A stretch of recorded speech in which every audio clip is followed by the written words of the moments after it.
Hey, how you doing? This is SEIJIHITO here to bring you news. So we had another live stream along with a video, and shout out to those who pulled up to both the live stream and the video that were posted directly on the platform, talking about Nitro Camden and everything that was going on within that 24-hour plus period. And now we have a little bit more information, right? And it's more so, it's a mixture of some of the stuff that I did not even see when everything was taking place, on top of some new things that are currently taking place with this young man at this moment in time.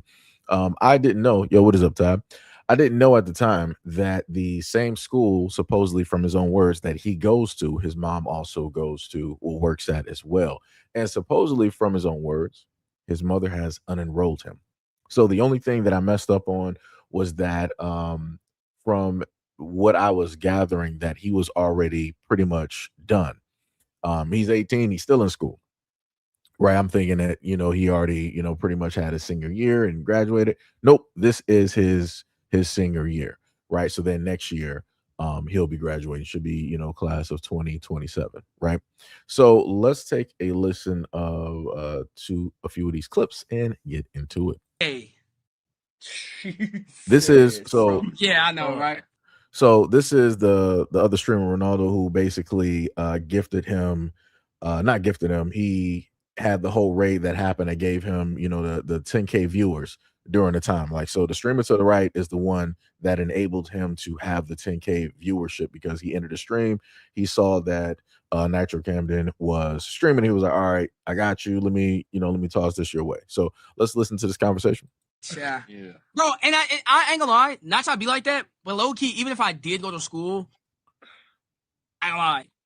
I don't, bro. Who's that random kid, bro? Bro, that's Saeed. That's my Zello. What's up, bro? He said, what's up? Ronaldo said, what's up? Bro, what's up, bro? I be watching you, bro. Oh. What's up, dude? Damn, so you start fire, Monday? bro.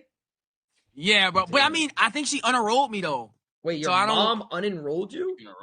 Yeah, I ain't gonna lie. Did I tell you that she like Yeah, so they told me she was like a teacher. She works there? What's up, 88? But so she works at your school? Yeah, bro. So what's so what happens now then? I'm assuming I have no clue at all. I don't know. I really don't. Because I don't think there's a world, unless I'm crazy, where you go to school and there's a person there who beat you, who's working. I don't know. And yeah, that's the crazy part. It's like, I'm trying to figure out, how does that even take place? And again, his mother is the exact same one. Supposedly she works at that school, and supposedly from his own words, he's possibly unenrolled. And I'm like, that's wild. I'm like, why would you do, like, are you really trying to ultra derail this young dude? I'm like, what are you doing? It's like, yo, it gets every single time I just get online right now, it just gets worse. Hearing anything about his mom, like, that's crazy. That is wild. That's 100% wild, right? That was like, since he's 18, he can legally enroll himself anywhere. I mean, he can, but you also gotta, again, if his head is on straight and he's focused, he'll more than likely do that. We're also dealing with the fact that he is white hot right now, meaning that he can literally make money from anything that he does. He can literally spawn. He's the only person right now that can instant spawn in like a care package of like, $50,000, just off of, a sponsorship or collaboration or something like that. Like I said, the kid is white hot right now. Anything that he does right now, it will just generate money, because that is in the time and the space that he's in right now. 88 said she works at the school. Shaking my head. Ty said, yeah, she's a teacher at the school. Well, if that video goes directly to the if that whole stream goes to that school, she might not be a teacher there. And if other parents are able to see how she acts, they're gonna like, yeah, I don't want her teaching my kids, because if she's willing to put, because in their minds, those parents, they'll be like, well, if she's willing to do this at home, then who's to say that she's not going to do this, yada, yada, yada. Right. That's how a lot of other parents will tend to, look at a situation such as that. And I don't blame them for it, because if people feel that comfortable to do that on camera, just imagine how comfortable they feel when there's no cameras around. And we were able to see it. Again, I edited the video as best as I could. but you got the gist, and you were able to get what it is that the mother was, specifically doing, right? And how she was treating her son. Another clip that was directly a part of that I did not initially have when I did the video, I think was this one. So let me play this one here. Right. So you see the mom, she's going directly through like the Spider-Man backpack that you were able to see her when she was sitting in the chair. This is, I want to say, somewhere before, after, however it basically went, and you see her going directly over, and she's putting stuff that she grabbed, right? She grabbed some little, console directly, a streaming console off of like his desk. She's putting that directly in the bag and everything of the sort. And then she goes off camera, and I think she was grabbing something. And then this is when he basically gets pretty much snatched directly forward, because he's trying to hold on to whatever it is that she's trying to sit up there and grab. And she basically almost pulls him across his computer desk. And that's when the camera falls. And then if you remember how this scene was looking, this is when the part comes in where the mother was talking about, I'm going to get my money any which way it goes, $14,000 back in child support. I drained your bank account. I drained your first bank account. I'm trying to get access to the second one so I can take the money out of that, and all this other type of that. And that's when, that part basically comes in a little bit after. Right. So the next thing that we have dealing with that is this. Wait, let me see if I got these in the type of order. Is this one here? Damn. Wait, let me pull this back. The call dance while he's showering, screen share. All right. You know this was your last time now. Now you have these people coming to my house to do a welfare check as if you're in some type of danger. So then this is when he ended up muting that part of the stream. Like I said, I'm not sure if might have been like some important information in there or whatnot or whatever. But you're going to blame him for your actions. And this is what he was talking about before. How nobody there at the house wants to take full-on responsibility for anything that's taking place, anything that happens. You had the brother that was the older brother, whatever, that was there. He basically, from Nitro Canada's own words, he was like, yeah, he basically flipped the script, directly on me. The mom basically flipped the script directly on him. On top of the fact, the mother's sitting up there filing a report. She filed a restraining order, which I'm still trying to figure out how that's even feasible. I'm baffled directly by that one. But let's hit up this next clip real quick. Then you get to finish high school. Life's amazing.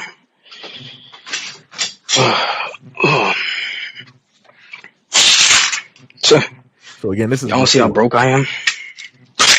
Y'all want to see how broke I am? Fries. I'm gonna bring it.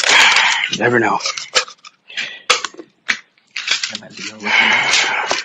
That was 5, but it's fries. Everybody's saying fries. Change schools. I gotta get my diploma, bro. You know what's crazy? I literally called a college yesterday. I had a good ass conversation. Go back to that VOD. All right. It was just up there. There's no way they're gonna let her. So at least from his own words, during that time of, before him, in a sense, well, during the portion of him blowing up when he had like the 10K views, and whatnot, during that 14, I think this should have been during the point of like the 14-hour stream. It sounds to me, like I said before, that he got a good head directly on the shoulders. So he already had an outlook for college. He already had a conversation. That is a positive. He knows like at least the direction that he want to go directly in. And, he went out there and he had a conversation and he liked it. The one that seems to be trying to derail every single thing is the mother. And I'm just trying to figure out the attitude that she gave on the whole stream that we were able to see. I'm like, if that's you at home, how are you acting in everyday life? That's what I'm trying to figure out. I'm just trying to figure out, like, so the everyday life thing, that has to be a farce.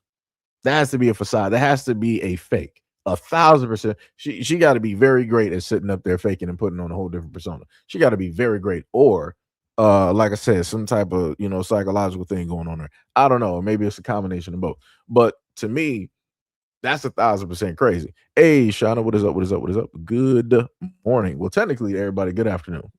I was up here saying good morning, everybody. Good afternoon. Good afternoon. Good afternoon. But yeah, like I said, that's 1,000% wild to me. 1,000% wild. So we're gonna go up, right? Because now I'm putting these in order as I'm playing them. And we're gonna look at the next clip. Right. And again, this is going directly from the young man's words, his words, speaking on his family and everything in sense. So let's take a listen. You might as well move the screen share too. Wolf Omega with the sub. Pete Dirty with the sub. Sharp with the sub. Cheese with the sub. This is the second time you have attempted to ruin my entire life.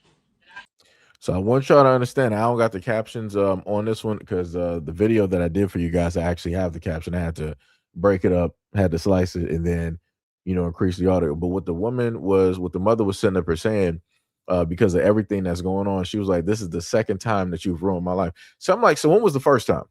Because again, I've never heard this before from a parent, so I'm just trying to figure out when was the first time, right? If you're talking about this instance right now, the totality of this instance is the second time that he's ruined your life.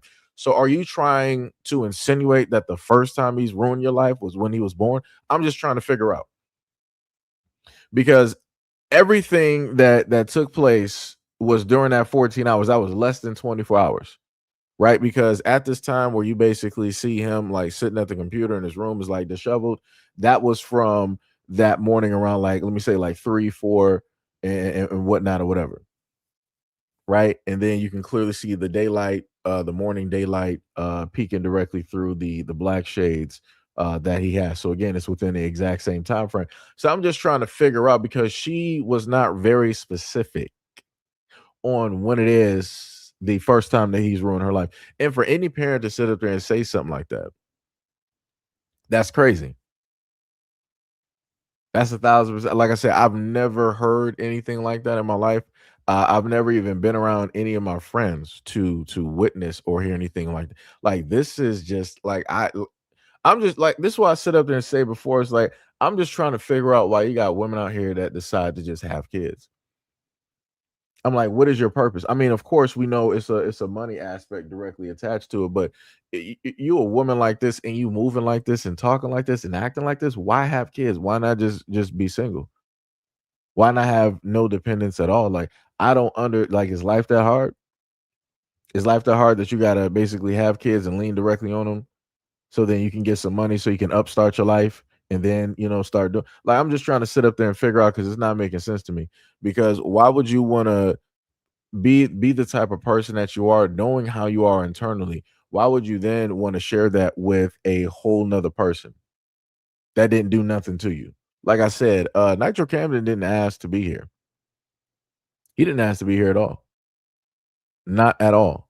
But that's what the mother decided to do. She proceeded to have kids. She proceeded to, raise them, quote unquote, and all this other. Like I said, this is why when a lot of instances, you just gotta, every woman is not a mother. Every woman is not a mother. Just because you can host, just because you can be pregnant doesn't automatically mean that you're a mother. Like I said, I would never sit up there and wish this woman happy Mother's Day ever in life. Because that to from everything that I'm able to understand, and even going from my lived experience, right, of having a mother, that woman right there is not a mother. She is nowhere close at all. That's crazy to me. That is 1,000% crazy. And like I said, to be a woman, knowing how it is that you are internally, to still go out there and have kids and to carry them, 9 months and all that's wild to me. You are very selfish. 1,000% selfish to allow any person around you with the type of personality and energy that you have. Like I said, she is fully chaotic and fully destructive. There is no saving that woman at all. She needs to be by herself. She doesn't even need to have a pet rock. She don't need nothing around her. Like I said, give her a shack in a desert. That's it. And some running water or whatever. That's all she needs. That's what she deserves. Because like I said, that's crazy to me. And if she has that type of attitude and personality towards her own son, I feel sorry for the others directly out there that gotta come into contact with her. That's wild to me. That is 100% wild. 100% wild. So now we are going to go directly to the next. Let me see. I'm trying to make sure I got these in order. Which one is that? Because there's another clip in here. I think that's Agent right there. Do I want to deal with the haters at this moment? Yeah. Because the craziest thing that's taking place, and well, matter of fact, let me let the rest of this basically roll. Hold on.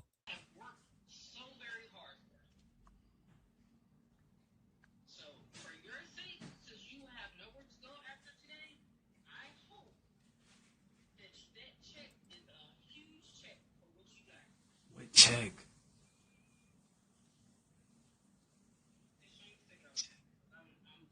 I can't. I asked what check. All right, bro.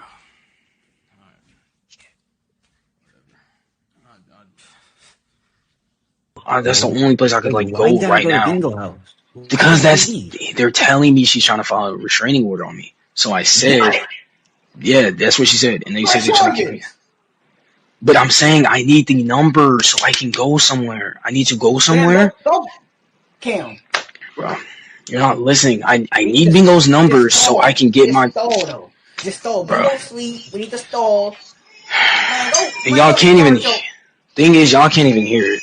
I gotta hear him get back to him because he gonna think I'm tripping. You can listen later. All right. Go press charge. Oh, strength order. Man. See what I'm talking about? They try to flip it on me. I specifically said, "Don't come in the camera." Did I or did I not, guy? Did I or did I not? It's all on spring, bro. We got the. And now they trying to do it on me. Look, now they trying to throw it on me. See what I'm talking about? What is he saying though? Bro, talking about I'm the one that did this. This my fault and some other shit. I'm about to just go, bro. Don't go before the phone call. Bro, I know I got until 30 minutes. Yo, Kyle, check it. And then also, hear the fact that the mothers either are already filed or was attempting or already filed a restraining order directly on them. That's crazy. Like, this is what I'm trying to figure out. Like, and this is why, like I said before, like, I can't fathom being able to just like fabricate details. Like, I don't understand this. Like, we watched the video, or better yet, a lot of people can happen to go online and see the full unedited, video, but you can go online and watch it. And the mother fully assaulted her own son multiple times. She sat up there and like hit him multiple times, sitting up there swinging on him, putting her full body weight directly on him, trying to force him directly out of a chair, bit him directly on his face or whatever. Like, it's completely crazy type of stuff, man. And then she's verbally abusive. You're worthless. You bring no value to this household. Stupid, dummy, all this. I'm like, dog, what is wrong with you, dog? Like, and this is why I set up and say, like, when he was just sitting up and saying, like, bro, I'm like, yo, I don't, because in a lot of instances, people like, yo, man, people need to stop calling women, bro. Like, when you got a woman acting like this, I don't care. There's nothing else that you can sit up here and say. There's nothing else that you can sit up. There's no way to sit up there and defend this. There's no way to captain Sava in this situation. It's not. You're just gonna look stupid. You're gonna look stupid. Like I said, you're gonna end up in Darwin's theories or whatever. Like, you're gonna be just one of those guys. How that white dude was up there, like, you're not that guy. No, those Captain Sava, you are that guy. You're that guy. Like, it's crazy. I've never in my life, you sitting up there filing a restraining order directly on your son, who even during the stream, no matter what was, and let me tell you something, I was waiting for him to sit up there and be like, yo, this, you know what? I normally don't sit up there and say this, but if he wanted to sit up there and call her out her name, I wouldn't sit up there and mind because she deserved it. But you'll have those dudes out there. I don't care what my mom do to me, man. She can do anything she want. You know, she brought me in this world. She can take me out. I never sit up there and disrespect my mom. She can come at me with a baseball bat, come at me with a frying pan, with a whole pot of grits, 3rd-degree burns. She can hit me with a car. She can sit up there and stab me up 99 times, and she can blow me up with a tank. You know what? I'll still never sit up there and cuss my mom out and call her out the name and have nothing to sit up there and say. and let me sit up there and see all those things I mentioned happen to those young brothers, and they want to sit up there and speak negatively about their mom. I wish they would while I'm around, because you ain't going to do that, because I got mothers, I got aunts, I got grandmothers, I got sisters, I got women in my family. That's how a lot of those weirdos be acting. That's how they be talking. And that's why I sat up there and said multiple times in videos that I covered, I'm like, I hope your son goes through the things that I've covered in these videos so that on his gravestone, you can sit up there and turn around and be like, yo, at least he was not disrespectful. At least he wasn't disrespectful to any of these women. At least he didn't raise a hand to these women. At least he didn't defend himself.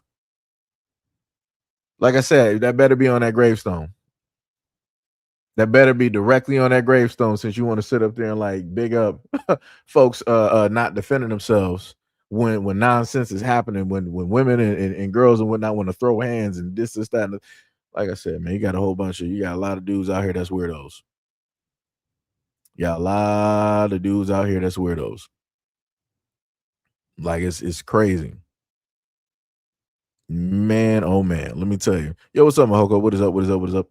Also, I want to sit up there and note what I've noticed as well too. As a side note, I've noticed that since a variety of things have taken place, either known or unknown, that the comment section underneath at least some recent videos have been looking a little bit weird. So again, shout out to those who pull up and comment. Because I've noticed underneath certain videos they delay the view of how many people actually comment. Like, you have to actually go there and look at it. Like, it might be about 40 comments there, but they'll sit up there and say 3 or 5 comments. And I'm like, that's what we're doing. I'm like, that's what we're doing. I really feel like, because of some other stuff that's going on, and then on top of that, because I mentioned some stuff about a competitor, and I was basically, talking about that. I really feel like somebody was like, all right, we're gonna slow down the views directly on this. We can't have this.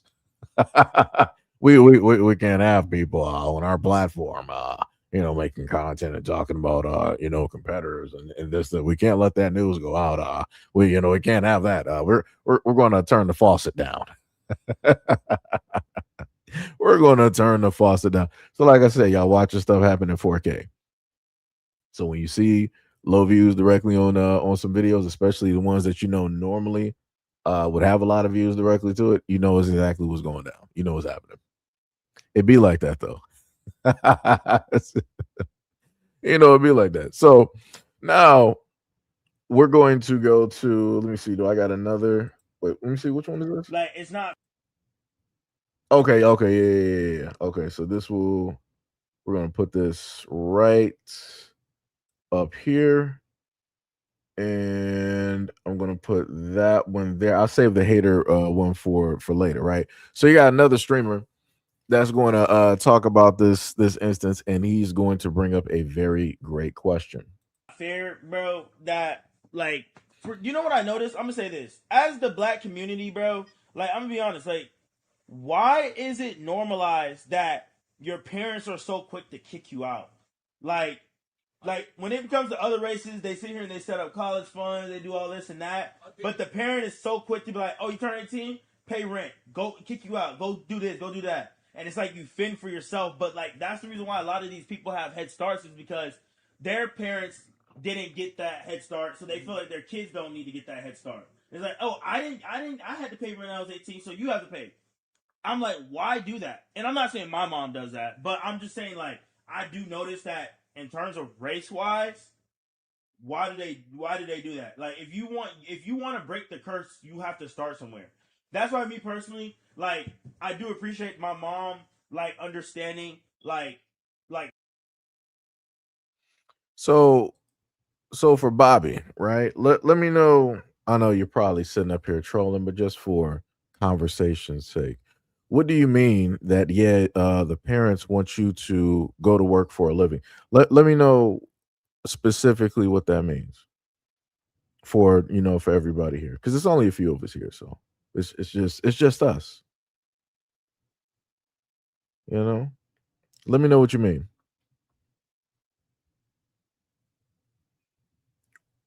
I swear, in a lot of instances, I tend to do this, and in a lot of instances, we don't have people actually reply back. Some people feel as though that it's not a live stream, and then people start getting shook. So if Bobby is still here, let us directly know, because this is what if he's still here and maybe typing, right, um this is what I'm going to highlight, um at this moment. Let me see. We already went over. I'm trying to just knock out the other videos, making sure we went directly over those, because the craziest part is, because usually when you see stuff like that, you got grown folks, right, that pull up to the scene that don't really got an understanding of anything. And the craziest part about telling like a young person that you want them to go to work for a living is, hold on, wait. Let me roll off of Bobby real quick. Angela said that we as parents are teaching our kids to be able to take care of themselves because we won't be with them forever, so they will have to learn. See, I get that. I get that, right? That's technically that's understandable, but he was specific. Angela, I'm not sure if you're black or not, right? He was specifically speaking on black parents in the black community, because as he stated, there is truth directly to it. When it deals with a trust, when it deals with conversation of wills, when it deals with conversations of financial literacy, when it deals with conversations such as investments and things of that. Okay, so you say you are black? Okay. So this is my thing, right? The problem that I have with that is that the exact same parents who want to teach their kids, they just want to push them directly out, and they're just bare bones and go out there and survive and see what you can make of it.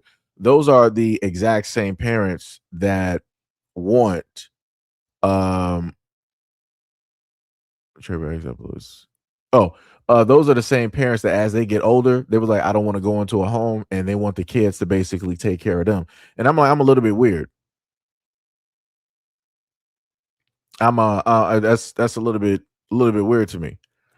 No, I get you. That's great. That's awesome that you are the type of black parent that does that. That's great. That is awesome. Kudos to you. But I'm saying, on average, when you look at the whole of the black community, what you do is not what happens. You don't have 50 to 60% of black folks out here talking about having conversation about wills, having conversations about trust, having conversations about, and I'm talking about like family wise. Because usually what tends to happen is that if these are conversations that are happening, then you will hear from the younger generation. These will be conversations that they will sit up there. You'll hear them talk about on podcast or streams of like, yeah, I just got out of a conversation. My parents are yada yada yada. This they were talking about. 9 times out of 10, you'll hear these streamers talking about like, yo, we just got done with some drama. Yo, my family don't like me, and this, that, and the third, or it's always something negative. It ain't nothing to do with money or how to grow that money or how to keep that money directly in the family. That's usually that's how that normally goes, right? And it shouldn't be. And as let me go back to the young dude who was talking. As let me see, the young dude to the left, as he was sitting up here saying, he was like, "Yo, why is it just a natural thing for black folks in the community to just throw their kids out?" And that is a fact. It is. It is. You got so many parents out here that are like, all right, you're 18, you grown now. Go out there and forge, for yourself. Go out there and forge for yourself. See what it is that you can sit up here and do. I am your parent, but I ain't raised you no more. You're 18. You're a grown adult.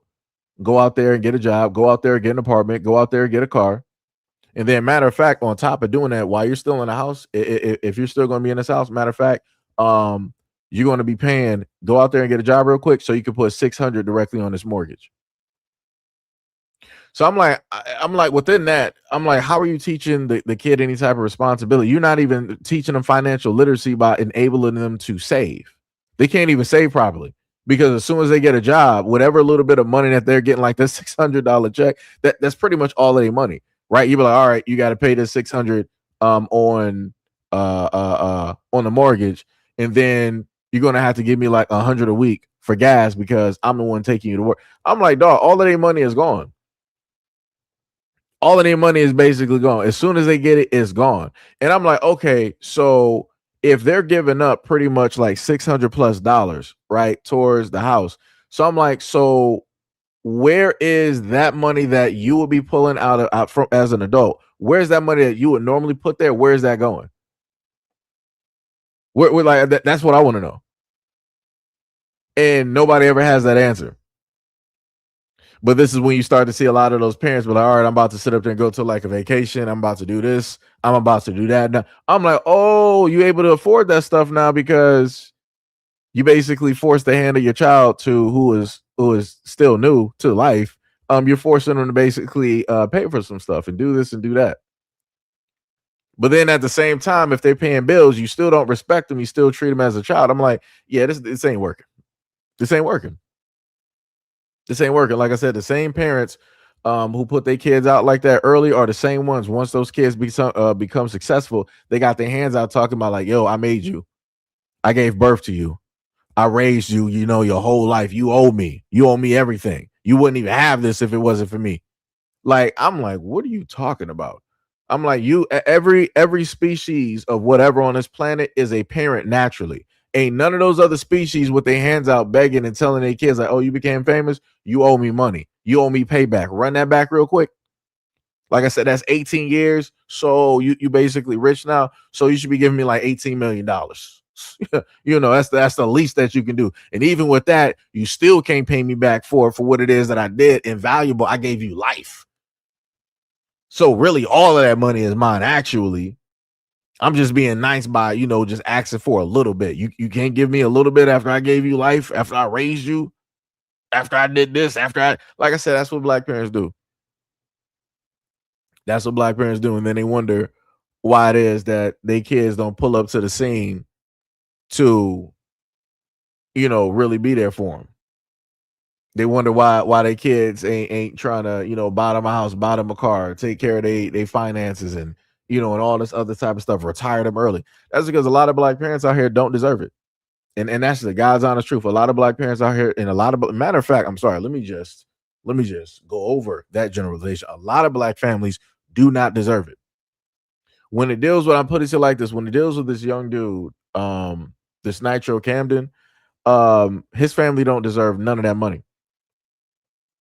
They don't deserve none of that money at all. If you sitting up there putting your kid out, if you sitting up there saying that they're stupid, dumb, that they're worthless, that they bring no value to the house, if you sitting up there telling your kid that, oh, this is the second time that you've ruined my life after the kid did not ask to be here, that kid did not ask for you to have unprotected relations with a man and to lie down and for you to allow him to be in you. Like, come on, dog. You don't deserve nothing. And then the people that defend the mother that's a part of the family, I view them as accessories. They don't deserve nothing as well either. Leave and fully abandon that family. Matter of fact, change your name. At this point, fully change your name. Like I said, you got the money to now.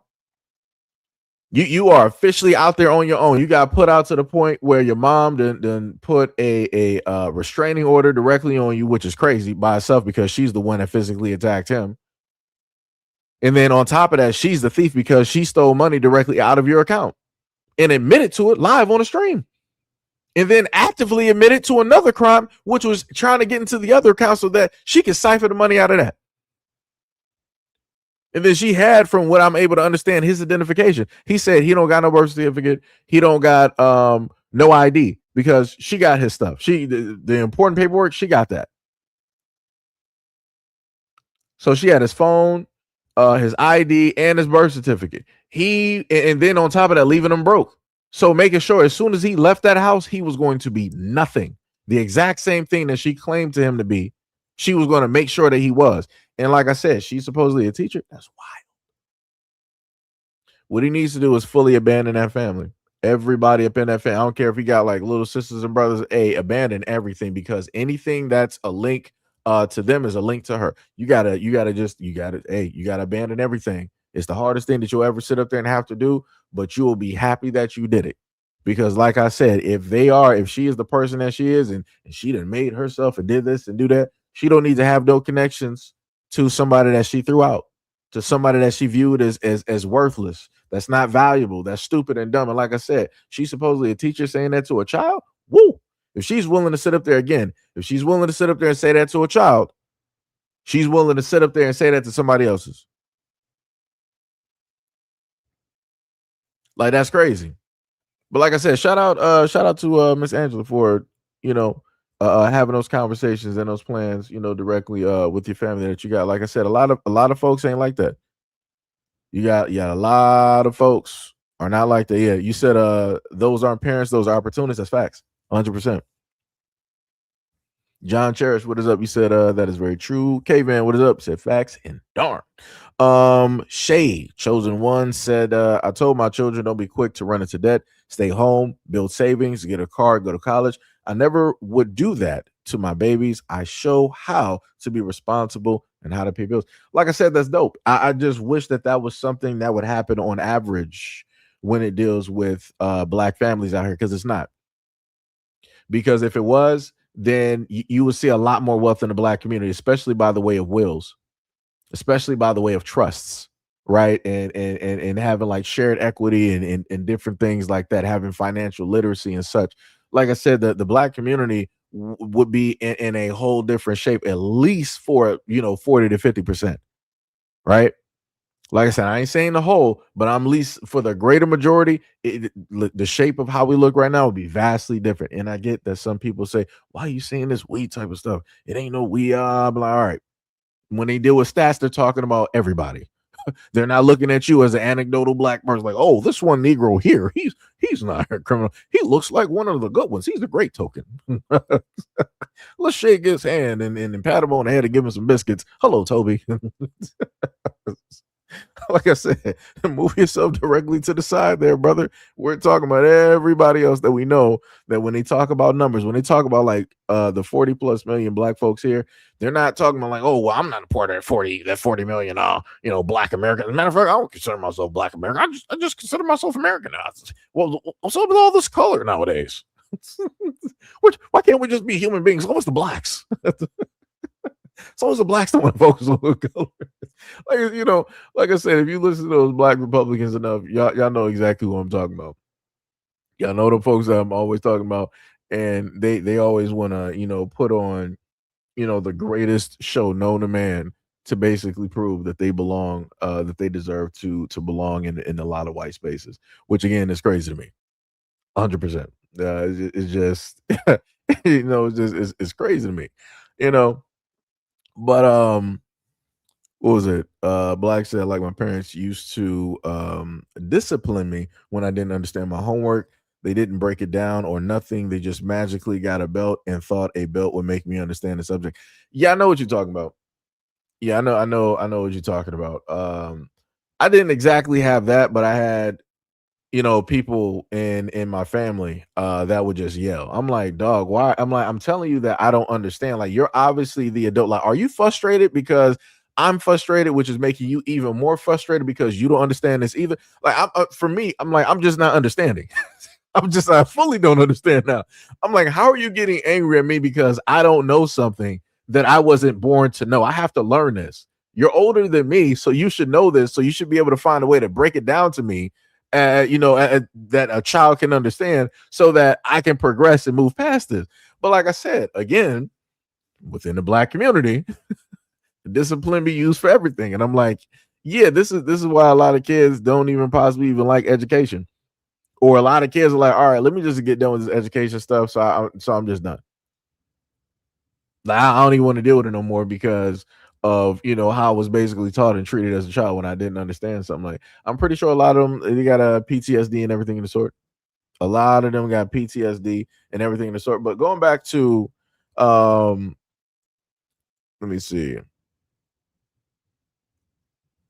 Yeah, I don't even know what you're even talking about, but I feel like it was sounding a little bit racist. So you up out of here. Gotta pack you up real quick.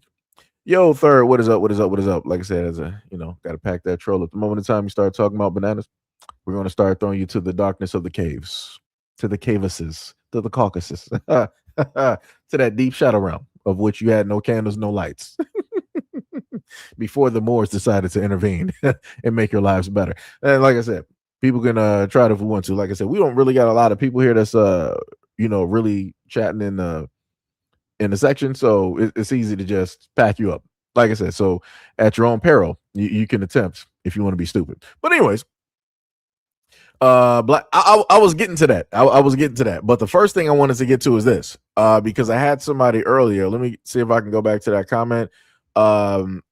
Somebody was saying that like this person, I was waiting for them to comment. Like I said, whenever I happen to ask, or present a question directly to folks, and they leave a comment like this, and I give them some time, they tend not to reply. And I'm like, wow, that's weird. This person didn't sit up there and reply back. I'm like, okay, cool, no problem.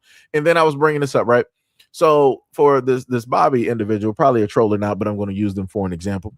They said, yeah, they want you to go to school and work for a living, man.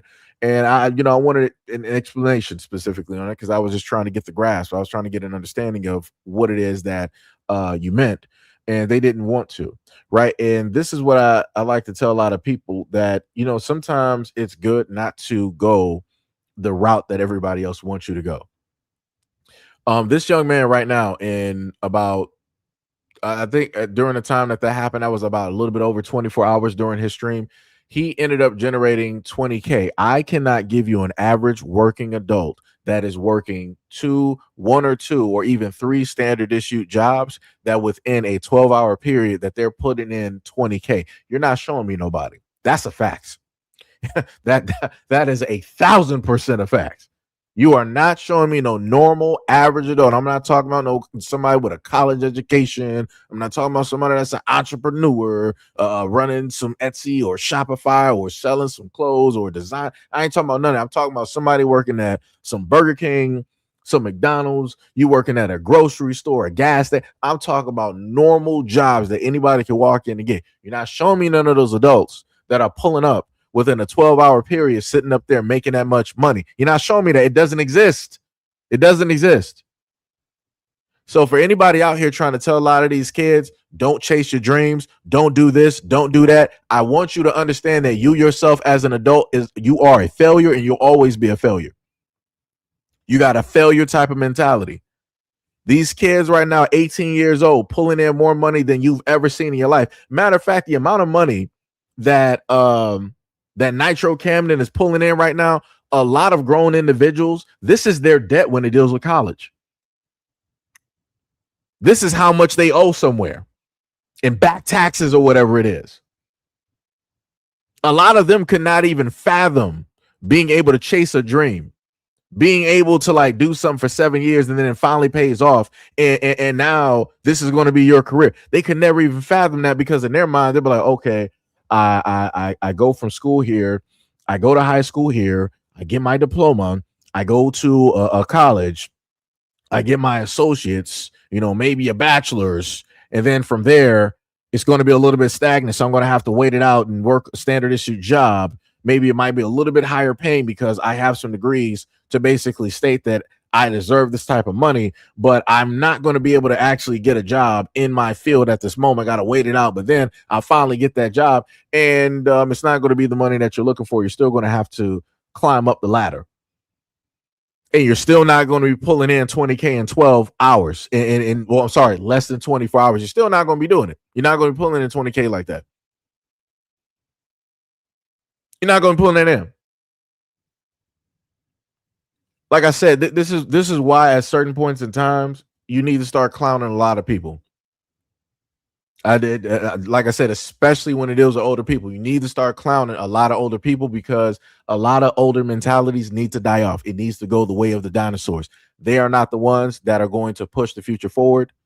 They're not the ones that's going to, be making brand new jobs and doing this and doing. It's not going to be them. It's going to be young dudes like this, because other people who are 18. They were like, yo, I don't have to sit up. Let me put the positive to you, right? A lot of young men who are reflective of a Nitro Cam, that they're gonna look at him and be like, yo, I don't gotta sit up there and be in like a gang. I don't have to like rob people. I don't gotta be in the streets. I don't gotta sell drugs. I don't gotta have a record. I don't gotta be some type of rapper in order to sit up there and make money like this. They're gonna go for this. I would rather them go for this. And it's like I said before, and to see like older people trying to like clown the younger generation for being streamers. Even his own mom, she was like, that's it's not a job, and this is that and the third, and that's not real work and all this. No, just be mad that you decided to lay down unprotected multiple times, and you had multiple kids, and you're a single mother, and now on top of raising your kids and teaching them, quote unquote, you now have to raise and teach somebody else's kids. That is your fault. That is a personal problem. A woman's body is a woman's body. You opted not to treat your body as a vessel, as a temple that it was supposed to be. You mistreated it and allowed any Tom, Dick, and Harry to run all up and through there. And you ended up in the situation that you're in. But because you don't want to blame yourself, because you don't want to take accountability, because you don't want to take responsibility, because you don't want to validate the fact that you're problematic and your thought process is problematic, because you don't even want to put any of that energy, maybe potentially on the guys that got you pregnant, your last best ditch effort to do is to put all of that energy on somebody who didn't even ask to be here, which was your son. And you want to blame him for all the problems that you have in life. That's wild. And like I said, this is why he's on his come up. This is why he's on his come up. And it gets better. It gets so much better. So let me go directly into the next, which one? I saved the other one for last, right? So this is one of the people for the video that I was going to do. The young gentleman, he's African. I think he's like Ethiopian or whatever. But this is one of the streamers that I was watching before. I was watching him like during the pandemic. I think it was like review plays or something like that. It was him and two guys that sorry, not two guys. It was him and another gentleman that were a part of like the streaming thing, and they would just go over, like viral stuff, right? And they would just have conversations and break it down. It was almost like Abba and Preach in a sense, but more so for, I guess you could say, the younger generation, right? And I watched him for a minute, and he talks about and teaches about financial literacy. So when they were having a Streamer U or the Streamer University with Kai Cenat, he was one of the ones that was teaching stuff dealing with business, because he's been in this. He understands money. He understands investment. He understands liquid money.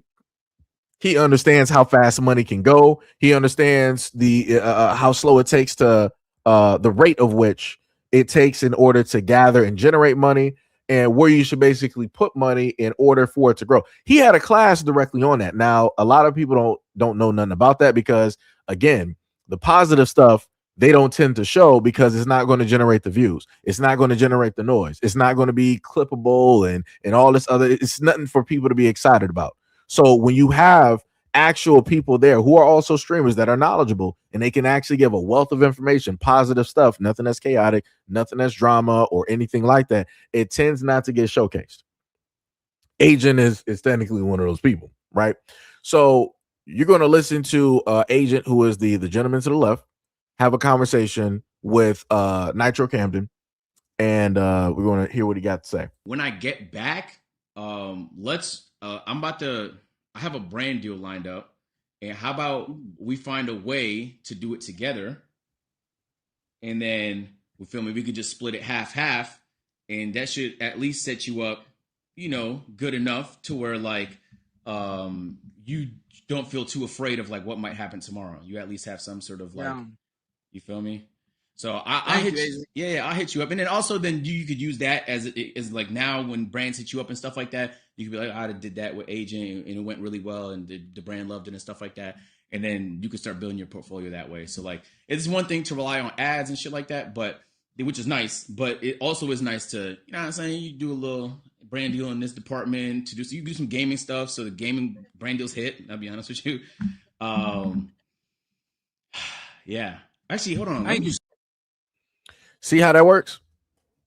So again, let me just sit up there and say this is above the whole a lot of the conversation that we were sitting up here having, right? The videos that I've done and whatnot or whatever and yada yada yada. This is again dealing with a whole another area. This is dealing with money, right?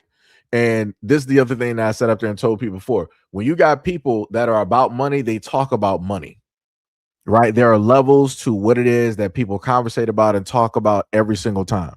So the stuff that we're normally sitting up there talking about is again, we're dealing with the surface level stuff, trying to break through and deal with that and yada yada yada, but more stuff gets piled on and yada yada yada, right? But when it deals with money conversations, this is a conversation that they're having. Agent is a man that has money. Camden, Nitro Camden is a young man that is now he has money, right? He's now coming into money and he's generating a lot of it very quickly, right? So this is again a money conversation. It's not dealing with nothing else that we've normally sat up there and talked about. And this is one of the things I sat up there and told y'all before. When it deals with average everyday people, it's average everyday conversations. When it's dealing with business people, business conversations. When it deals with money people, money conversations, and so on and so on and so on and so on and so on. But the beautiful part about this is the fact that agent was like, yo, I actually secured you a brand deal. And what we can do is we can go 50-50 directly on it, basically, in a sense, partners or whatever. And I get it's a win for me and it's also a win for you. And by doing this, two things will happen. You'll make sure that you're pretty much secured and you don't have to worry about your living situation and anything like that. But on top of that, this is a setup so that if you want to go at other brands or other brands are coming for you and they don't want to know this, that, and the third, you be like, yo, agent and me, we actually did this brand deal with such and such company and it went fairly well. The third thing I forgot that he did not mention, this is allowing him to set a precedence for his worth. So if these brands want to come directly to him, because like I said, he's white hot right now. He can require a certain amount of money that may seem exorbitant, but because he's white hot, the businesses are like, you know what? We're dealing with the numbers and we can see what we can actually deal with this. We're going to give you what it is that you're asking for. Maybe he might sit up there and ask for 100,000 for a brand deal because of whatever company, because again, he has a story to go along with it and everything. And they're seeing that he's white hot and he's everywhere and he has the eyes of his generation. They'll be like, you want 100,000? You know what? Okay, we got you. And then on top of that, we're also assessing and looking at what it is that you deal with this other brand and the potential revenue that they're going to get directly from. Okay, we'll give you that. We'll sit up there and give you that, no problem. Right? Like I said, this is setting him up, and this is why I sat up there and said I hope that in my video that he would get into contact with agent, and he did. So, like I said, that was beautiful. That's one of the out of all of the streamers, he's one of the main streamers that I would hope that a lot of other streamers would get into contact with so that they can learn financial literacy and understanding of business and, and different things like that. Like I said, man, dope. That is dope. Third was like, that's a big alley-oop for Nitro. Yeah. Yep. Yes, it is. What is it? Mogo said, watched them for hours yesterday. Yeah. Shauna said, I'm so happy for that young man right now. Like, I am so ecstatic for him. Facts. Mogo said, not impressed by his mother at all. That's bars. Okay, said that's real. Third said, most people would pay thousands of dollars for advice from agent. He gave it away for free. Yeah. Like I said, and that's also because he wants him to, like I said, for him to sit up there and be like, yo, I got you a brand deal and we can just do, 50-50. He ain't even trying to take no lion's share. He's like, yo, we can just do 50-50. And then from that, it's beneficial on him because of what he did, right? Good life for him. And it's also heavily beneficial for young Nitro. It's heavily beneficial. What is it? Black you, what is up? You said he should get into tax liens or deeds property, learn about it, and then take action and then slowly build up his profile. Yeah, he could do that, but again, that would require the mind of somebody who is directly within that area. Like I said, agent is a very smart dude, but again, you have people that are very specific, when it deals with certain things. Like when you deal with a scientist, you want to when you deal with science, you want to go to a scientist. right? A virologist, we deal with viruses, you want to go to a virologist. You want to deal with somebody that is specifically that has the tool set and they only know about that tool set. Like it is finite. They've been focused on this for 20, 25, 30 years, pretty much know the ins and outs and the jargon and everything that comes with it, the good, the bad, and ugly. That's where you really want to go. So he would have to get in contact with some other folks. And again, he's 18. He's 18. The other problem that I could see that could happen with that is that you would more than likely have some knowledgeable older folks that would want to sit up there and work with them, but they're looking at it from a selfish point of view. They're looking at like, okay, well, if I'm with this younger dude, that'll put me in the eyes of like this younger generation, and that'll be more viewers for me, and this, that, and the third. So instead of it being like a 1, 2, 3 type of situation, they'll try to elongate the whole thing so that they can get as much out of it that they can. I'm like, yeah, you're doing too much. I'm like, you're already successful. You already made it. I'm not sure, what you're specifically trying to do because you're directly in the houses and everything of the sort. But it's quite a bit. It's quite a bit. What else? You said dude has Kaioken Goku power levels worth of followers. Yep, that is bars. It's over 9,000. Yeah. Yep. You said Nitro is the type of kid I always wanted as a son. He is a great kid. Yep. That is bars. Now let me sit up there and show you the other side to this that I didn't even sit up there and realize. I'm like, the amount of like grown dudes that are haters is wild. I might sit up there and try to get like a compilation directly on this, right? So to the right of the screen, you got Jinxie, you got Sienna, and I forgot the dude at the bottom. I forgot that dude. But you got 3 streamers that have basically either spoken up for Nitro Camden or they've helped him out. You're going to hear these clowns to the left of the screen complain about how everybody should basically get the same. And I'm like, yo, you're doing too much, right? So let's just look at this real quick. Guys, them niggas putting GoFundMe up for this nigga. How about this? Yo, message to the white side of Twitch. If you want to put a GoFundMe up for this nigga, you got to put a GoFundMe up for all the black streamers then. Because this is the life of all the black streamers. Bro. This is the life for all the black streamers. Y'all picking and choosing, bro. Fuck is you talking about? Y'all picking and choosing just because his mom out there? Right, you got to put his mom didn't just do that. That's how stupid they are. Nigga, what the fuck? I'm gonna start streaming when I get pulled over. By the police. Nigga, I get some bread. Right, all the white streamers want to say I'm a piece of shit, nigga. I ain't had no dad, nigga. Why Steve will do it and sell you get this nigga 15 bands. Let me hold something. Right. Niggas is wild. What the fuck are you talking about, nigga? Let me start my Subathon. Niggas is like that's like this is what I'm sitting up here saying. I'm like, and the young dude is 18. These dudes are clearly in their 20s. Y'all are bums. I don't even care if they're more famous, even got subscribers, more money. They still bums. I don't care. Just because you got money and a higher celebrity, whatnot, whatever. It doesn't mean that you're still not a bum. You're a bum. For you to sit up there and be jealous and envious of an 18-year-old who was going through a horrible situation of which that was happening during his live stream when he was having success, and you sitting up there saying that you deserve the exact same thing too, and you're not going through nothing, and you like, dog, you grown man, what are you doing? And then you sitting up here talking about like, oh, for the white side of Twitter, y'all need to do this for all the black streamers. No, they don't. What are you talking? Now I got to sit up there and start sounding like the Republican conservatives. Like, this is what's the problem with these blacks. That's the problem with these blacks. They always want shortcuts. They always want the easy route. They always want somebody to afford them something that they don't specifically want to go out there and work on their own. Like, dog, you're a streamer, man. You're a streamer. You get to sit up here and do something that everybody else don't get to do. You get to sit up here. You get to make content. You get to sit up there and talk, and you get to sit up there and make money. And now you want to sit up here and complain that an 18-year-old basically overshot what it is that you're sitting up here doing. That's some clown type of work, dog. That's some clown type of work. That is 1,000% clown type of work, man. I ain't never seen nothing like that in my life. Well, you have like realistically, you make your own schedule. You can get up and just do. You can talk how you want to sit up there and talk, dress how you want to sit up there and dress, have interview people that you want to sit up there and interview. You can make anything into content, and depending on the follower base, you're going to sit up there and generate money and revenue. And you're mad at the fact that an 18-year-old is making more money than you. How does that even sit up there and work? Like I said before, I'm older than Nitro Camden. I'm happy. I'm ecstatic for him. I'm happy that this is working out for him. Like I said, when I see the younger generation, I want them to be more successful in everything than I am. I would never want to sit up there and see anybody at the same within the newer generation, at the same level doing the same thing that I'm doing. I want you to overshoot that.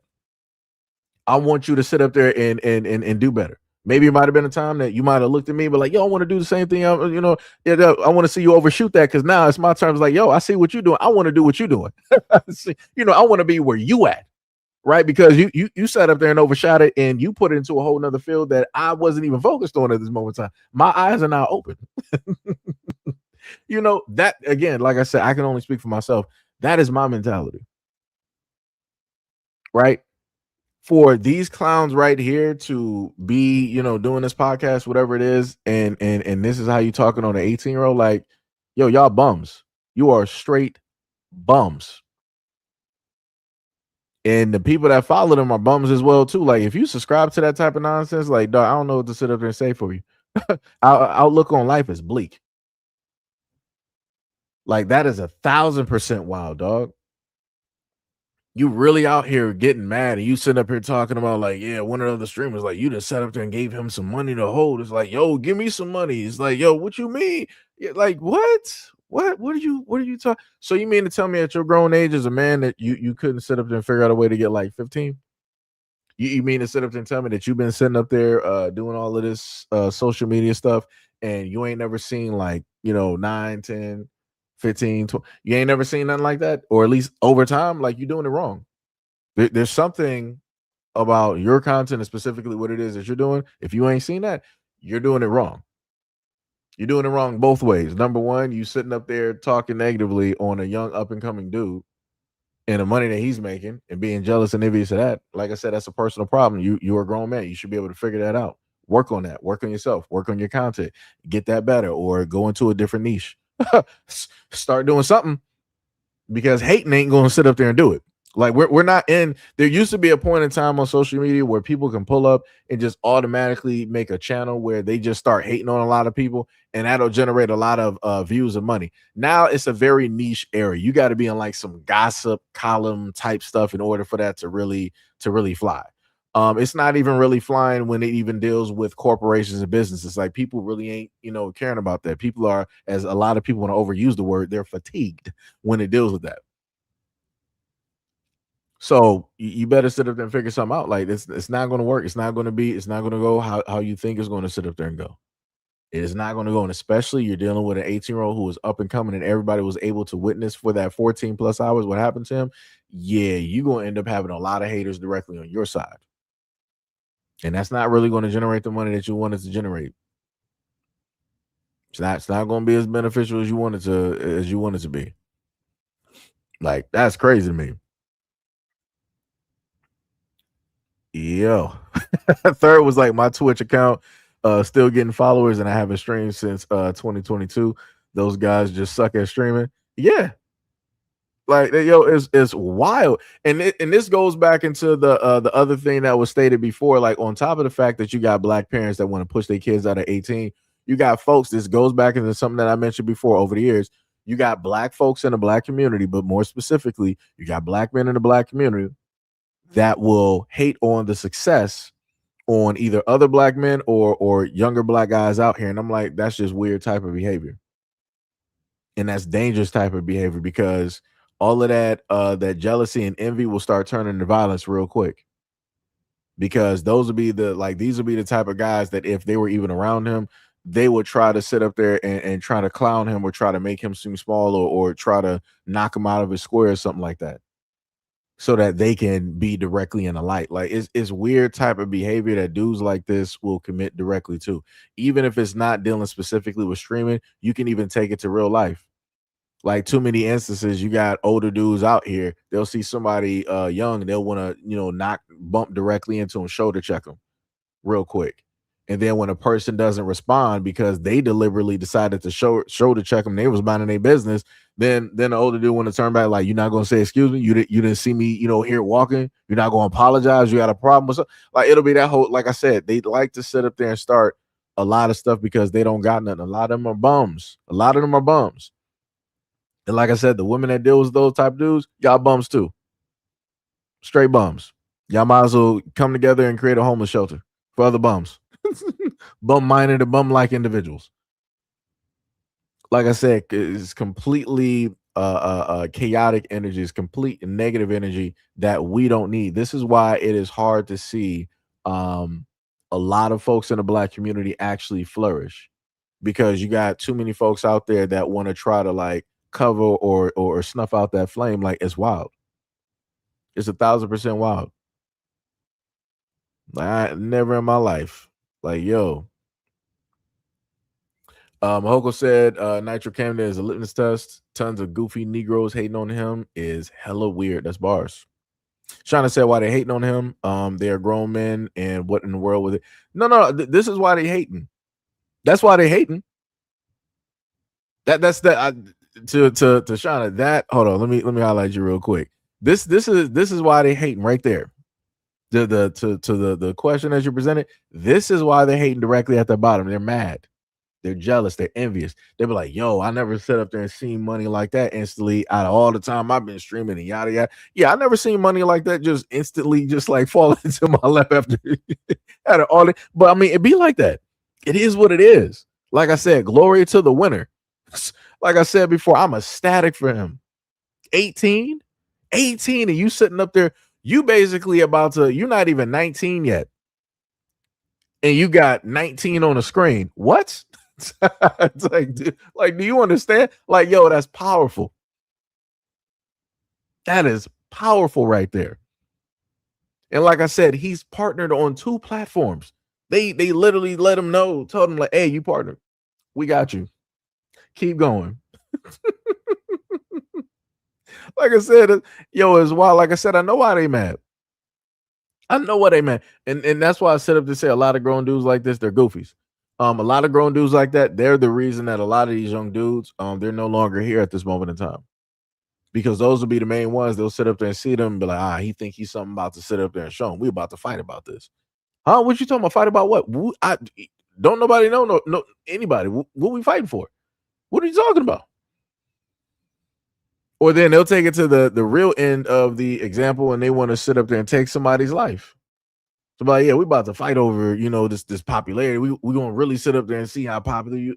I'm like, dog, what is your problem? What time are you really on right now? Because I got 2 watches and I don't even see what time it was. Like, it's crazy.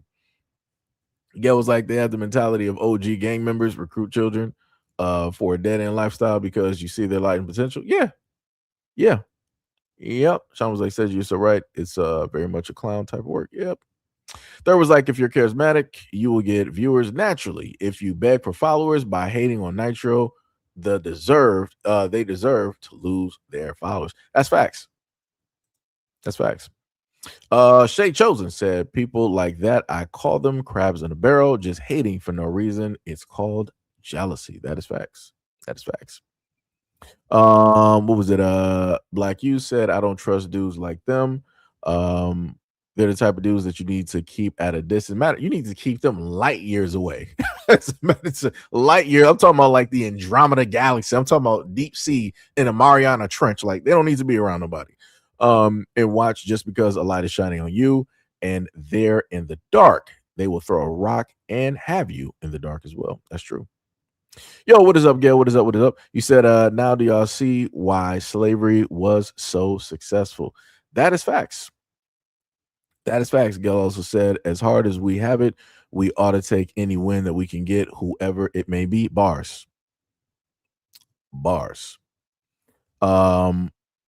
was it? Shana said, oh no, I see. Yeah. Like I said, when they more than likely saw that number on streaming, he made a mistake and did this. Because that's on the back end where you're able to see, profits and all this other type of stuff. Yeah, they got mad. They got ultra mad. Like I said, I was going, for me, when I was doing a live stream, I was going over the numbers to basically showcase to people that anything is possible, that as long as you keep a level head, that you stay, focused and you stay consistent, anything that you want in the world will literally happen directly to you. Like I said, Nitro Camden is proof of that. during the whole instance that the one thing I sit up there and say this, I will sit up there and tell you this, and I don't think anybody else has noted this. He has conviction. He stayed positive on his outlook on what it is that he wanted to sit up there and do. Because he didn't sit up to say, I'm about to sit up there and give this up because of this, that, and the third, or I feel a certain type of way. And this saying, no. Even in the face of his mom, where she was questioning him directly on what you gonna do, what you gonna do, what you gonna do. He was like, well, I'm gonna do the same thing that I've been doing for 7 years, which is, streaming, and it's gonna work out one day. And here we are. Not just that. Not just did it work out one day. We also have this as well too. Well, you probably can't sit up there and see those numbers. But on the day of, he had about I think was a 7. Now I got to go back to the numbers myself. Hold on, I gotta bring this up for myself because it's a little bit small. Let me go back. I gotta go to desktop and click this. Yeah, so on Friday, he had 78,342 followers. The metrics updated. I feel like they still need to be updated, but it was basically saying on Friday he gained 77,892 followers in one day for that period, right? And then the next day on Saturday, he gained an extra 106,844 followers. Yo, insane. Look, yo, it's going to be ridiculous. From now, from now to like that, I would not, if he keeps this going and people keep engaging and he's moving us forward with collaboration, sponsorships, and things like that, I can easily see him before the new year, before January 1st. He has the very great, unique potential to have 1 million followers. His life is he's already solid right now. I want y'all to understand with the amount of followers, and this is just I think, what was this? Was this dealing with Twitch? I think it was.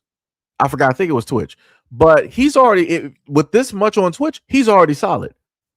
And especially with even a fraction, even with 8% being subscribing directly to him, meaning that if he has like a $5.99 subscription, they per month they're sitting up there, subscribing direct. He's already solid. He's solid by way of the people that subscribe. He's solid by way of the people that that sit through and watch the ads directly on the stream and everything of the sort. Then on top of that, you got a whole nother platform. I didn't even check to see what his kick looks like.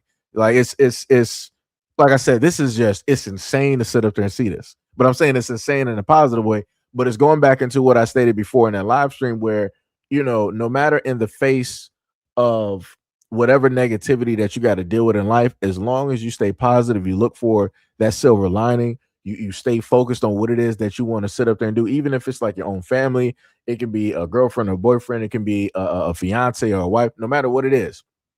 No matter who is specifically against you, as long as you stay directly 10 toes down on what it is that you want directly out of life, is going to sit up there and work out. Like I said, he's proof of it.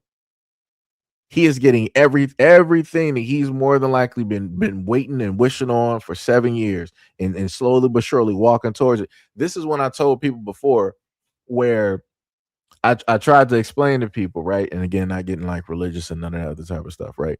But I sat up there and told people, I'm like, yo, God can only do so much.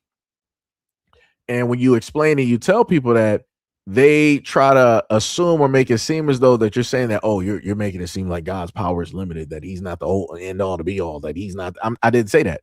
What I'm basically saying is that God can only meet you halfway, or at least during a portion.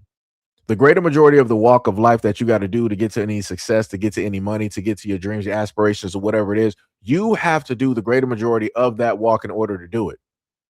And then once it's fully realized, once it's fully conceptualized, once you are doing the necessary actions, then God is like, yo, let me open up these clouds real quick. Oh, snap, I see a light. Oh, I see you, right? Oh, so you did 70 to 85% of this by yourself? Oh, snap, you didn't even call on me? You wasn't looking for me to help you or to do nothing? Oh, I see. No problem. I got you. I'm about to drop this on you real quick. You got this. just take a break. Let me get this. Let me sit down. Stop moving. Sit down. Stop moving. Take a seat. I'm about to get this to you. Drop this in your lap real quick. I got the rest of this walk for you. I got the rest of this. You don't gotta do nothing else. Like I said, for years I've been trying to explain this exact thing for people. And again, like I said, this ain't me trying to sit up there and get religious or any of that. Like I said, shout out to anybody, whatever religion that you believe in. Like I said, you don't got to take what it is that I'm sitting up saying. Take it with a grain of salt, whatever it is, right? But all I'm sitting up to saying is that when you do the necessary work, when you walk within the action, speak within the action, you're physically moving in that direction in order to get what it is that you want. The universe is going to open up, and you're going to get everything that you desire. And that's what this young dude is basically getting. So, like I said, I'm not. This is why I keep trying to tell people I don't have I don't really have time for people to sit up there and tell me like, "Yo, it's impossible. It's not going to work." This. I'm like, you got 18-year-olds sitting up there like moving quicker than a lot of adults. You can't tell me there ain't nothing possible. You can't tell me. There is nothing that you can sit up there and do to persuade me to believe that it is impossible. Like I said before, I told people before, how I got here was the impossible. I believed in myself. That's one of the most impossible things right there. Because a lot of people don't even have the necessary fortitude to really even sit up and do it. People say it, but to actually do it is two different things. I had to basically say it.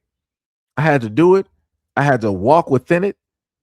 I had to sleep with that belief. I had to bathe in that belief. I had to eat that belief in order to just have the little bit that I have now. Like I said, I tell you every single day, it's a blessing to be able to do this. Like, I'm thankful every single day to be able to sit up there and do this. But like I said, in order for me to get here, I had to have the thought process. I had to have had the concept. I had to vocally basically speak this directly out. Like, I had to speak to myself in the mirror every single day to make it this far. Because even within myself, there was doubt of like, yo, I probably can't sit up there. It's probably not. It's like, no, I had to dead that whole any of that. I had to dead that. I had to sit up there and bury all of that, because if I didn't, I wouldn't be here. I wouldn't be able to sit up there and be able to talk, in front of, the folks that I'm able to talk in front of at this moment in time. I wouldn't even have the subscriber base that I even have at this moment in time. Like I said, all of the interactions and everything that I'm able to sit up there and do, past, present, and future, that's due to me speaking directly to myself in the mirror every single day. Me by myself in that living room, preparing every single time that I had to sit up there and do those videos. Preparing like, okay, what am I going to sit up there and say? How am I going to attack this story? What's going to be my point of view, directly? I couldn't sit up there and focus on if people weren't going to like the story or not. I couldn't focus on if people weren't going to like me or not. If they weren't going to like the presentation or the way I articulate myself, the way I pronunciate words, or the lack of educated or dictionary, I couldn't focus on that. Like I said, it's all negative stuff. That's all people trying to focus and shoot down and bring down all the stuff that you're trying to sit up there and do. If you can make it through all of those consistent waves, even still, like you did it, you got it. You 100% got it. Like I said, and that's why I try to tell people, and a lot of times, that so I put it to you like this, right? If you do positive content, it's a slow and steady race. It's going to be an arduous type of task of slowness. Like it's going to be like, that one old, story of you got a Greek god or whoever, trying to put a boulder up a mountain and it just keeps rolling back down. It's going to be one of those. Because the world and everything else does not really celebrate positivity how people think. The positivity is not really rewarded, right? There's a lot of educators out here on a lot of these social media platforms, but they're not, celebrated, right? They're not given the limelight. It usually has to deal with, something negative attached to it. Then it's like, okay, we're going to do this, which again is, to me, is drastically crazy that things actually have to, sit up there and happen. Like I told y'all before, I put up positive videos and ain't nothing sitting up there moving, ain't nothing sitting up there happening. And whatever platform it is, they're not going to push that. And even with the follower base, like I said, a lot of people are not just going to go for those videos. Like, that's all right. Like I said, it'd be like that. So, and this is why in a lot of these live streamings and these videos, I try to be honest and I tell people a lot of stuff, no matter how people sit up there and feel about it. I'm like, dog, you just got to do what it is that you feel. You can't sit up there and listen to other people. You can't sit up there and second guess it. Like, even if you feel like people ain't gonna watch it, still put it out there, because at least you did. At least you accomplished that. Somebody didn't, you got 1 or 2 views or whatever directly on it. At least you did it. At least saying that, like, man, I wish I would have did this. Like, don't go through that wishing type of mentality. Just do it. Like Shia LaBeouf would sit up, just do it. That's what you got to sit up there and do. The moment in time that you're fearful of sitting up there doing something, you officially are holding yourself back. You are officially your own worst enemy, and you are going to stop yourself from seeing success and also being successful, or at least attempting to be in that field of success. Like I said, it's all about the point of view, the perception, and being able to change your energy. And the other thing to note as well too, there will be a certain point in time. I can't really explain this because it's going to be more so something that you're going to like feel and realize at the same time. There'll be a point in time that when you get to a positive area where it's like tranquility, and it's like it's quiet at the same time, but then you could also like feel and sense the energy, like it's there. It's almost like when you can feel like a static electric charge, or when you take clothes directly out of the dryer and you can feel like that static charge. That there's like energy there. There's a static charge. You can feel it, your body can feel it. You just can't sit up there and see it. It's not a visible thing. That's going to be the same thing once you get into a mental area where you're just in this positive type of area. It's sort of akin to when people are able to just, I guess maybe you can look at like rappers, like when they freestyle, and you can just tell it's like, all right, they're getting like the engine basically, like started. It might be just like warming up, and then something clicks and they just get into that zone. Like when everybody says like there's like a zone, if it's like sports, if it's rap, or if it's being creative, that's the exact same zone I'm talking about. Like I said, it's filled with all types of potential, all types of energy, and everything of the sort. But the one thing that ends up closing that door very quickly as it was open is negative thoughts, or allowing negative energy to get directly to you. So, like I said, it takes a lot to basically get directly there and to, in a sense, stay there. Because when you're first coming there, you're on the outer edges of it. Like, think about the solar system, and you're looking at Pluto. That was supposed to be, the last planet that we had in the solar system. So when you first meet the energy, you're basically at Pluto, and you have to keep working to move from orbit to orbit to orbit so that you can get closer and closer and closer to the center. Now, once you're at the center, it's going to be harder for that. It's going to take a lot of negative energy to basically pull you all the way back to the outer edge. But if you're at the outer edge, it doesn't take that much negative energy to mess everything up. So that's why I sit up there and tell a lot of people, like, you gotta protect your energy. You gotta make sure to do that, and you also got to make sure to have a lot of positive and like-minded people around you, because other people will be there because they can feel that energy and they want it, but they don't want you to sit up to have it. They want it for themselves, and because they realize that they can't basically take it from you, right? And they can only siphon so much, they would rather destroy it so can't nobody have it. So that doesn't matter if it's family, friends, if it's a boyfriend, girlfriend, or if it's a spouse or whoever it is. Even some instances, rare instances, it might even also be your own kids. So, like I said, it's a lot of stuff. It's a lot of stuff. It's a lot of stuff, a lot of stuff. Yo, Tippy, what is up? What is up? What is up? You said I'm here. What I miss, I'll be on and off. So forgive me in advance. Of course, Tippy. Mogul said you, thank you for your videos. This entire thing shows who does and doesn't care about solving issues in our community. Third said he might even hit 250 50K by the end of this evening. Yeah, he probably would. I don't even think I even got the analytics up right now. Let me see. Let me go back to his what's the name? Let me see what it's looking at. Let me go to the live viewer count. Yeah, you are highly correct. It's still climbing. He is like, yo, this is looking out. If I had a scouter, yo, his numbers looking incredible. He's at 207K followers. 207K followers directly on Twitch. That is insane. Like I said, shout out to the young man. He is doing it. He is out here. Let me see if I can try to. Is he on TikTok? Let me see what he got on TikTok. We got 105 followers. I think he might have just started that, so it's nothing up there. Let me see. Go up there on YouTube. Let me see what he got. Camden.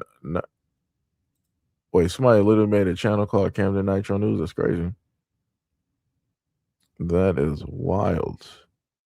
Wait, how did they? Oh, they must have deleted the video. Because I'm like, how did it go negative 4,005? Okay. I deleted 6 videos. Yeah, I don't know who made that channel though. That is wild there, brother. YouTube wise, I don't really see nothing up here. I don't think he has a Facebook. I'm trying to just see something. Yeah, he don't got a Facebook. IG though, I know he has an IG, but I don't think that's one of the ones that would be. Yeah, he don't got nothing up there. Let me see. Can I find for?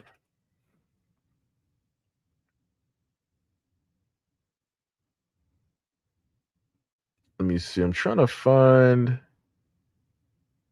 charts and growth on platforms. Let me see if I can find it because I'm trying to see something real quick. Because I would have to basically log in to look. Okay, there we go.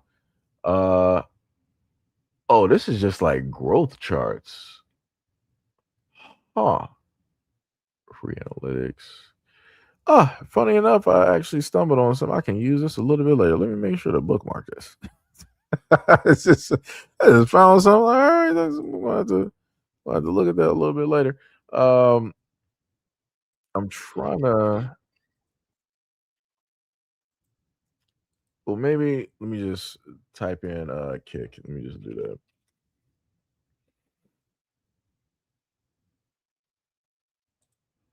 Try to see what he got so far on kick. Oh, that dude, he's alive. He's live on kick right now too.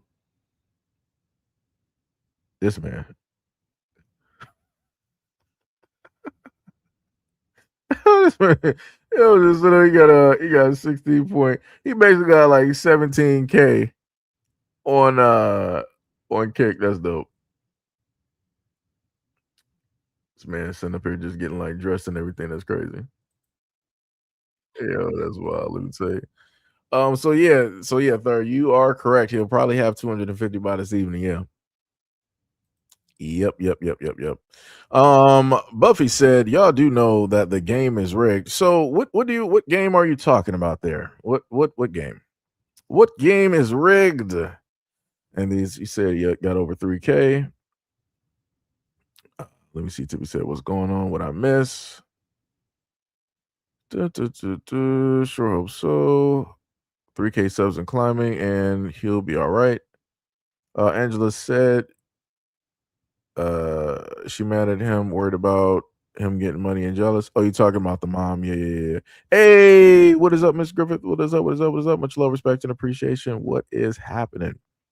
Third said we had to beg Nitro to take a nap early this morning in chat. He been awake and streaming since Friday morning. He finally got a bit of sleep. Yeah, like I said, every day for him is like he. The way that I'm looking at it, or the way that I can understand it, is that every day is Christmas. So for him, he's just hyped. Like his whatever is just like it's up. Like it's just like how when kids know that it's Christmas and they were up last night, but then they can't go to sleep.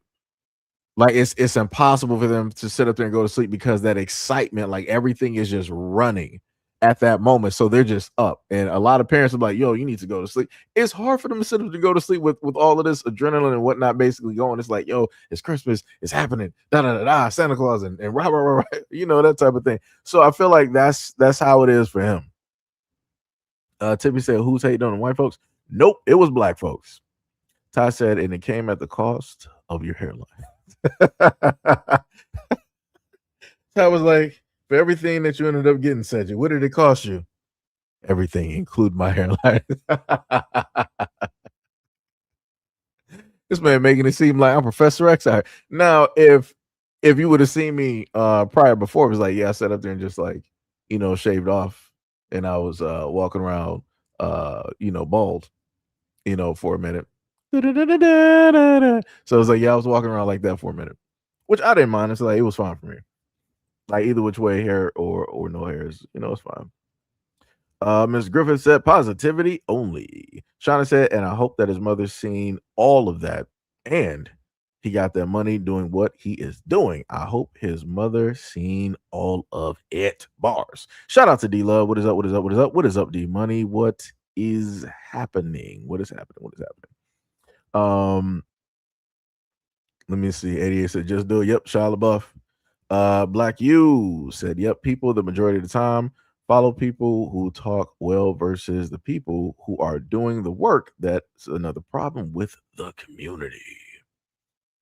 What was it? Gail said, any GXers or early millennials, remember that commercial that used to sing to be or not to be? That is the question. I forgot. Didn't Spike Lee have a commercial like that too? I think it wasn't it like a Nike commercial or something like that? I remember he had like the Mars commercials and whatnot, but Black said, just think if Nitro's mom still has her job as a teacher on Monday, the students are following her son and going to cuss her out on behalf of Nitro and probably stage a walkout to boo. I mean, that'd be dope. That'd be dope. Ty said it is called flow state. Yeah. Like, there's a variety of names directly for it. Sometimes I'm speaking, I just can't think of the names automatically. It's like that. But yeah, flow state is one of them. Tippy said, I hope everyone's Saturday is going smoothly. 88 said facts. D Love said, yep.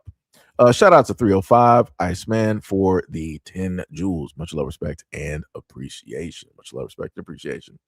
Third said, scatter will be broken of the rising numbers. That's facts.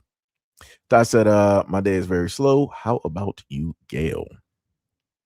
Let me see. Black U said that young man will have about 750K by the end of the year. Like I said, he might have over that. He might, directly have over there. Like I said, the Twitch numbers are just moving. I'm like, man. Like I said, he is white hot right now, and I wish if I actually, knew him like that. I try to sit up there and tell him, like a few things and whatnot. But like I said, he's amongst the folks, of his generation, and a lot of them, they're hyper successful, got uber money, so they should, I would want to say, have the best interest, directly for him, and try to help them navigate a lot of the stuff that they've already went through on social media, and everything like that. Like I said, everything dealing with let's say relationships, don't do it. Like I said, the whole thing that like I said, right now, the one of the problematic things that's going to take place is you're going to have vultures that are going to be there, and I'm talking about specifically, the young girls or the women that are in or amongst his age range. They're going to, be near and far, near, medium, and far when it deals with this. Like I said, I can already hear the birds coming west. So I can already sit up there and see the flag. It's like Alfred Hitchcock's birds. I can already see it. And they are just waiting. They're just sitting up there waiting for an opportunity.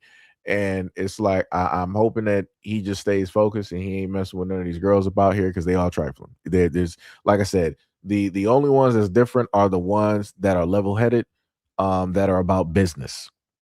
The ones that are level-headed about business, that's completely fine and dandy. Have conversations, directly with them, business-oriented, conversations and whatnot. But these other birds that's sitting up there dressing a certain type of way, want to party, they got their cell phones up or a selfie stick or what. It's like, yeah, nah, they're just there because you're famous. They just want to be near somebody who created something for themselves and that got the light that they don't. That's all it is. Because a lot of those they've come around. A lot of these streamers are high profile guys, and they've got what they were able to get, and then they try to destroy them at the same time.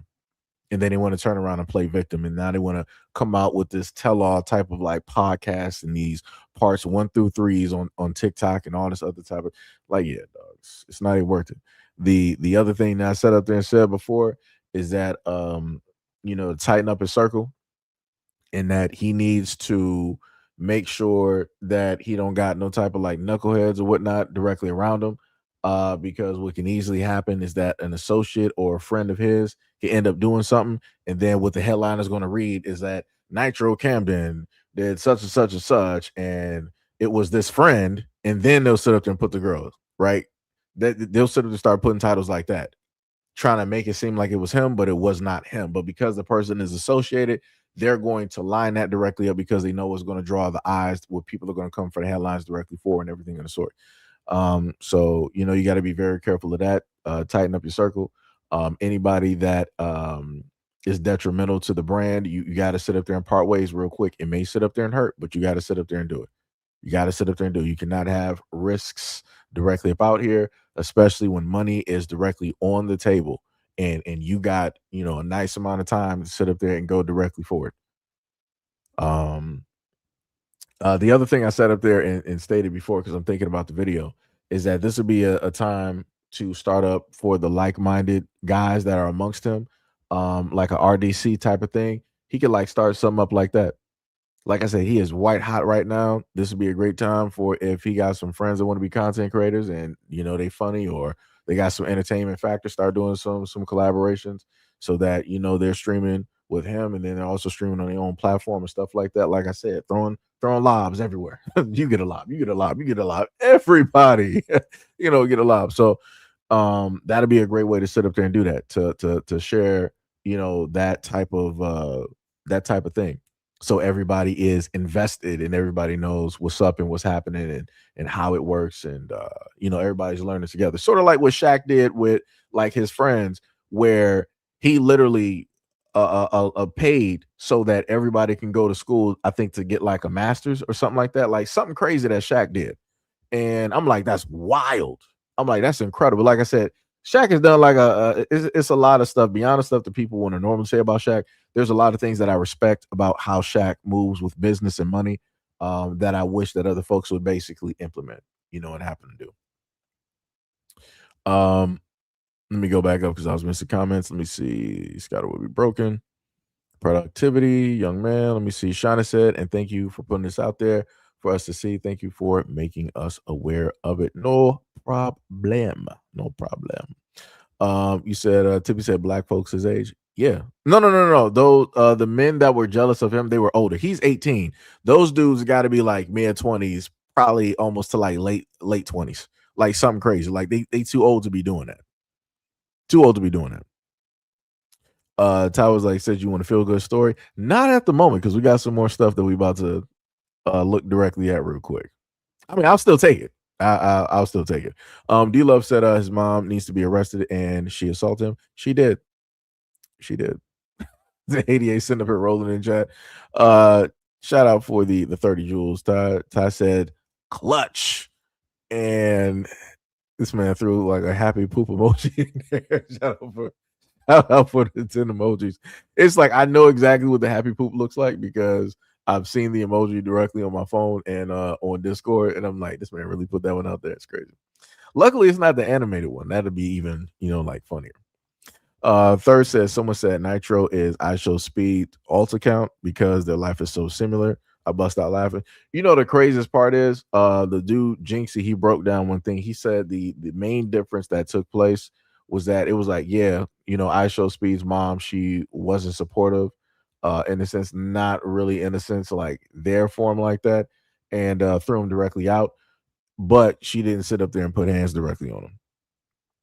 That is the one major key difference. So it's like the IShowSpeed. I felt sorry. I was down on that. I was like, man, I'm like, that's wild to sit up there and see something like that. I never thought in a million years that I'd sit up there and run back and see something even worse. And like I said, I can only imagine what if I Show Speed happens to see this, I can only imagine what his thought process would be looking at that and what his point of view is going to be when he speaks on it. Because I probably like just like everybody else, he'll basically note some parallels there, right? Because there are, there's some parallels there. The other thing too is like I Show Speed was like wildly successful, like 16. Like this dude was he was there, like he was already a name. Like he was already like a name all across the board online. It just got major, like as he just kept excelling and just like breaking, like barriers and whatnot. Ty said, if so, check IG. Okay, I got you.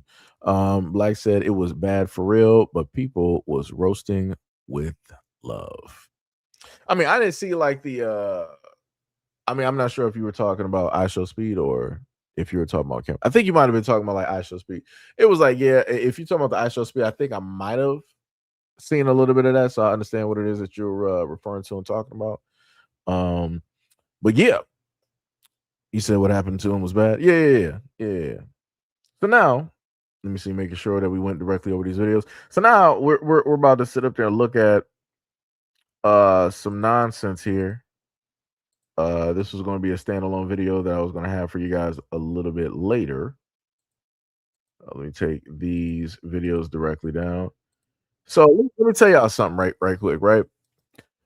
So this video that you're seeing, it's a black player, and what the white media and the conservatives are trying to run with is that the black player was severely just targeting this white. They're trying to do a run back to like the whole Caitlin Clark and Angel Reese type of deal. So the whole main thing that they're doing now is that they're trying to specifically state, see, this is what the whites, this is what we're talking about. The blacks, they're just targeting us. So now we're in sports, and now the blacks, they can't face the fact that they got somebody out there competitive or superior, and now they want to sit up there and try to attack our sons on the field and our kids on the field, and they think that we're not going to stand for it, but our younger generation, our younger kids, because the way that we taught them, they're fighting back, they're standing up, right? They're against the fatigue. Right. So this young girl, she's a teenager, she's white, her brother is white on the football field, and she got off of the bleachers, ran down, and basically tackled into the black player because she was like, oh, I just saw him, he just kept targeting my brother, singling him out, and I just couldn't stand for it anymore. And now they're trying to make her the great white hope, some great savior, some great hero. Right. So let's take a listen. This crazy cell phone video shows why a 16-year-old girl has been charged for assaulting a middle school football player in the middle of a game. I was very angry, and so that kind of, when I get angry, it kind of blinds, like my brain goes blank when it comes to like what I'm about to do. I remember doing it, and I know that I did it, but at that moment in time, it was kind of just like, I didn't really know what I was doing until I did it. You really felt like, you just really didn't have a choice. Yeah. And seeing what they were doing to him and nobody stopping it, that kind of made me like the last choice of, okay, somebody has to stop this. Honeycutt tackled a player Tuesday night at a football game in Winchester. I was not just going after this kid just to go after him, because that. Now I want you to understand, she was like, I just wasn't going after this kid just to go. You're a kid too. What are you talking about? Y'all within the exact, y'all probably within the same age range. Like, what are we talking about? Let's keep going. That was not my intention at all. Addison says she was watching her brother get targeted. Seeing what they were doing to him and nobody stopping it, that kind of made me like the last choice of, okay, somebody has to stop this. She says another player grabbed her brother's face mask and slung him around several times. When she saw him hit in the ribs, she'd had enough. That's when I started to be like, no, I'm done watching this. Her mother, Elizabeth Chumbley, was watching too. So I'm seeing my son on the ground being attacked. This wasn't just a football play. This was him on the ground being physically attacked by this other player. Elizabeth believes coaches should have stepped in, but makes it clear her daughter should not have gone onto the field. I made sure that she understood quickly that her behavior, that was inappropriate. You shouldn't have jumped over the fence. Not only was Addison removed from school property, she was charged with disorderly conduct and assault. But her attorney says that's a reach. She was just protecting her little brother. I believe her little brother was absolutely being abused on that football field. What that other player was doing was not football. David McKenzie says they plan to fight the charges. Could there have been less restrictive measures that were utilized rather than having this poor girl get served with petitions from a juvenile court system? Absolutely. Addison hopes people understand why she acted. I really do love him, and I would do anything for him. Aaron Cantrell. So let me just tell y'all something. That little white girl right there, right? So you can clearly see the picture of her and her mom. She was like, "I was just defending my brother. I would do anything for him, and people need to understand it." So let me get this straight, right? So because y'all don't really want to penalize her, let me show y'all something real quick. She put hands on another male, knowing the fact that he wasn't going to be able to do anything back. There's a whole bunch of other guys there. If he would have decided to just even nudge her back, both people on his team and the opposite team would have tried to sit up there and beat him up. They would have tried to jump him. I want people to sit up there and understand that he had to take a very calculated risk. Am I just going to allow her to just sit up there and push me? First, she tackled him, assault. Then he got up, she pushed and did more. And I'm like, you're doing way too much. First of all, you shouldn't even have been directly on the field. You're a girl. You shouldn't even be on the field at all. You are not a part of the team. You're not even a water boy. You should not be here at all. You physically assaulted and touched somebody who did not physically assault and touch you. You use a type of force that you should not have even used at all. Because again, nobody touched you. So let me get this straight, right? So she wants to protect her brother. So now your brother's going to get bullied. Because they'll be like, look at such and such. Your sister had to come and basically protect you because you couldn't defend yourself on a football field. And is your sister going to come and protect you now? It's going to be a lot of stuff because of her.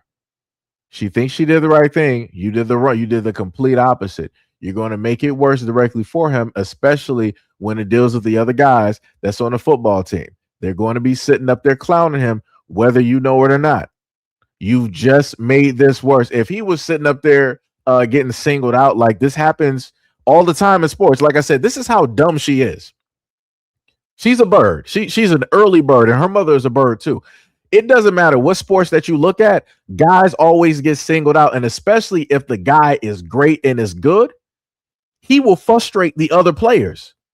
People will start sitting up there trying to poke his eyes. People will start throwing elbows, start trying to trip. They'll do a whole bunch of stuff in order to stop the momentum so that now we're on the same level. Now I can actually deal with you. She don't understand that. Like I said, this is why a lot of people sit up there and say that girls and women should stay directly out of like stuff that's dealing with men because they don't have the mental capacity to understand it. She does it. She's trying to look at it from like a mother's perspective, like, oh my God, I'm not about to stand here and allow people to just keep tackling my son like this. I'm about to go out there and tackle other people's sons and see how they like it. That's not how that works. That's not how that works. You got to understand you're in the brain frame of just a mom, of a woman trying to protect your son. This ain't about you right now. This is about your son being able to be amongst competition and excelling and basically proving himself there.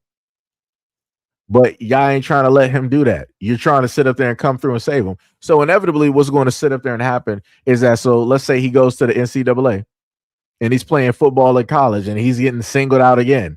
You're going to sit up there and go out there and tackle people? You're going to run out there on the field like you did before? Huh? Because you're going to protect your brother no matter what. And this, that. You're going to do it again? Let's say if he gets to the NFL, you're about to run your dumb self directly out of the bleachers, out of the stands, and to hopefully potentially maybe make it to the field just to try to sit up there and tackle like a 350-pound. You're not going to make it.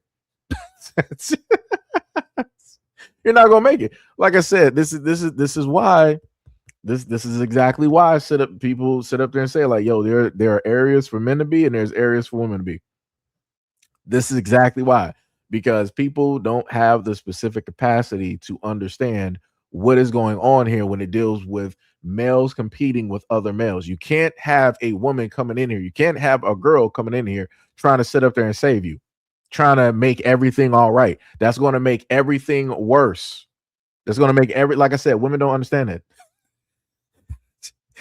They don't understand it. Like I said, he's going to get clowned for the rest of, as long as, I'm not even sure what year of high school that he's in. If he's a freshman, it's over.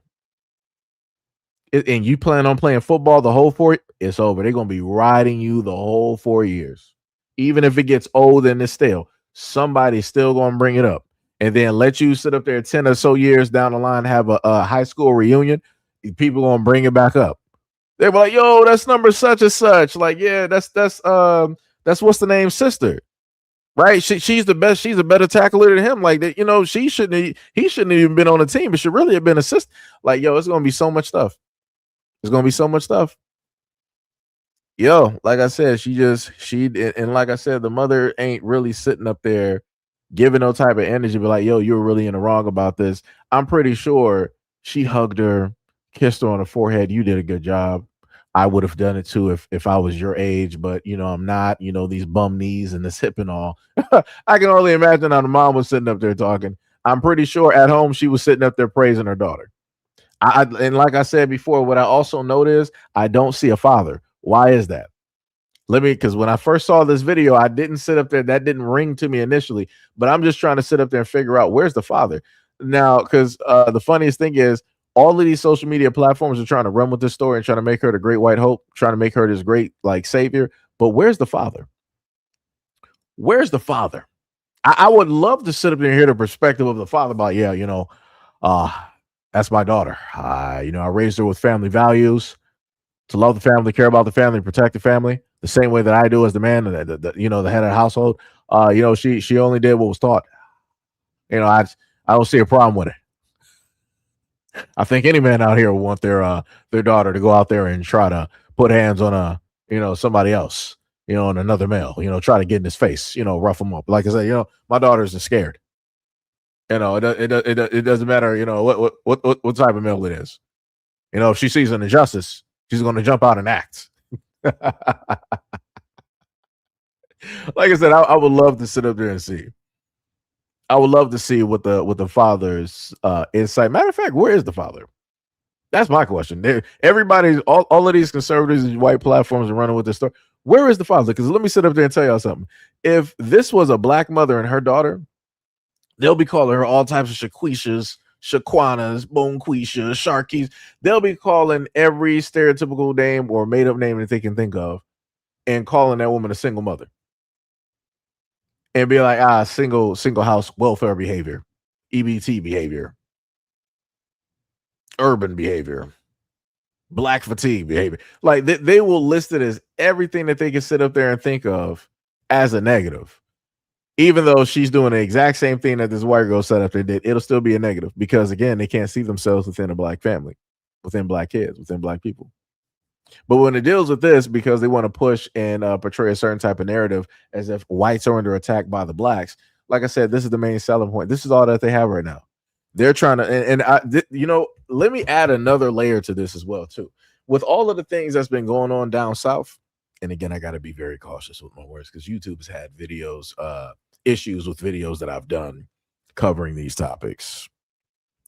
So dealing with the strange fruit news that is happening down south, that's happened several different occasions, and in some instances you had a lot of them that happened within a week time frame, right? That they decided to deliver that information in that news, delayed news.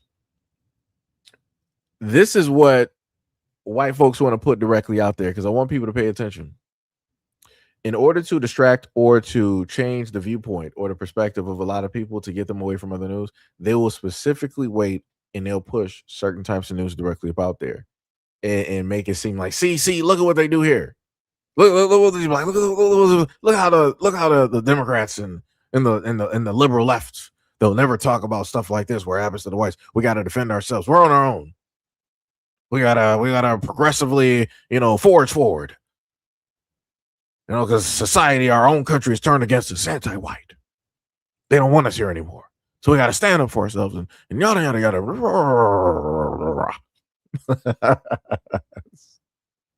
Like I said, it's crazy. It's 1,000% crazy. 1,000% crazy. Yo, it's wild. What is it? Somebody said, the people you said is that 8 under judgment or are under judgment, I think you're saying. I mean, like I said, I get the whole I get when it is that people bring up like the Bible and the scriptures and stuff, like it was already foretold we're meant to go through this because we turn against God and yada yada yada.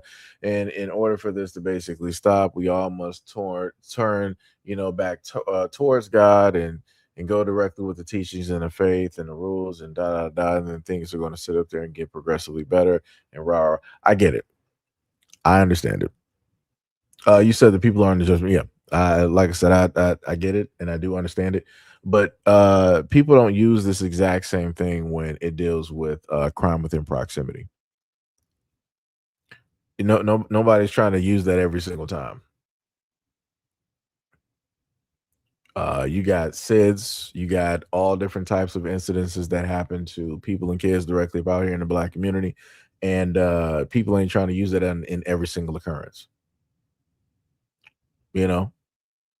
So at certain points in times, the main thing I'm sitting up there saying is that, you got other things out here that are specifically happening where you have people that have negativity and, they decide that they want to sit up there and do X, Y, and Z because it's just inherent, because it's just a part of this is just something that they've, been sitting up there doing. Like I said, I don't know. I don't know. I look at things a little bit differently sometimes because people tend to cherry pick what's happening and what's not. People want to. I don't know. But yeah, like I said, this whole thing that they're doing with this girl is drastically crazy. It makes no type of sense. Now we're about to sit up there and go directly into this, and this is something that was mentioned in the previous live stream, how the MTV VMAs discontinued Best Afrobeats category. Well, you know who they got up there? They got the color girl named Tyla, because she's a colored.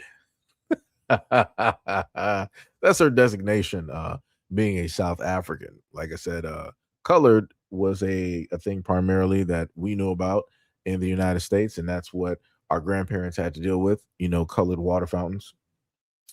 Places for the coloreds or the Negroes and different things of the sort. So let's just take a listen at what this person has to state about this, because I'm interested. There was no announcement, no hey, we're not. They just took it off. She said, "Choop." 3 years. 3 years. That's how long the Best Afrobeats category lasted at MTV VMAs. On one hand, when the category first came out, it was very much, Davido's Fall, Wizkid's One Dance, like they were doing numbers and they were definitely doing a lot to carry African music across the oceans, across the ponds. And the first winner was Rema, with Selena Gomez, which that wasn't even my. Wait, let me just pause real quick. The funniest thing that she's not mentioning, I guess, since she's African or whatnot or whatever, listening to the accent, that she's not mentioning is we're talking about MTV. MTV is American. So, aka music television. So I'm just trying to figure out, how would you end up on MTV? You're African music. This is not African MTV. This is MTV. How would you, as an African, end up on MTV? Well, it seems as though I remember that certain artists, such as Michael Jackson, was fighting to be directly on a lot of these channels and to get his music specifically played there, because in a lot of instances, you would just primarily have, white artists. A lot of the times, VH1, MTV, and things of that nature. So it's crazy how you're just making it seem like, as African music artists, y'all just appeared there and y'all were just able to get there on yourself, by yourself, like just off the cuff. Like it didn't take nothing for you to get there. It took for Black Americans to strive and to fight for representation for African music to even be showcased. So let's keep going. personal favorite version of that song, but this isn't about me. I can imagine the people at MTV being like, oh, my daughter loves this song. She's saying that like Afrobeats is the new big thing. We need to include them. We just have to include them. But then for the next 2 years after Rema won, you gave it to a South African and you continued to call it Best Afrobeats, even after she got on stage and said, I don't make Afrobeats. You couldn't go back to the drawing board and just create new Best African. You couldn't just change the name. You have Best Latin, you have Best K-pop, which actually, K-pop is not the only Korean genre, so what y'all doing over there? But over here, you could have just changed it to Best African. It's like this here, damn, at least we're including you type of vibe. And Wait, on what the did other you say hand, about it? Hold on, let me- create new Best African. You couldn't just change the name. You have Best Latin, you have Best K-pop, which actually, K-pop is not the only Korean genre, so So she typed up there. She said K-pop is not the only Korean genre. So what y'all doing over there? I'm a little bit confused. That's what Korea is known for. They're music wise, they're known for K-pop. I can't tell you another music genre outside of K-pop because nobody cares. Nobody cares because it doesn't have an attachment to Black American culture. That's what K-pop is. K-pop is Black hip hop, R&B, and rap dressed in Korean. That's all it is because they take everything that was used from 80s and 90s and early 2000s and they just dress themselves up and place themselves in it. Like I said, I've never seen so many quote unquote Asian artists wearing booty shorts, wearing door knocker earrings, having their hair styled a certain type of way, trying to twerk. Really, Asians twerk? When did they start doing that? What's happening? And then you got them sitting up there trying to like wear Timbs and oversized baggy clothes. What? That's not even y'all style. That's not how y'all roll. That's not how y'all get down. That's not how that happens. But like I said, let's continue, my man. what y'all doing over there? But over here, you could have just changed it to Best African. It's like this here, damn, at least we're including you type of vibe. And on the other hand, why not just include them in the other genres? Thames makes R&B, Tyler makes pop, No. She said Tim's make R&B. No. Well, it's going to be a specific category. She is an African colored R&B artist. Like I said, we got to start doing that. Like I said, if we're going to make it true to the point, we're going to make it true to the point. What was it? Was it Tyler? Yeah. Oh no, I'm sorry. I said Tim's. My bad.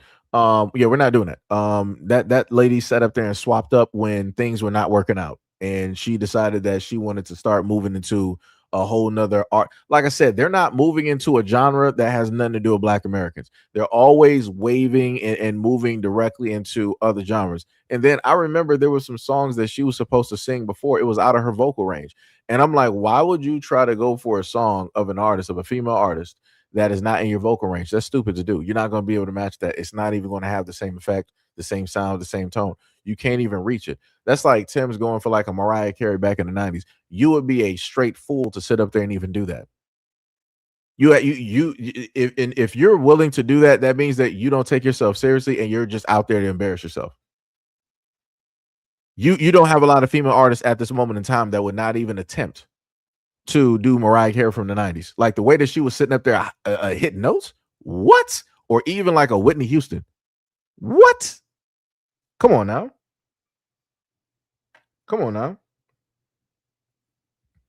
Like it's like I said, it's crazy work directly about here. But yeah, we're not trying to sit up there and have them dealing with like pop and whatnot. Because remember, who was what they were sitting up saying? Michael Jackson is the king of pop. But then it was just about a year or so ago, they had Taylor Swift on a music, and this was an argument from like white folks. They were trying to say that Taylor Swift is the king of pop. What are you talking about? What are you talking about? It's always been Michael Jackson. Taylor Swift is nowhere close to Michael Jackson. Nowhere close. She has never done anything. Like I said, Michael Jackson he could sit up there and stand for 5 to 10 minutes, not even start the concert, and people are sitting up there screaming and passing out. Ain't nobody doing that for Taylor Swift. What are we talking about? I put it to you like this. The closest thing that white people had to Taylor Swift at a point in time was Justin Bieber. That's the most credit that I would give you. Justin Bieber had girls sitting up there passing out. Like them, they were losing their mind. They didn't know what was happening. I'm like, why are you passing out? Why are you on the floor? Why are you out of air? Like, that's the closest thing that you got. And that within itself had a time limit. But again, other than that, the Great White Hope, Justin Bieber, right, along doing with some racist songs and everything in a sense, and then pulling into rap, and then supposedly giving his life to God after doing the whole thing and not doing it right after all of that. Now you got Taylor Swift again. Ain't nobody falling out over Taylor Swift. I've watched Taylor Swift dance, and I don't know what that is. She was just like doing anything on stage, sticking her tongue out, think she's really doing something, and she got a couple of cheers from the crowd. I'm like, word, y'all just hyping up any. Like I said, people will hype up the most mediocre stuff directly out there. God bless them. God bless them. Like I said, Taylor Swift is not a dancer, but you have some white people out there hyping her up like she was. Like I said, God bless them. God bless them. It ain't gonna be me. It ain't gonna be. I'm not about to sit up and. Anyways, let's keep going. I think it's definitely harder to categorize our genres because at the end of the day, MTV is a Western company with Western interests. They do just see us as best Afrobeats, best African. They don't have the space, or frankly, I don't even know if it should be their responsibility to make space for all the nuances of African music. I think it's our responsibility to celebrate our music the way that we know we can and the way we should. And also, if you are going to include us, include the people who know what's going on in the conversations. Like I said, now you want to talk about this whole inclusion stuff. I thought y'all had this down. That's what I'm trying to sit up there and figure out. I thought a lot of these Africans, I thought these Africans had everything down. I thought they said that they didn't need nobody's help. Look, the reason why this thing got taken down, it wasn't just because of them. It was also because they didn't have Black Americans to support it. They did not have Black Americans to support it. This is what it looks like when Black Americans do not support the things that Africans are sitting up there doing. How all of these people in the talk agrees, and they want to make it seem as though that they doing this, that, and the third, and yada yada yada.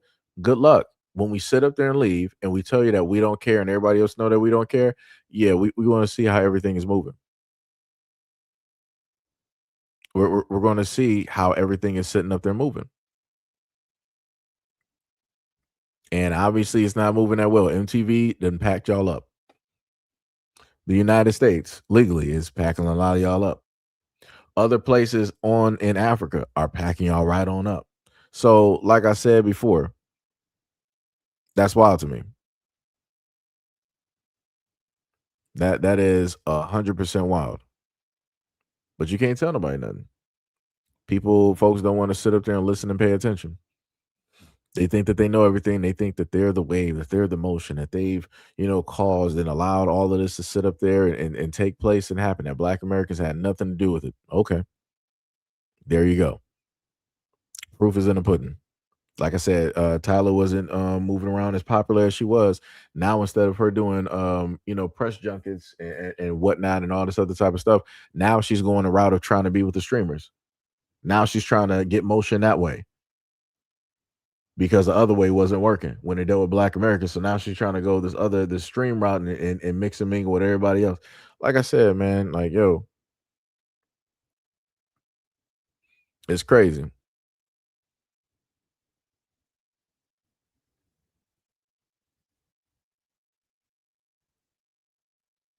That's some wild work.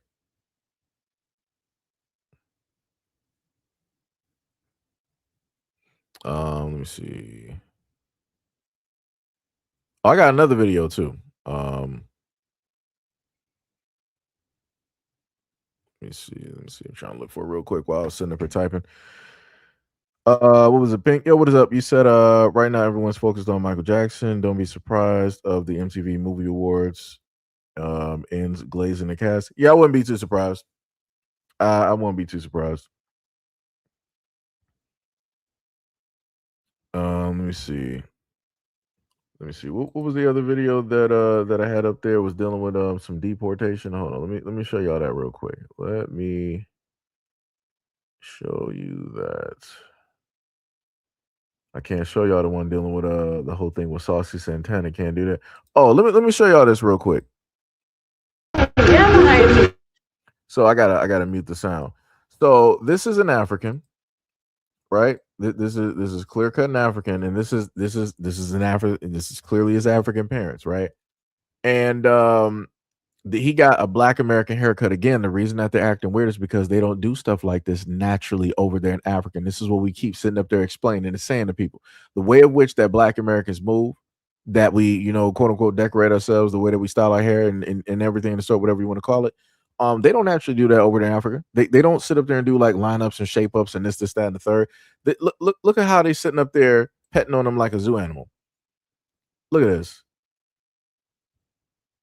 Look at this, like, oh, his forehead is so shiny. Like, what is this? His mom is sitting up here just looking at his hair, like, why is it springy and coily? The father's, what is this? What's this? Why is his hair so spongy? What is this? What is this? You left, one way, and you come back looking like a Black American. What is this? It's like, and he keeps just sitting up there like touching on his hair. Like, this looks crazy. This looks 100% crazy. And like I said, that's why I keep trying to sit up and tell people there's a clear-cut difference between Black American culture and African culture. When you sit up there and have these Africans try to take from or practice some of what Black Americans do, and they go back home and they go back amongst their people, this is how they be looking at them. They be looking at them like weirdos. They be looking at them like a strange experiment, like a zoo animal. Like, yo, what is you doing? It's like, you're Africans. Why are you just like these Black Americans out here? Like, what is this? What is this? Like I said, that is wild. He really sitting up here like touching like directly on his face. Like, wow, look at this, and let me see the bag, and this is crazy. Like I said, can't nobody sit up there and tell me no different. Can't nobody tell me different. Let me see. Oh, that was the Uber driver. I might sit up there and show that one off. Yeah, let's take a listen to this one real quick. Bro. So yeah, guys, I got deported. Got deported 2 weeks ago. I was in ICE hold for like 2 weeks. Threw me on a plane. Now I'm over here in the motherland. Sucks, bro. It really, really sucks, bro. I miss my family, man. Miss my girls. Man, if you know someone that's going through this, reach out. Because it sucks, definitely sucks. Not being able to, you can see your family, FaceTime, whatever, but it's not the same, The only thing we can do now is just try to come out stronger. Try not to stay down, You guys, if you guys were wondering what was going on, why haven't I posted videos? Like, what, Rafa? Where's the Red Bull videos? Funny videos, the music videos, the whatever, put stuff like, yeah, shit. I'm gonna bounce back, bro. Just give me a little bit of time. Like I said, man, it's just hard because, so far away from family. I'm gonna start putting up some videos, guys. If you guys can help me out. Some likes, some shares, comments, whatever. I can do a story time, this whole process from beginning to end. I'm just trying to figure out, like, whenever I happen to see these videos, I'm like, so when is he going to call out like his people that got him deported? When is that going to happen? Because like I said before, dealing with this whole situation, every time we look around, we see folks always trying to blame, for the longest time, everybody been trying to blame Black Americans for why it is that everybody got deported, why ICE is showing up and all this other type of stuff. And I'm like, that's a little bit weird, because every time that I've reported directly on this, I've given proof and validated the fact that it's people within their own communities who look just like them who decided to vote conservative, who sided with the Republican Party. Either they were able to vote legally or they were just siding openly. If they weren't able to vote, they were just like, hey, we got the Trump paraphernalia, and we're Republican this and conservative that and all sorts. And I've seen a variety of groups. But somehow, some way, all of these groups, whenever it is that they do videos like this and they're talking about, oh, I got deported, I'm going through this and I'm going through that. They never specify who are the people that got them deported. And I'm like, that's weird, brother. Why don't you tell the truth? Why don't you be honest about who put you in these circumstances? Why not just be honest? Why not just be honest? Right? Let's keep going. I got pulled over to getting processed to going on the plane, things like that. I can do that. Leave it on the comment if you guys want to hear that story. Thank you guys. Thank you guys for your time. Peace. I just like to say that I don't really. Right. So minus that because I don't really care for the dude's commentary that be coming directly after that. But yeah, like I said before, that's just like some weird type of stuff. I'm like, hey, it'd be like that. You ended up getting deported because you're old enough, and this is the part that I don't feel sorry for. He knows English. He full. I can hear. I don't have to try to struggle. I don't gotta try to understand. I don't need Chat GPT. I don't need some type of like AI robot to translate what it is that he's saying. I don't even need a physical translator. I don't have to need the Rosetta Stone or Babel. I don't need none of that. Hooked on phonics. I don't need nothing to basically try to figure out what it is that he's saying. How is it possible with you having the capabilities of knowing English the way that you do, that you didn't go get the paperwork that you needed to start the road for you to be a legal citizen, to naturalize yourself or whatever it is? Why didn't you sit up there and do that? And now you're getting online and you want people for innocence to like feel sorry for you. I really don't feel sorry for you. You know complete English. You know how to read, write, and everything. Unlike the other ones that were here for like 30 something years and they didn't know a lick of English and whatnot or whatever, and they're pleading for amnesty. You know English. You 1000% have no excuse. You just opted not to do it because you just didn't want to do it because again, you thought that the whole thing with TPS and whatnot was going to be a permanent thing. It was never permanent. It was just extended long after it was supposed to be extended. It was supposed to end years and years and years and years and years and years and years ago. But people kept extending it, give you shot after shot, chance after chance, and all this other type of stuff. And you just sat there like it was a luxury plan, just going to and fro. That's it. Like I said, that's some wild work. That is 1000% wild work. What was this video? I forgot. What was that woman sitting up there filming? I do got some other videos directly in the background. I forgot what was going on. Oh, this is another one too. This is crazy. Look at this real quick. No, we don't work with ICE. But as let's read this. It says New York City's first Haitian American sheriff, Edwin Raymond. Quote, "We don't work with ICE as a Haitian American. This is deeply personal." Funny how that works, right? Now, remember, if Black Americans did anything like this, where it was like, yeah, I'm not working with the government or whatnot or whatever, I'm for my people. People be like, he's anti-American, just anti-white. Get rid of him. He shouldn't have that job. This is that and the third and all these other types of things. You got a Haitian standing up here who's in a position, and he's sitting up here saying like, I ain't working with these other people to basically go against my own people. That's wild. Obviously, you are. You wrote about in your book as well that you're a child of Haitian immigrants. Correct. The Trump administration ended TPS, temporary protected status, for Haitians without status. The mayor's office just had to actually come out this past week and let go of people who had TPS and aren't allowed to currently work within the administration. Homeland Security says that they're going to increase ICE raids, particularly in New York City. And there's a big concern about whether or not law enforcement works closely with ICE. Should they work closely with ICE and coordination? And since you are a man in uniform, I have to ask you, what is your view on working with ICE? Well, the day-to-day operations within the sheriff's office, we don't work with ICE. But as Haitian American, this is an issue that's deeply personal. But immigration is a federal policy. And as the city sheriff, what I can guarantee that we can do locally is ensure that people are treated humanely and, with respect, and trust is maintained between law enforcement and the communities we serve. Yeah. And do you, just to be very clear then, the sheriff's office does not speak with ICE? No. Because people often saying, well, law enforcement, it gets convoluted and complicated. Yeah. The answer Again, day-to-day operations, there's none of it includes that federal agency. Obviously, you've wrote about. So this is what the question I present to a lot of Black Americans, as I'm slowly trying to order some food off of Uber Eats because I'm hungry right now. How many times have you heard any of these Haitians or these Caribbeans or these Africans that are police officers stating that they're not going to work with their other police brothers because they're not trying to do anything to harm Black Americans? How many times have we ever heard this? I've never heard it. I can say without a shadow of a doubt, I have never heard of this at all. But yet I'm listening to a Haitian get directly online, and he's like, well, brother, I'm Haitian.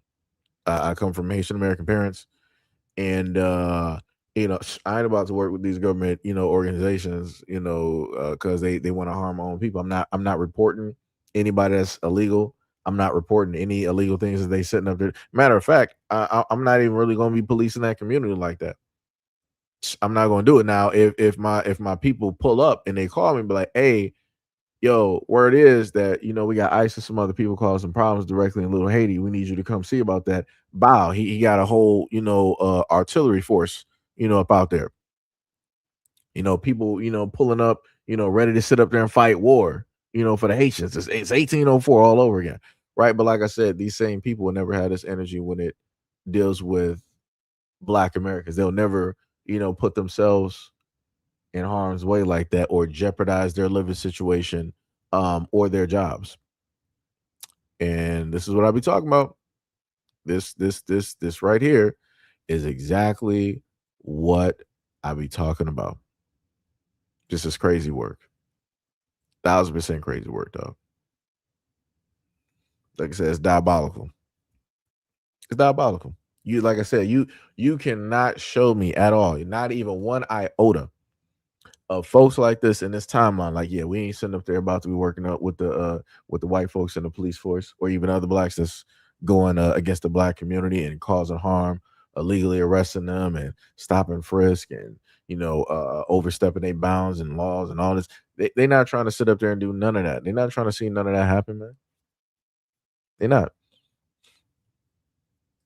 And that's why I sat up there and told people before, it's like, yo, we don't really have friends up out here. We do not. And this further proves it. How you see all these other people out here moving, exactly. Black Americans should be moving the exact same way. If they standing up and defending and whatnot their own people, Black Americans need to be doing the exact same thing. Exact same thing. But the moment in time that we do is going to be problematic, which we all know is going to be problematic. And people are going to be like, we're about to sit up there and call out the Blacks. We're about to call out the Blacks for what it is that they're doing because they're racist.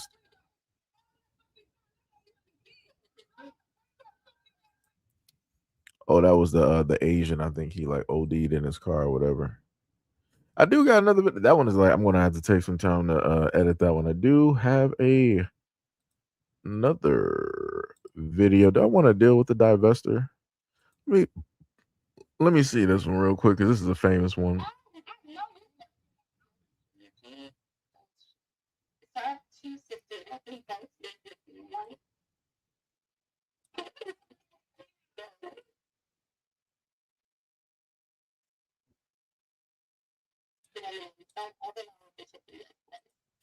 All right, so I just want to. I know you fucking like. All right, so I just want to take a look at Divestors Lane. Divestors Lane, Divestors Lane. If you're old enough, you know exactly what commercial it came directly from. So, we're going to take a look at this high prime divester. Like I said before, I told you before, when I looked at her, and I'm just going to freeze her face right there. She has the Candace Owens look. If anybody knows what I'm talking about, they know exactly what I'm talking about. She has the Candace Owens look, right? But what did they call themselves? The king or queens or something? Wait, what is it? The Queen of Kings? I forgot what it is. Like I said, they I guess the content ain't really pushing or moving the way that it was before. So you got to feed up some drama, and the best way to feed up drama is that you got to have quote unquote black people, but better yet, because she says that she's a black woman, you have to have quote unquote black women show up in order to create drama, to cause issues and problems, to be ratchet and ghetto. So let's take a look directly at this, right? Somebody said that they don't like the commentary because bigotry, and that's low IQ. That's wild, brother. Also what we like to sit up there and report, we like to send our reports directly to the shadow realm. That's what we like to do. Because as I told people before, I say you can, risk peril at your own risk, whatnot or whatever. I might be saying it incorrectly, but you know how it is. Mistakes, live streaming happens. If you clearly don't like what it is that you're able to hear, what it is that you're able to see, you can clearly just flip directly on your screen. We're in vertical format. It's inexcusable for you to sit up there and put directly up that you have a disagreement with the commentary. I disagree with a lot of people's commentary directly online, but I don't let them be known that I disagree, nor do I show up to their platform to sit up there and get attention, or to their channel to get attention. And 9 times out of 10, unless it's ultra egregious, I'm not leaving a comment. I'm not sitting up there doing that. Why would I sit up there and show them attention? That doesn't make any type of sense. That's actually low IQ, friend. But off with you to the darkest reaches of the Caucasus. Off to the Caucasus. That's exactly where we put you, in a shadow realm. Because not even the darkness or the melanin that makes up space can hear your screams. It'd be like that. But anyways, Tippy said, "Be right back." This woman. Troll at your own peril. Thank you, Third. That's what I said. Peril at your own troll. I know I said it reverse, but like I said, somebody up there they knew what I was saying, right? So let's take a look at Divestor's Lane. Let's see what's happening. Oh, I know you fucking like. So you were cheating? I was cheating. So I have 2 sisters. Let them both live with me. One is my mother's daughter. One is my father's daughter. I'm the sister in the. Whoa. Where is she from? Wait. Where is this woman from? And this is why I said quote unquote black woman, because she was like, one is my mother's daughter, and then the other is my father's daughter. I'm like, whoa, brother, where did you come from? And this is why I set up there and said that she has the Candace Owens look. I'm like, I've never heard a black woman speak like that. Let me roll that back, because this is the first time I heard her ever actually. This is the first time I really heard an accent come directly from this woman, and it's completely throwing me off. It's completely throwing me off. So let me go back there one more time so we can hear this, right? Both live with me. One is my mother's daughter. One is my father's daughter. I'm the sister in the middle. Oh, And my sister by my mother lived with me completely free. So you see that, right? You see how when she had to, I don't know why the accent came out there, but when she was explaining that, the accent was apparent. And then it just went into like a stereotypical black American accent. This is why I sat up and told y'all that these folks, they be studying black Americans. They absorb a lot of stuff so that they can, meddle and mesh directly in with black Americans, so that people can not really tell the difference. They'll make sure to also dress and maybe do some of the exact same things as well too, because I think I remember what her job occupation was that she was talking about, and again how she even stated in one video that she has 3 black kings, meaning her sons. And because somebody brought up to her, they were like, would you get mad if your sons wanted to date or get married to a white woman? She was like, nah. There was a certain look on her face though, and I'm like, you would. You would. You sitting up here, you're telling a great lie right now because you don't want to be called out for being a hypocrite. But I've never sat up there and seen a divestor talk about like, I would love for my son to be married to a white woman. I have yet to sit up here, because in their minds they'd be like, yo, I'm your mother. I had you. I took care of you. You better be going out here and whatnot or whatever and got it. I have not seen it. I've not seen any divestors raising quote unquote black sons that would be happy if their black sons divested from the black community by way of not being with black women. I've yet to see it. But let's continue. My bad. She accused me of talking to her baby daddy that lives in Atlanta that none of us know anything about. None of us have ever met him. We don't know she's how he Jamaican looks, American. his first or last name. All we know is that he's a felon that went to jail for somebody. She's not going to pay $3 for that. I am not paying $3 for that phone call. I don't know. I forgave her for that. Fast forward, she accused me of sleeping with my sister from my daddy's side's husband. That was, all of them were living with us. We're helping them, like, make their transfer from Atlanta to Las Vegas. Said that she saw me under this cover with my sister's husband, the same sister in this video. Oh, I know you fucking like. No, I'm not that bad. Mama. That's my sister from my daddy and her daughter that you hear in the background, ready to fight my sister from my mother. My sister from my mother was crying literal tears to my husband, like face drenched in tears, looking in his eyes, saying, She's sitting there watching this deceptive cheating movies with you, and you just sitting on the couch with your clothes off looking stupid. Come on, man, stop fucking playing with me. Y'all better stop fucking playing with me. Why are you so passionate? Bro, because that motherfucker right there will work fucking to the fucking bone. His feet was hot. No, that's fucked up. Are you jealous? I swear to God, you better stop fucking with me. I swear to God, I'm about to beat your ass, bitch. They're wrong, and I know you know, because you've been acting crazy. I watch you walk around this fucking house like something going on. Stop playing with me. That bitch went out the door the other day, and he followed right behind her, and you was sitting on that couch. Stop playing with me. Are you in love with my husband? I'm jealous. I want to fuck with Yeah. Rosie is trolling. Used to act like this when I was little. Yeah, Rosie was retarded. She grew up a lot. So wait, who started it again? Michelle ain't crazy because she keep on saying that Tez and her slept together. anybody close to me that knows this story, my sister, her husband, my mother, my daddy, everybody, then said it's very clear and very apparent that she is jealous of the way that Brett treats you. There's been times where my husband and I have been in the store and I'm like, let me tell you something. This is why people sit up there and say these interracial couples are just weird. Because I'm like, you're explaining a story and then y'all just doing like weird type of behavior. Like, what in the world? Oh my God. Sometimes I might just have to watch these ahead of time instead of you having like a first point of view so that I can just cut certain stuff out. Because I'm like, I could have just lived all of my days without sitting up there just like, brother, what were you doing? What was even that? What was that even there to sit up there? Y'all are so weird. Y'all are just weird. That's the best way I say. Y'all are just weird, just weirdos, just straight, just straight weirdos, man. Like, brother, why? Just why? Why, brother? Why? But like I said, it's anything for clicks. It's anything to sit up there and get people to pay attention and to get people. And these are two grown adults.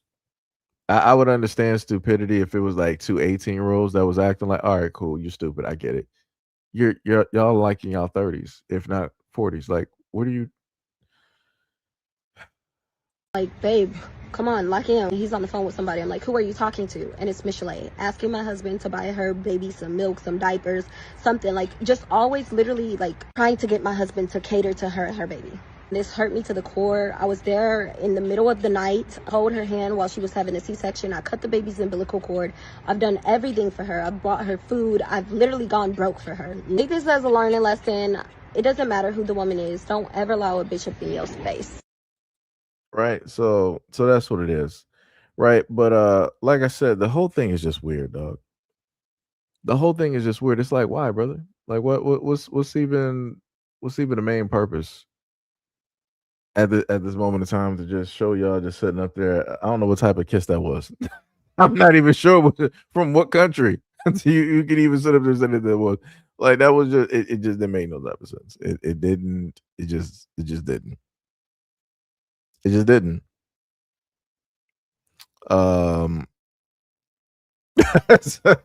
That's crazy. Third was like, if I see them kissing like that again, Seji, I'm timing you out. That's wild. Rabbit, what is up? You said, I don't trust black people in our relationships. Usually one of the people is weird. Yeah, that's facts. Monza said, you watching like we are, Seji? We're getting the fresh reaction together as a family. Yeah, sometimes I like fresh reactions, but other times I'm like, yeah, no, it ain't even worth it. I'm like, that was just, I could have just went without seeing that. I'm like, that was just weird. That was just weird. It's just like seeing women like her that are in these IR relationships, and they want to sit up there and be doing all these salutes. They want to have all this racist paraphernalia. They want to basically be on stream with white boys like Doja Cat be doing. If y'all don't know what I'm talking about, you can go research that. Doja Cat be playing up directly to the whole conservative right side of politics and all that other type of stuff, and we're not just doing weird stuff, man. Like, I'm like, is it really where? I'm like, what are you? I'm like, why? So, yo, it's crazy. And I think she still, with as much money that she has at the moment in time, I think she still does that. And I'm like, when you were first coming up, okay, I guess, right? Nobody, and way to get money and all. You're rich, multimillionaire. You still do? Okay, now it's a problem. Now it's a problem. Yo, Slick, what is up? What is up? What is up? Gail was like, I missed the kids. Let me see. Nah, Gail, we ain't going back there. Nah. Danny said, nah, we don't want to see that again. Rabbit said, can you replay? Nah, we ain't replaying that. No. Not at all. Monza said, who in the F? This is definitely tough behavior. Eating a bowl of cereal, pregnant. That was going on. Wait, a bowl of cereal? Wait, cereal's back? I mean, well, I get. I mean, if what if it's like Wheat Thins or something? Maybe. I guess. I mean, I don't know. Healthy cereal, oatmeal, stuff like that. I don't know. Somebody said I have seen the kiss. Well, you're gonna have remember. You're gonna have to imagine the other half. It'd be like that. Slick said, I'm sure she is one of those women that lets her write racist words on them for kink play. I mean, possibly. Like I said, the amount of stuff that I've been able to see, it would blow your mind. I'm almost like tempted to just upload that stuff to Discord. Like, I almost want to do it, but I don't want the Discord like looking crazy. I don't want to do that. Don't want to do it, brother. Don't want to do it. Ooh, brother. Ooh, what's that, brother? What's that? What's that, brother? What's that? What was this one? We have video saved from years ago, and I forgot what that one was. That was West African. This was the lady that hit the car. Oh yeah. This one was a fairly good message. I did like this one. Faces in high places. So, like I said, she stood up and said that one, and everything that she is saying is 1,000% true. Right. So let's take a listen to get rid of that disturbing kiss that we saw. Black faces in high places are not going to save us. Just look at the black proponents of Cop City in Atlanta's leadership class. Black faces in high places are not going to save us. Just look at the black woman's hand, ambassador at the UN, voting against a ceasefire in Gaza.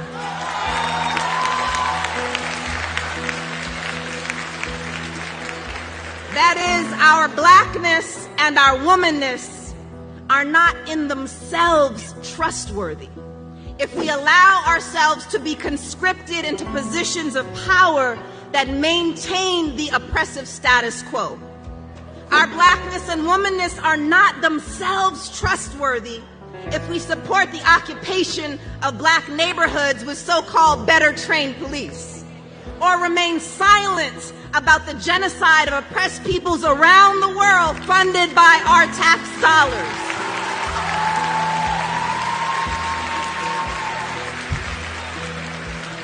And here, let me please shout out the incredible Spelman students and AUC siblings who have been organizing with Stop Cop City and Justice in Palestine, among many other troublemakers in this room. You all remind us that college is not a waiting room to enter the real world, but that you can start transforming that world right here, right now. It goes without saying, but let me just say it anyway. For student activists speaking out courageously for Palestine and Congo and Haiti and to stop Cop City, they should not be threatened with expulsion, loss of scholarships, or have public safety called on them for protesting. Too often, our institutions celebrate student activists after they've graduated, even giving them honorary degrees.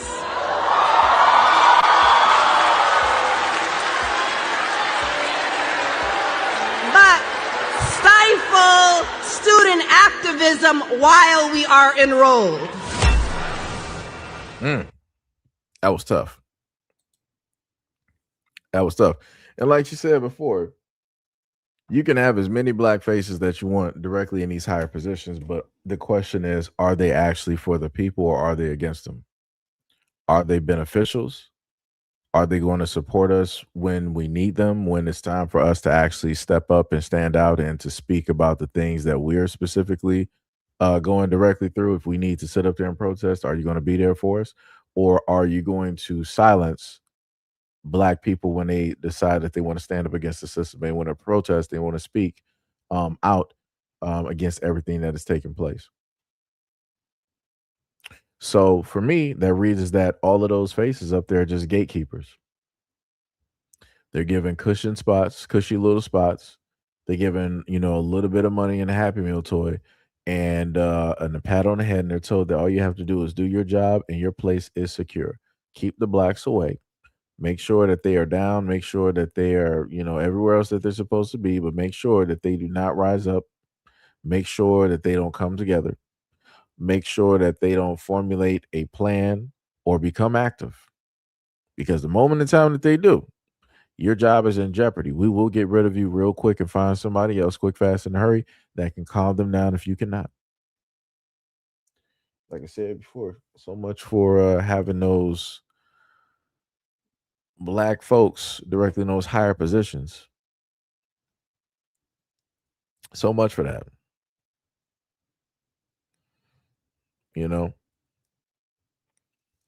Design 3, what's up, what's up, what's up? You said all black faces ain't for us. Slick said, are they super saiyan oons? Bars. D-Money said, why she look like James Brown, though? It'd be like that. It'd be like that. Jarrell said, exactly right. D-Love said, yep, 100%. Seji, they are the gatekeepers. Design said, facts. What is it? Caleb's here laughing. Yeah, it's great. But like I said, that's how it be, though. You like I said, you got a lot of people. You have a lot of people that are quote unquote those gatekeepers. And then when we have women like this who, are actually speaking and they're pointing out certain things, those are the main women that don't get the light or the attention.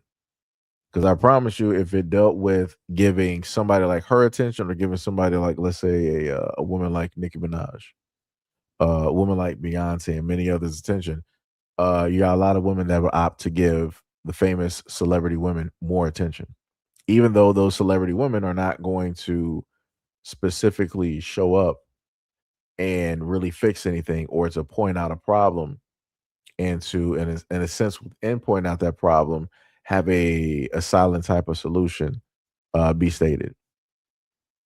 Right? Like I said, they're not going to do that. They're all a part of, one large, plan as well, too. Because like I said, I remember when Beyonce released Lemonade, that was the largest thing, going, and women everywhere was loving it. And I'm like, so it's just one album basically dealing with the fact that Jay-Z did XYZ and dealing with relationships and yada, yada, yada, and everything that comes with that. And I'm like, so a drama album is the main thing. But if Beyonce came out with an album with 100%, it was just political, and dealing with solution-based things and how to do this and how to that album wouldn't have made it. Album wouldn't have made it. It probably would have been the worst performing album and the worst songs that people would sit up there and be looking directly at. People would be struggling to really get that stuff moving. Like I said, it's crazy, but that's how a lot of things are. That's how a lot of things are. Another. Let me see if I can go back a little bit further. What is this? Running out of money, millionaires. What is this one?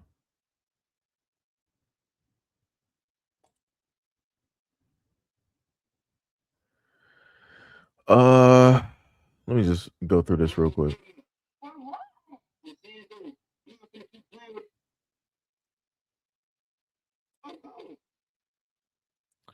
So let me. I'm just gonna make this like a little short awareness type of thing. Right? I'm saying though. So you got this quote unquote killer, right? Because obviously, a lot of the ratchets out there, they like sitting up there dealing with certain types of guys, and when they deal with certain types of guys, they are now in bed with those problems in those situations, dealing with those certain types of guys. So you're going to be able to hear and listen to this. And like I said, I can't really sit up there and feel sorry for her because she opted to deal with certain types of dudes. So his situation is not your situation. So let's take a listen directly to this and see what's happening. Where your baby daddy at? For what? I'm saying though, I'm not finna keep playing with his ass. You know what's going on too, don't you? Tell him soon I catch him, we putting his belt on his back. Gang, he's not worried about you. And I ain't bet in a minute you finna make me cause you right here. So what you saying? You right here. What? You right here. What does that mean? That's all I'm saying. I don't bro. understand what that means. Tell your What you mean? boyfriend I'm stop right playing here. on my name. Like I don't have nothing to do with that like shit. Can you just leave me alone? I'm out here with my kids. I just want to take the gas. Who you with, boy? Can you just let me take my hands out my Can you let me take the gas pump out? You're not doing shit. Okay, but you're scaring me. Tell your baby daddy pull up. Give a fuck about you being scared. Okay, I just need to get my gas pump out. You know gas shit, bro. Tell him pull up.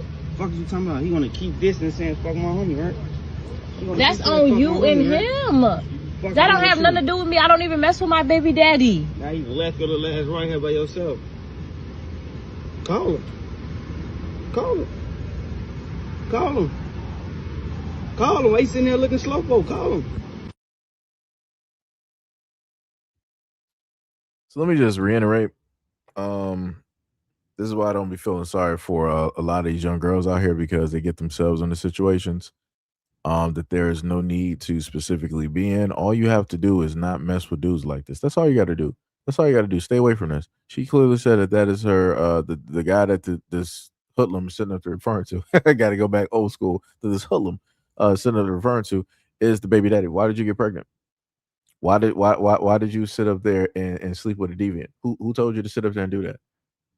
Who told you to sleep with somebody and get pregnant by somebody who is of the streets? Now you're of the streets, and now you got to deal with street problems.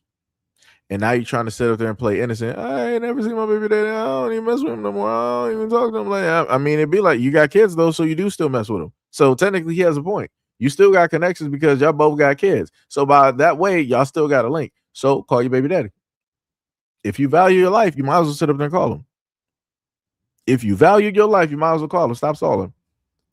This dude got his hands directly in his pockets and he ain't moved not once. You might want to sit up there and call him. Because like I said, your problems, his problems are not your problems. Like I said, you already heard the dude sit up there and say he got the face too. Let me take off this banner real quick. Take the banner off real quick. Right? Let me see how can I do this, make this a little bit so y'all can see it. Yeah, y'all can probably see it that way. He got the face like he done and seen a lot of stuff. There, I'm looking at this young dude. There is no hope in his eye. He is dead. Everything dealing with this dude is dead. Like there's nothing positive here. There is no life. Anything that could have potentially have been like when you look at a person like this, there is no God there. Whatever religion that you believe in, whatever deity that you believe in, whoever it is, there is nothing of that there. He is empty. He is a void. So when I give examples like this is what I be talking about when you got folks out here that's like straight demons. Like when they are there is no God there. Like whenever they show you the horror films and like the greatest evil shows up and they basically trying to let you know that the president is so great that there is no God that can help you. That's exactly what you're looking at right here. But she's in this situation because of who it is that she messed with. And that's why I be trying to sit up there and say, like, I don't understand why these women out here ain't talking to their daughters. Some people will sit up there. I already know that Tiffy probably gonna be like, yo, but where's the father? Yo, she's a grown woman. She a full-fledged grown woman. Full-fledged grown woman.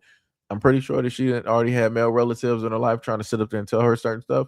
I know this because, again, I am a male and I didn't talk to a lot of great deal of females out here and try to tell people stuff. And folks don't want to listen. They want to be hard-headed. They want to be bullheaded. They want to keep hitting their head against their mountain, thinking they're going to be the juggernaut. A bee. That's all, folks. I get caught up on words sometimes. But they keep beating their head against the mountain, thinking that they just going to like juggernaut barrel directly through, and it's just not going to happen. It's just not going to sit up there and happen. You're just going to have a very large concussion, and you're going to have a very tough headache that you're going to have to barrel through and fight directly through. Like that's just it. Just is what it is. It just is what it is. Like I said, and this is why I say every single time I cover these videos now, I do not feel sorry for a lot of the women out here because they bring this stuff directly on themselves. Nobody is specifically telling you to be with dudes who are like this or associated with this. You do this on your own accord. You do this on your own accord. Like I said, he literally told this woman, he's like, yo, I'm out here with my kids trying to pump gas. He was like, yo, I don't care about them kids. Basically meaning like, yo, if you make a move, if you do anything, you and them kids gone. He don't care. He's probably done this before. Like I said, call your baby daddy. That's what that's the best thing that you need to. You lucky that he let you record. But to show you how comfortable he is, and he more than likely got a record and bodies, he does not care about this woman recording. He was like, the police can sit up there and see my face or whatnot or whatever. What's done is going to be done. You better call your baby daddy. You better do what this man is sending. He don't care nothing about nothing.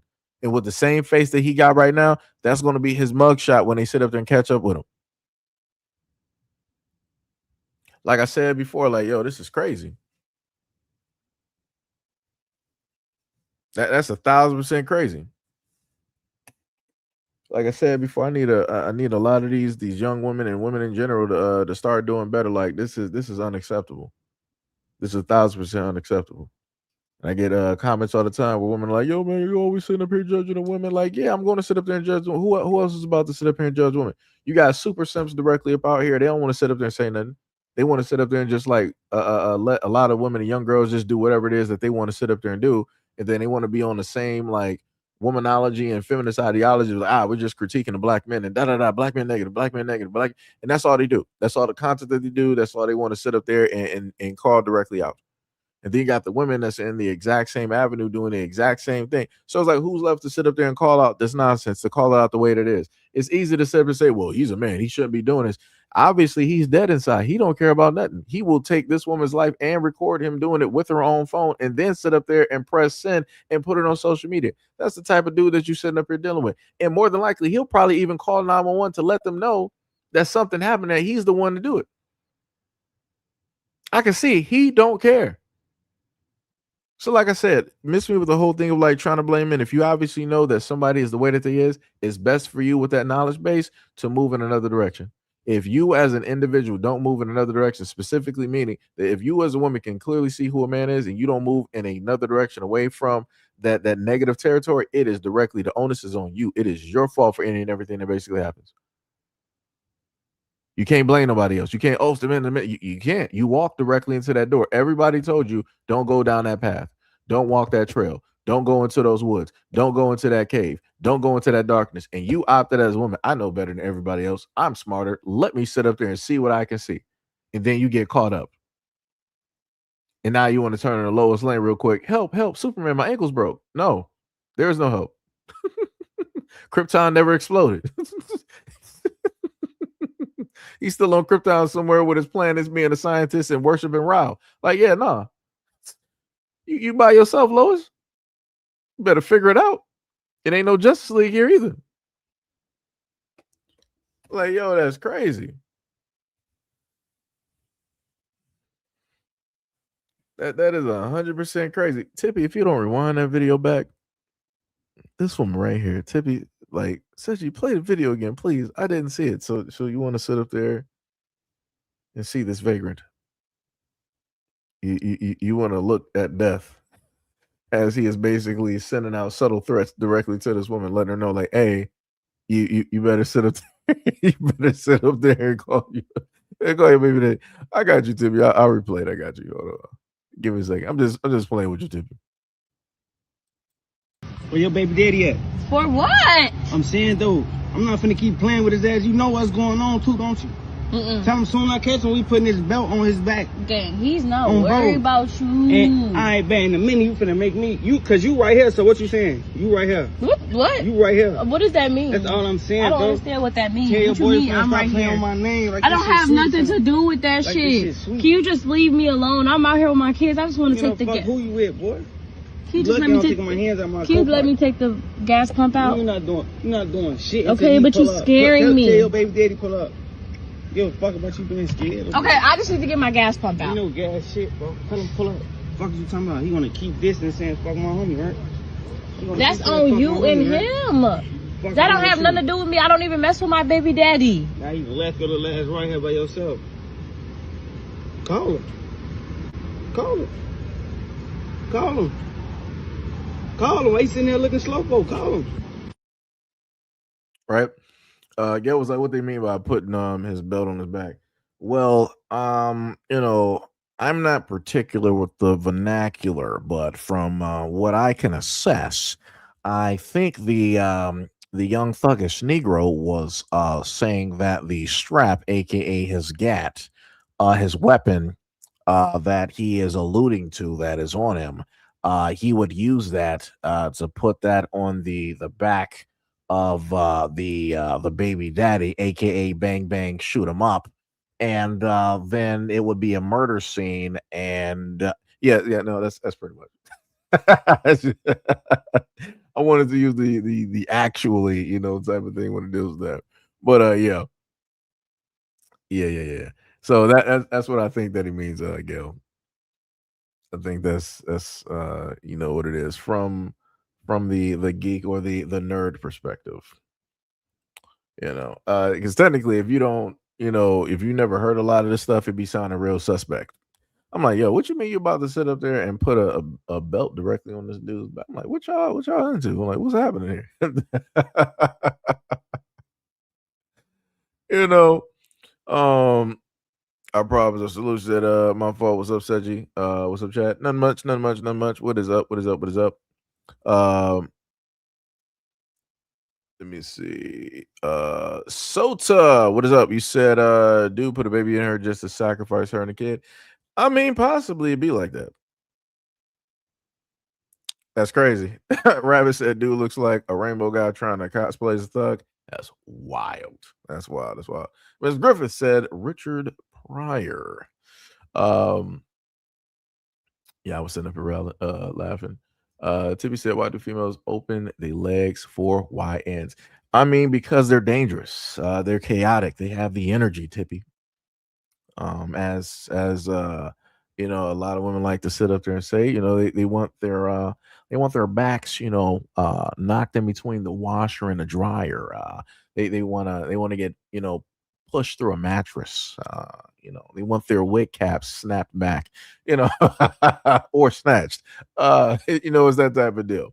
And what they would normally sit up there and state in comparison that normal guys can't do that, because normal guys will sit up there and just be too respectful. They will, you know, treat women like women, and everything of the sort. Like everything is basically safe. And I'm not sure exactly where, like I said, this is now turned into a whole nother thing. But with that thought process, I've always wondered where women happen to get that thought process from, where it's like one demographic is the one that'll basically, what's the word that I can basically use? Oh, is my food on the way? It is 10 minutes away. That's great. I'm glad I looked at my phone. Let me see. I'm trying to look for other words.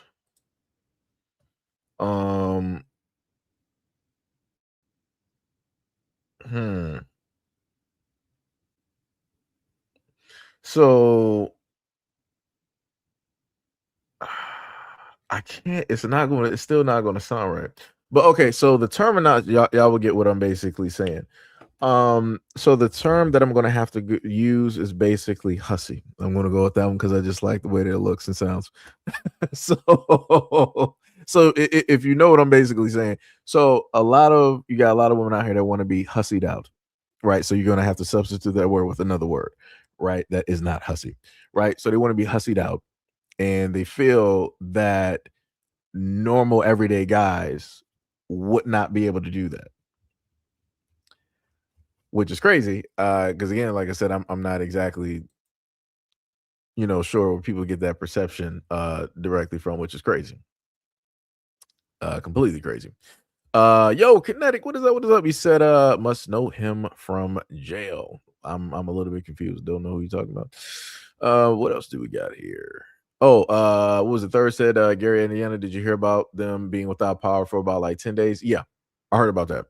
I actually got a video in the back somewhere with a young lady. She was talking about what she has to, deal with, when it deals with that whole thing and whatnot. Which again is actually pretty crazy. The whole situation of Gary, Indiana. Like I said, my condolences to those folks about there and what it is that they specifically have to deal with, dealing with the power outage and everything of the sort. My condolences. The other thing that I do want to bring up. Oh my god, another video. I'm just trying to roll through and find it. Let me see. Is this the one? No, it's about like nah. I'll probably leave that one directly in the back. Okay. So you got Coach Stormy and matter of fact, I got y'all. Let me put this up during this investigation. So this is the crazy part. You got these two boys here. I'm sorry, not boys. These two men here, boys to men, EBD, right? You got these Penn State frat brothers, right? Obviously, they don't look black.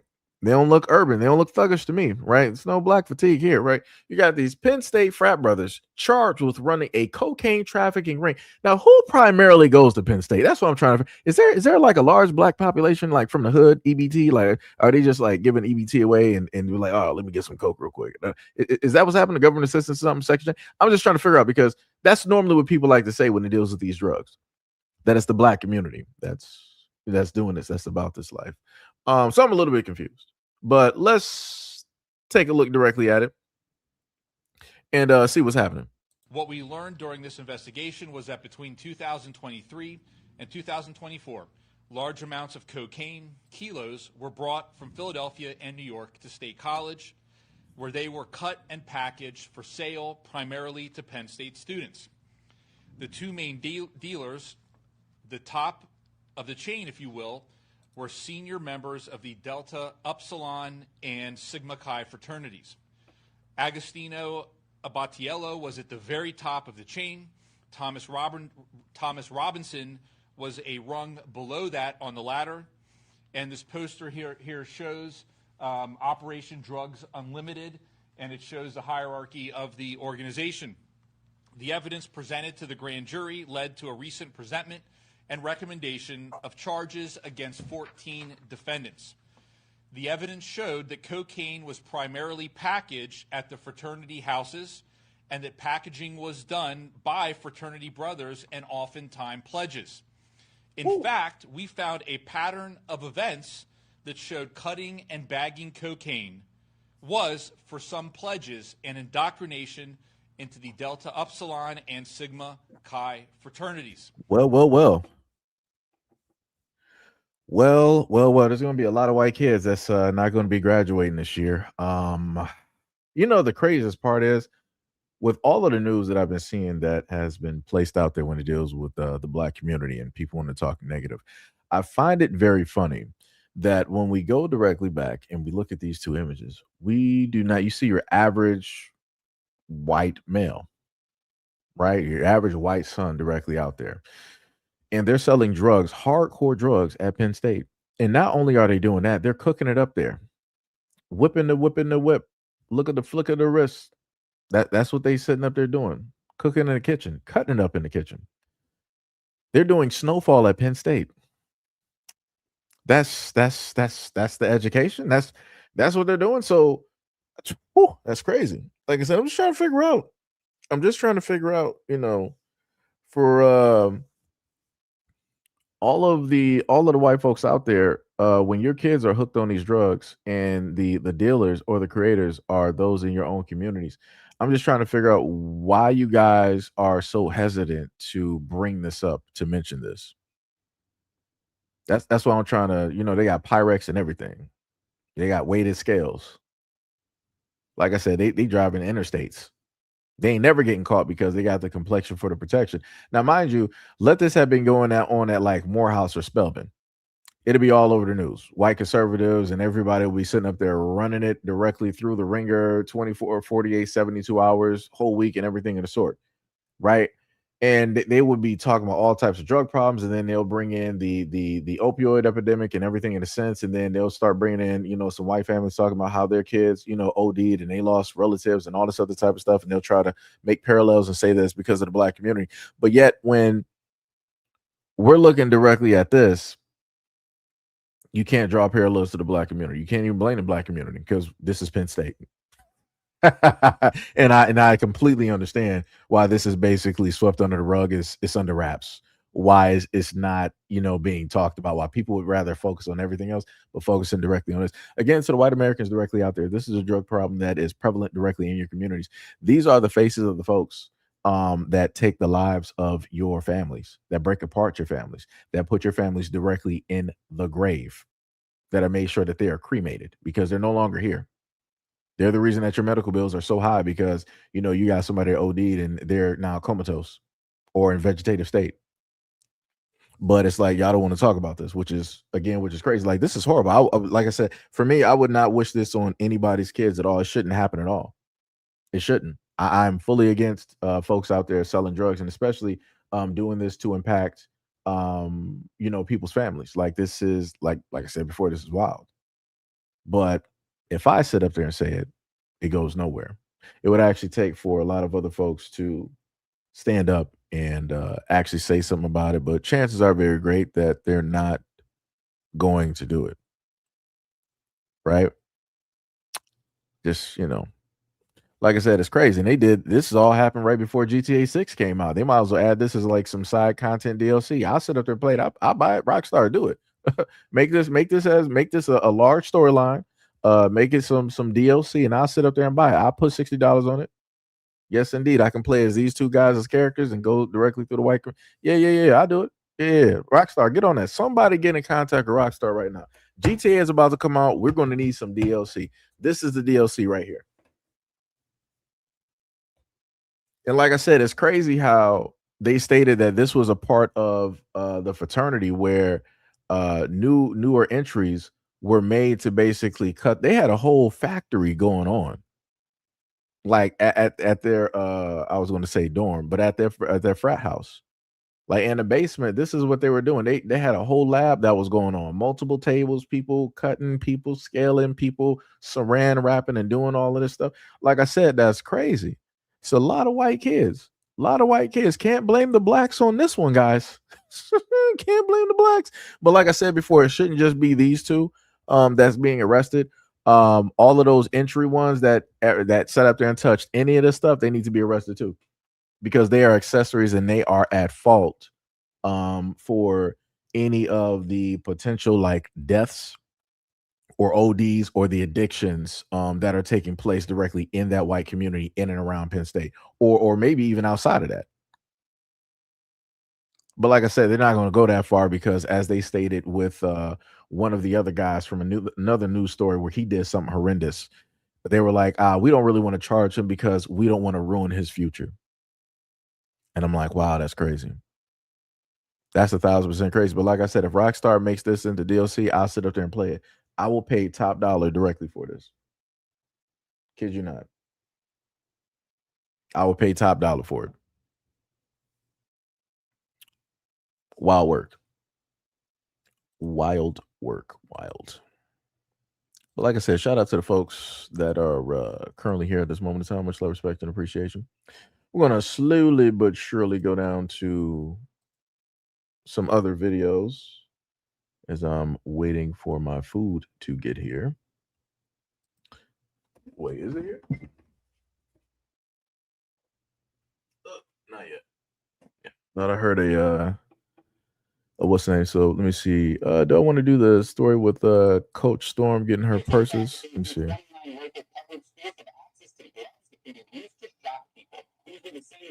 Oh, I got you. So for the folks that are here that have kids, There's in 29 local. I want y'all to listen to this. So the shot gloves that they're using with ICE agents, they're going to be basically using that for resource officers at schools. So I want y'all to hear and listen to this because this is very concerning and this is also very dangerous because you don't know what the voltage is or how that may interact and cause issues with kids. Somebody third was like, said you're paying $40 for a $3 burger. That's wild. That's cold blooded. It's not a burger, actually. Haha. But here's the video. Resource officers in 29 local public schools have access to gloves that can be used to shock people. These are the same gloves that ICE is considering purchasing for its agents. I'm your Omaha neighborhood reporter Jeremy Fredericks at OPD's Southwest Precinct near 135th and Q. And I've learned that school resource officers have used these gloves in at least 2 incidents. Take a look at this video posted on Compliant Technology's YouTube page. It shows a demonstration of the gloves being used on people. Give me your hands. Give me your hands. According to its website, OPD has school resource officers, or SROs, at 34 schools in the Omaha, Westside, Millard, and Elkhorn public school districts.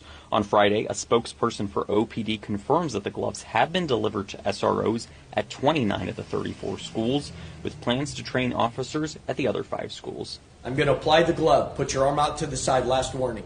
No. Omaha police officer Jason Civitano trained the SROs on how to use the glove. During a Friday afternoon press conference, he gave a demonstration on how it works. Civitano tells me that the glove was used by SROs twice, in both cases on students. The officer was trying to get this individual away from the school to leave. The commands were given. There was a refusal. It was a quick touch with the glove, and then the officer was able to secure that individual.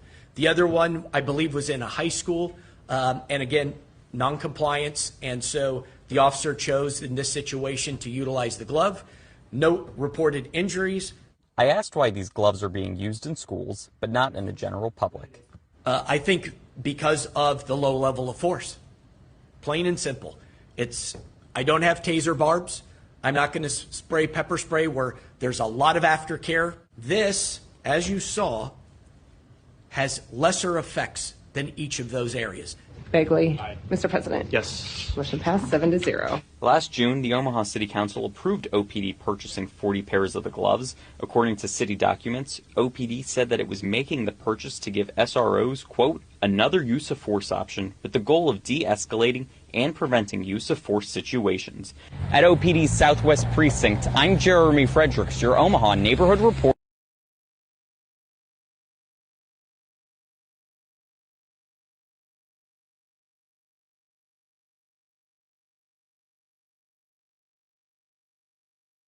All right, I'm officially back.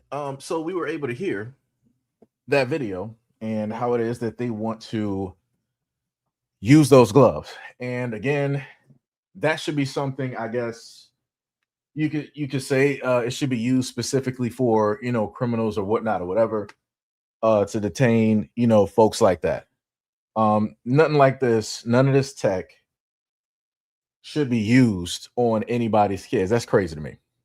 Like, nobody can give me a justification on why they should be able to sit up there and use that on kids. Wait, the Lord's work. Wait, what just happened? Hold on, let me see something.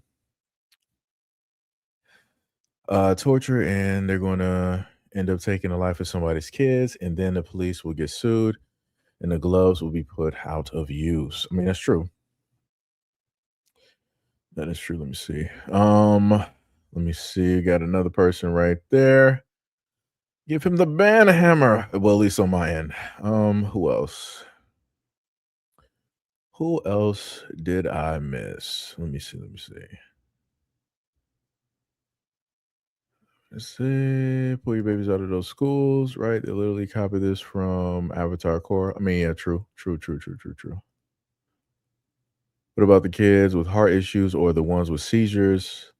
This is not okay. Kids are not cattle. Yep, that is a very great point. That is a very great point.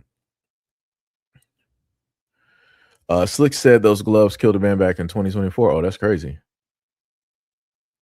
That is crazy. Didn't know that. Let me see.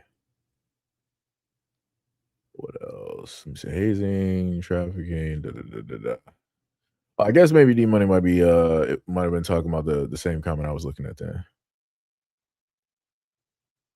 He says you what's your thought on the Master P clip? I ain't see that yet. Did not see anything about Percy Miller. Oh, okay. So yeah, it was the same one. Okay, so it showed up to me late, and then it showed up to you for okay, yeah. That's the same one I was looking at too. Yeah. To be said, let's be honest. These teens are out of control, and their parents don't care. You think the cops are really going to care? I mean, we're not expecting the cops to care because they're not meant to care or protect or actually save you. But it's the fact that you're willing to use something that you would first want to use on criminals, and you're opting to use that on kids, which is making me believe that you're automatically assuming and seeing the kids as criminals, which to me is crazy. It's highly problematic. What was it? Somebody said that they will start throwing powder mace in the faces and then lie to the judge about their observations intended to cause blindness.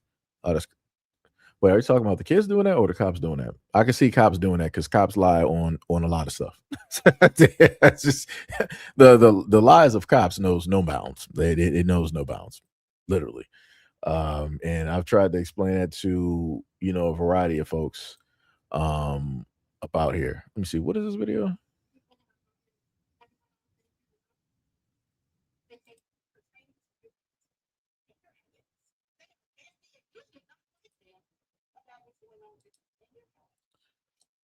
Okay, so that's a good one. Let me put this one up there for the women.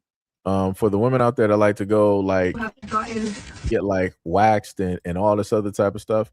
We're going to consider this as like a healthy warning video.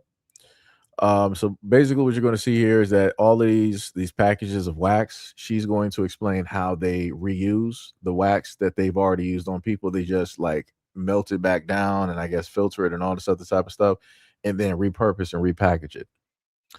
So that's highly problematic. So we're going to look directly at that and here you go.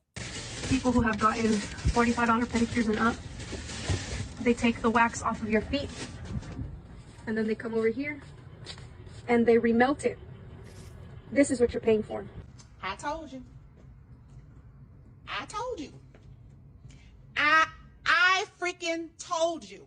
And I've been telling you. And I've been telling y'all for years. That is just the start. The nastiness goes to the level of nastiness that you never thought freaking existed. So why do you not want to support your own that have gone through school, gotten their license, and understand how important your health care is as pertaining to your feet and your hands? If they are nasty and usually not licensed, if they are always trying to cut corners, they're doing things like this. You all are making it an ethnicity thing. I am not. I am making it a non-licensed, nasty, I don't give a damn person thing. And that's just what it is. Come to the Black Pearl Nail Academy. Come support the nail techs that have gotten licensed from the Black Pearl Nail Academy. As you can see, when I post, I make sure I post all of the ones that I know are still taking clients. Yes, I have licensed over 250 people in the city of Memphis, but are they all taking clients? Absolutely not. So if I post their name, that's because I know they're still taking clients. Get on band with them and make sure that you're taking care of your feet and you have someone that is dependable, someone that knows cleaning, disinfection, and sanitation, someone that gives half a good goddamn about what's going on with your feet and your health. I told you.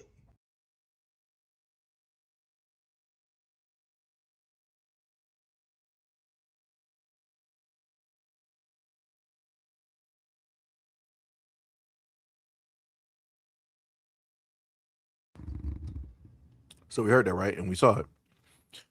So for the women out there that get any type of work done and they go directly to these areas, yeah, this is what they're doing.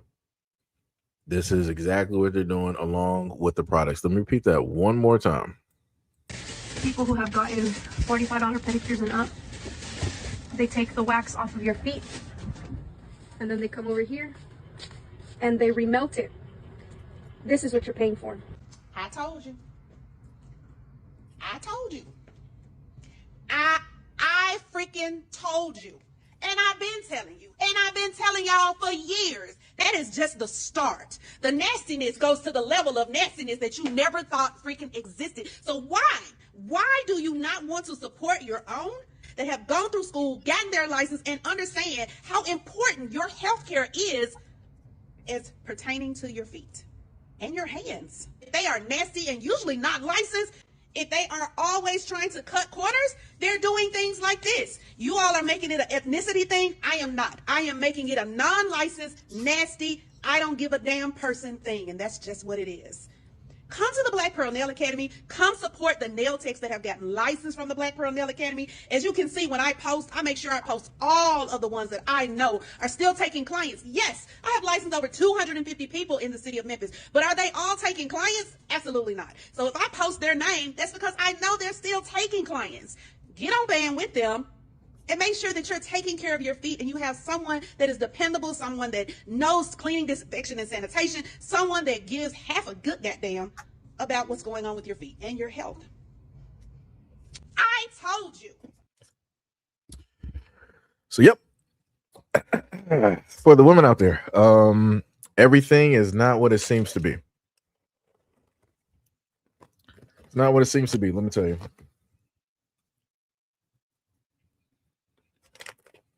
Somebody that it's not an ethnicity thing. I did nails years ago, and they didn't change the tips that, and they go too deep on the nail bed, screwing your nails. There have been amputations from those infections. Yeah, I heard about those. I heard about stuff like that happening to women, and I'm like, that's rough. That's real rough. It be like that though.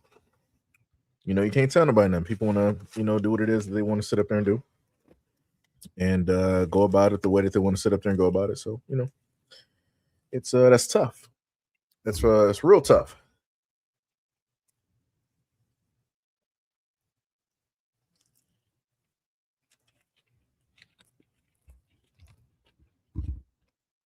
I'll tell you this though.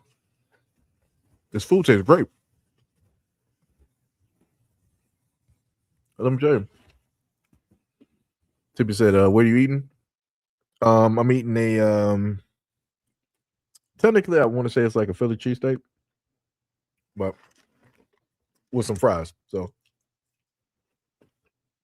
like I said, I got tired of doing the live streams and I'm just sitting up here hungry and probably everybody else eating. So I can already hear somebody knows like, yo, we didn't come here to hear you hear or listen to you. You're right at it if you want to. And chances are you'll be going directly to the shot around. So let you know. It'd be like that though. But we do have another video up here. Let me see if I can find it real quick. Oh yeah. This was, I think I might have gave you this one in a video, possibly. But like I said, I do like to give credit where credit is due to certain extents. When people want to, call out their own people and everything. So did I give this full video before? I didn't. You know what the funniest thing is? I didn't actually do the full video of this. So matter of fact, let me, instead of me just doing that, let me put a different type of video directly up here because I did not give y'all the full version of this video. I gave you like a snippet. It was only because this is like the full 5-minute video, and I didn't originally, go directly over it. What is it? Founder your cap said only set appointments for the misses at Black Run and owned nail shops only. Much love, respect, and appreciation. I see you out here with the boycott. I see you. What was that? D Money said I take walk-ins and appointments. This man. I can only guess where this conversation was before. Chip was like, I'm hungry too. Might make an egg turkey sandwich. I don't know. But let's take a listen to this. 30, your whole world's going to change. Very much like, so what happened in 50 years is going to happen in 5. And I don't know if you remember it. No, you remember it. Sorry. History books will show you that in 1850 to 1910, it was all about the horse. And 1 out of 10 jobs were furriers, people who did did horseshoes. By 1910, a horse was glue. Just real talk. And you had 100 automobile manufacturers created in between 1900 and 1910. Most of them failed, very much like AI is going on right now. A few of them survived, like Henry Ford, Ford Motor Company, paid his workers enough to buy the automobile they were making, ethics. And by the way, Motown got their idea for Motown from the Ford auto plant manufacturing facility, manufacturing line. We are at this inflection point again now, where literally, if you have a high school education and no hustle, you're done. You don't believe me. You go to CVS, go to Walgreens, go to your grocery store. 10 years ago, 5 years ago, it was a tester panel and you had 8 checkout counters. Now go to that same grocery store today. It's 1 person checking you out and 8 self-checkouts. That's automation. That's AI. Go to the airport. You went to your favorite fast food restaurant. It used to be 12 people behind the counter. Somebody would ask, what you want? My food. And not your attitude. Well, I got a break coming up. Yeah, you on your break right now. You retired on the job.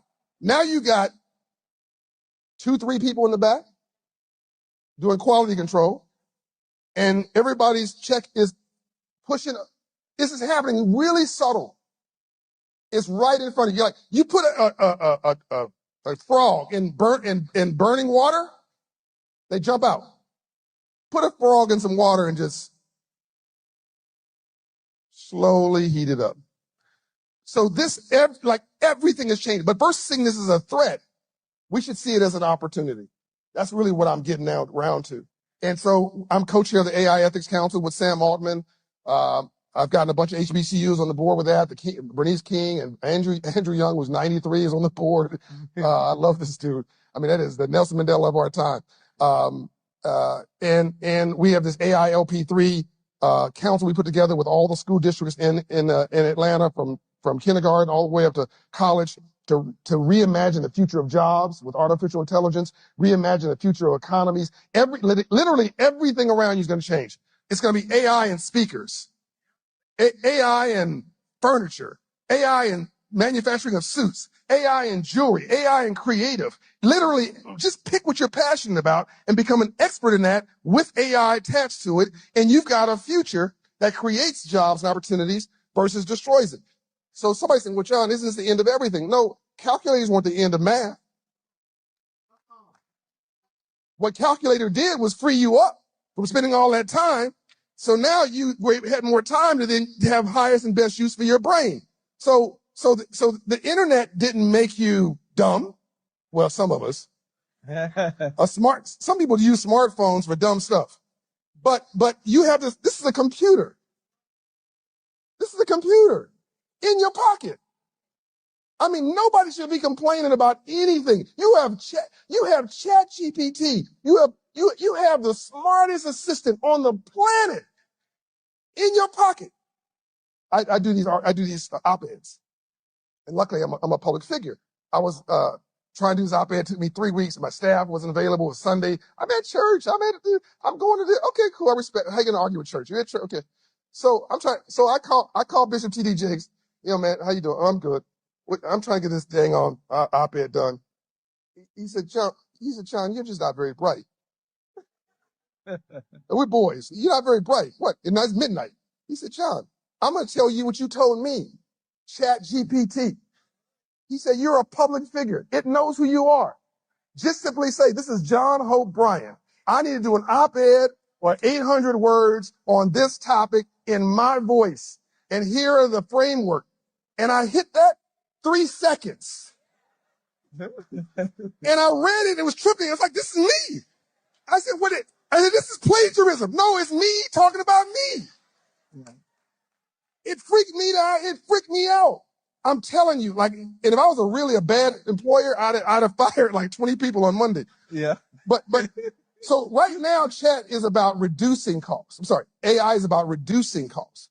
They have not yet figured out how to make money. But here's the good news: 99% of black people don't know a thing about AI. But to quote my brother Van Jones, 99% of white people don't know a thing about AI. Like, this is equal opportunity discrimination. Like this is rock, paper, scissors for everybody, like all at the same time, right? So people are like, oh, I've got a safe job. I'm an accountant. No, you're done. Right? I got a safe job. I'm an attorney. No, you done too. So you heard that, right? The most beautiful part that he said is that, excuse me, is that it's not even a color thing. He said both black and white people, the greater majority, 99.9% of them don't know nothing about AI. He is correct. He is correct. A lot of folks got AI on their phone right now and still don't know how to use it. They're still not implementing it in a way that could alleviate or make their lives, in a sense, better and or easier. And that's the craziest part. And everybody got a supercomputer directly in front of their hand. Everybody's using a supercomputer. If you got a mobile device at this moment in time of this timeline, you have a supercomputer. You got people right now that are able to use their cell phones and they're running businesses. I'm talking about big business. I'm talking about multi-million-dollar businesses right now. You got young men and women right now that are creating businesses off of their phones. So case in point, I'll just take it to social media. You got young people right now doing social media content, making hundreds of thousands, if not millions of dollars directly from their cell phone. They're not doing it really from a computer desk. They're not doing it even from their home. They're out and about. Everything that they do is basically content. Every time they look around, content. Whatever they talk about, content. So, and then within that, you can implement AI in order to make clips, in order to make videos directly for it. You can use AI to basically schedule out those videos on a multitude of different platforms. Like I said, some people out here are doing this completely hands-free. They just give them 4 hours worth of footage. AI will basically cut it directly for them. They'll get the long form content, then they got the short form content, and then they'll just schedule that stuff. I had to edit myself. Schedule that stuff directly out. Like I said, so going back to I did see you earlier, and I did not miss your question. You said that if and when you write your book, would I support it and put it on a platform? Yes. Like this, I don't even know how that's even a question, Gil. You already know how it is over here. Like I said, a lot of y'all been here for a minute, and I would not mind sitting up there, trying to do my best to push you guys forward. Like I said, y'all been here with me for a minute, supported the channel, a variety of ways. So that is without saying that that would automatically happen. Without saying.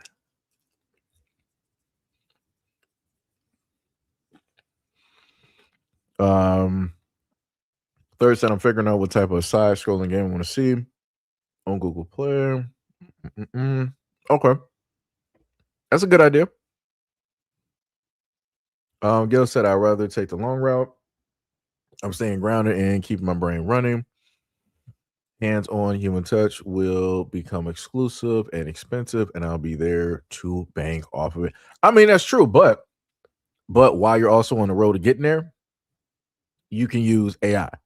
The main thing is anything can be a handicap if you look at it as a handicap, right? So if people want to sit up and say the end of the world is basically with AI, the thing I look at it is that while you're waiting on the end of the world, figure out how it is that you can get into and figure out AI so that it's beneficial for you, so that you can make money directly off of it. if you got the greater majority of Americans, they don't know nothing about AI, don't even understand it still to this date. This is the prime time to get directly in, directly on it. Like I said, you see all of these AI tech centers and whatnot or whatever. They're going to sit up there and need people who understand it. Like I said, there's going to be a lot of areas that's going to open up dealing with AI, and there's going to be a mass amount of Americans that don't know nothing about nothing when it deals with AI because everybody's stuck on, oh, the Bible, it's prophesized. This is this, it's that, it's the devil, it's rah, rah, right. So again, that knocks out a lot of competition. So be very happy that a lot of people are heavily into religion because religion is going to keep a lot of people out of a lot of things when it deals with trying to figure out stuff in the world and how to figure it out in a way that they can make something directly up out of it. So I'll tell you that. Jermaine says you're gonna ask for some money under the table. No. Like I said, I wouldn't sit up there asking them. Like I said, I don't even care if people became like 50, I was gonna say 50 millionaires. But became a millionaire and got like 50 million. It's like I'm not even about that. It's like my main thing is like as long as folks are successful and they make it, that's all that matters. Like I said, that's all I want. That's it. Ty was like, I want a signed copy of your book. Talking about Gil. Tippy said the lady who directed The Matrix and The Terminator says soon it will be man versus machine. Oh yeah, I know who you're talking about. I know the black lady you're talking about. Yeah. Why? Mickey knocked over the box. Why? Just why? Just why? He just had to do it. Anyways, Third said people who prepare for the future will be the leaders when the future arrives. Yeah. That is 100%. Like I said, a lot of these young kids right now who are very good with tech, like this is the funniest thing, right? There is a downside to giving kids tech early, but this is the flip side. A lot of these kids that were given tech early, they're going to be the ones later on that's going to have the wealth of knowledge and understanding and see exactly where the tech is going to go, and they're going to be directly on. They're going to be the first ones on that wave. A lot of their parents are going to be left behind because a lot of the parents are not going to understand. Even going back to Nitro Candom and the video I showed y'all before, like his mom, she'll be left behind. She don't know nothing about AI. Like I said, she don't even understand social media, but I bet you she got a social media profile. She don't even understand content creation, but I promise you she got favorite content creators or celebrities that are content creators that she follows. Like I said, it's crazy to see stuff like that in real time. It's 1,000% crazy to see stuff like that in real time. But like I said before, it is what it is. You're gonna have like somebody tried to tell me before in a conversation like, oh yeah, black people are going to be left behind. Yes, they will. There's going to be a lot of black folks that are going to be left behind because they refuse to learn. They refuse to move or progress. They refuse to understand. And then the moment in time that people get left behind, that's when people want to start saying, "What was me?" and this is unfair. I'm like, no, life is unfair realistically for to a lot of people, but again, some people make it very more unfair than it has to be. Like I said, it's a difference between the cards that you're automatically dealt that you had no hand directly in versus you deciding to go into a garage, create some cards, paint those cards, put some inscriptions on there, and then those inscriptions actually worked out, and now you got to suffer from whatever you call directly forth. Like I said, you made that. You caused that to sit up there and happen. Everybody else didn't. Life didn't even cause that to happen. That was specifically you because you wanted to play around and find out, and you played around and you found out. D-Money was said 10% finder's fee. Tippy said, but those AI data centers, I heard they're taking a lot of water. Maybe the rich want to take the water for themselves and put it in bunkers. No, I know exactly what you're talking about. No, but what I'm saying is beyond that whole thing, like I said, there's some things that are just outside of your control, and there are things that you can't control. Right. So again, the AI data centers could be a negative, but again, at the same time, figure out how you can make that stuff work for you.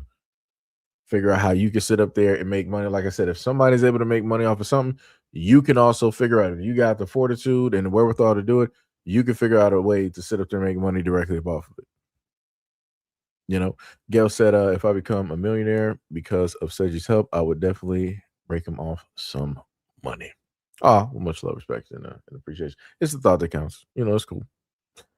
Slick said stole her work and she went in court for her stuff being stolen. Third says she probably only follows Chris Brown on Facebook. That's crazy. People still sitting up here trying to dog that man. That's some wild work. Let me tell you something. Wild work. Rabbit said you throwing shade at these old lordy Christians, always giving me hope for black people. No, like I said, I don't got like the reason why I sit up there and do it is because like I said, I have people in my family that are heavily religious and they're heavily judgmental. And I'm like, they're some of the main people that shouldn't be judging nobody, especially with their relationships and everything that they've done, past, present, and future. On top of the fact that the stuff that you preach, you don't specifically even live by yourself. You don't like it. That it just doesn't make any sense at all. And then on top of that, going through Christian, Baptist, Catholic schools very early on, it's like it just turns you off from a lot of stuff. And you just don't want to be around like a lot of people because, like I said before, some of the most religious people, they also be some of the most freaked out. Let me just put that directly about there. Let me just put that out. There's a lot of shows directly about here where they talk about folks of the church, and they be some of the most freaked out ones. Like people be getting passed around like the Last Supper. Like it's wild out there. it just be getting like passed around. I'm like, that is wild. That is completely wild. They be moving. They really like why they send up there, having people thumping on those Bibles. They need to be passing out condoms. Like I said, it'd be wild. Pastor be getting in on there too. Pastor be sent up there with multiple women, other people's wives. Like wow, like I said, the amount of stories that I sat up there and covered, especially that video I gave y'all probably about like 3 or 4 years ago, where that pastor and his mistress, she came directly up in there. I think she was young too. I think she might have been like 25, and she came in there fully pregnant and talking about how this is the pastor's child and this, that. And I'm like, whoa. I'm like, welp. This was not what people was bargaining for. People didn't know what to do in that church. And then the pastor was like, people want me to step down and asking for me to step down, and I'm not stepping down because X, Y, Z, and yada yada. But like I said, this is the people that folks want to choose. This is supposed to be the left or the right hand of God. And it's like you got to really question yourself. How godly is that person? And if you following that person that's supposed to be godly, then how godly are you?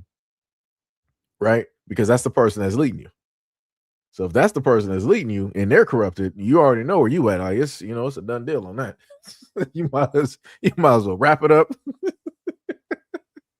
and start walking through the fires of hell yourself. You might start walking on some hot coals and start preparing yourself because you ain't gonna be looking at those pearly gates no time soon. You better hope that you can look in limbo. You better hope that you can just be stuck in like a type of void or a quiet place, up until things get sorted out, like I said, crazy. Straight crazy out here. What was the third set? I don't hate Chris Brown. LOL just saying, no, I get you. That's the same thing when people talk about Chris Brown and they're like, yo, the moment in time I see a woman sit up there and start doing X, Y, and Z, and like she's like just swinging on the dude, he ain't fighting back. They pull up that Ben 10 meme and the image is Chris Brown. Yeah. it's like it's not funny, but it's funny. It's like I get it. It's like I 100% get it. Like I said, it'd be like that though. It'd be like that. Slick said those people are just like everyone else. That's true. You said they could be good and also sick in their head at the same breath. That is facts. Timmy said pastors taking out their wives. That's another wild story. Now we're going to sit up there and swap this a little bit.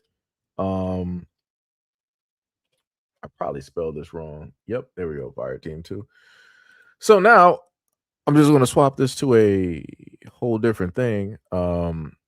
Because again, we be shifting gears about here, and I see this is trying to freeze on me. We're not doing this, brother. Hold on.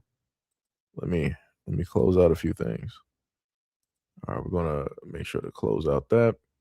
Not about to sit up there and catch me twice. So the other thing I want to sit up there and list for the gamers directly about here in these streets. Of course, y'all know I'm a gamer. The thing is, so I think we also got like Shauna up here as well too. I'm not sure if they got this and my phone will be ringing. Not sure if. Give me a second.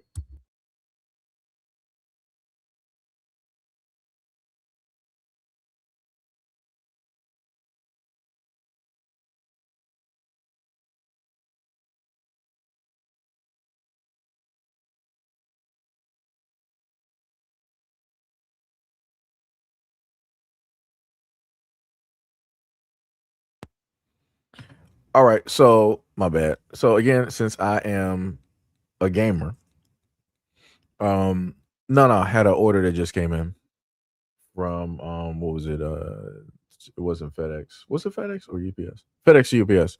So you can basically have them either send you a text message or give you a call when the package is basically there. So yeah.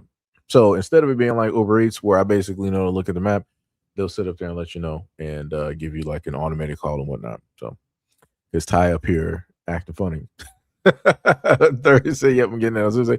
So yeah, this is the game that I wanted to pre-order it. I wanted to already have it, download it, but for whatever reason, this is the first time I've ever seen this happen since like some 360 type of stuff.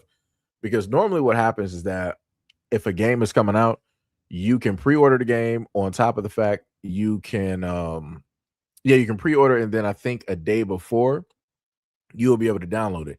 You can't do none of that. The only thing I can do on my Xbox is wishlist the game. The game is finalized, it's already done.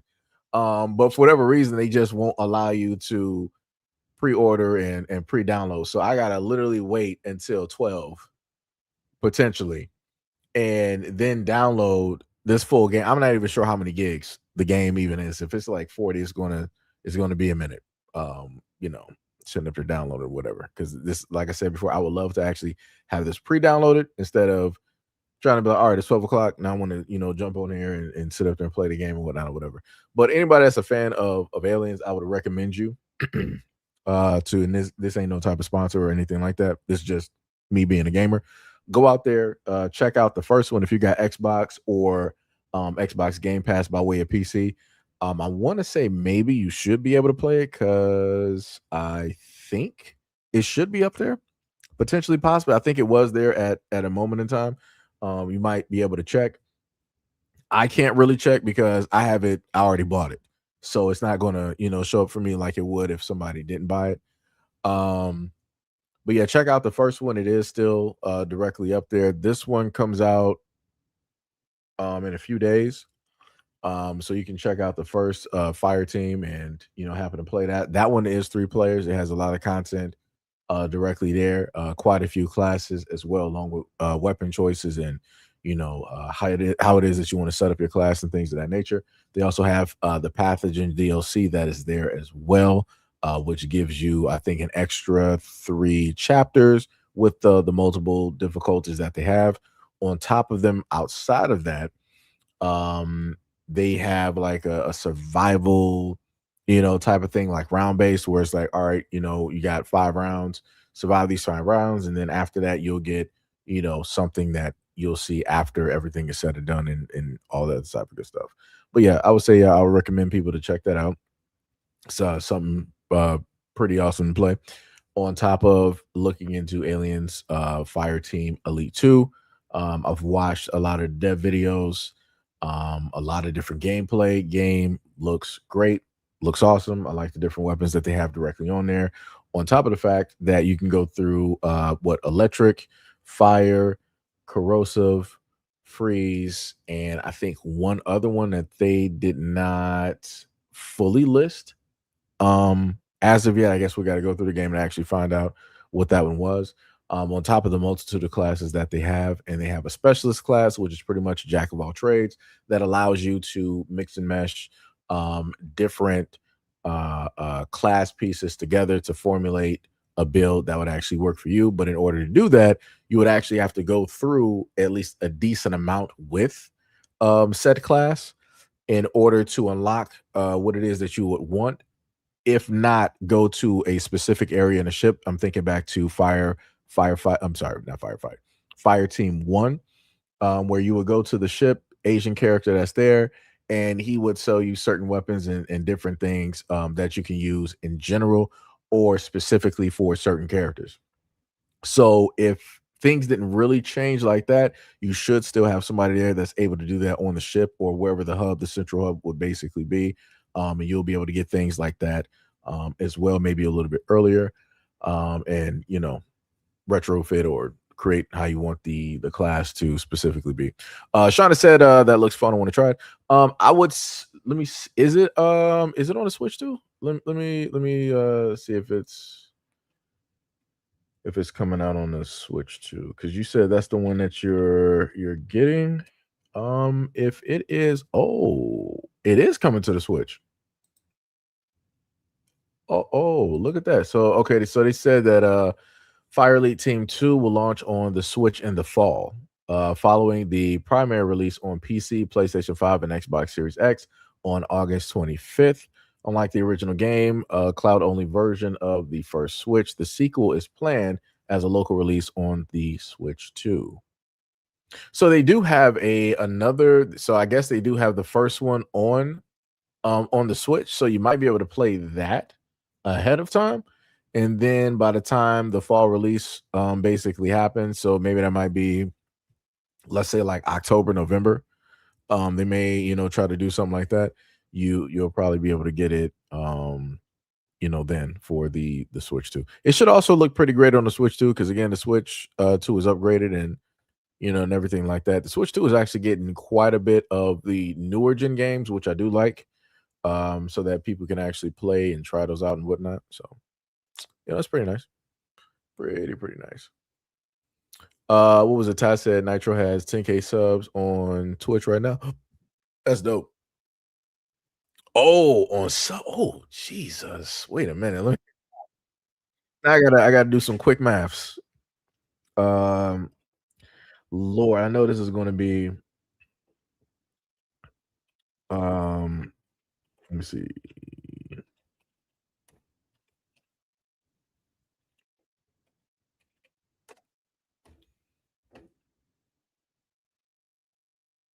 Woo!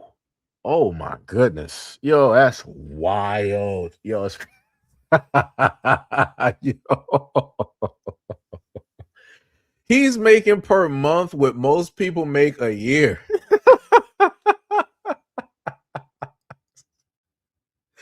Shout out to Nitro Camden. Yo, shout out to Nitro Camden, dog. I'm not, like I said, ain't no hate in my blood. Glory to the winner.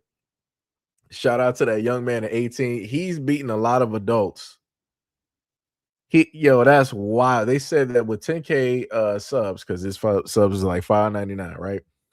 It said Twitch streamer generates roughly $59,900 per month in gross subscription revenue.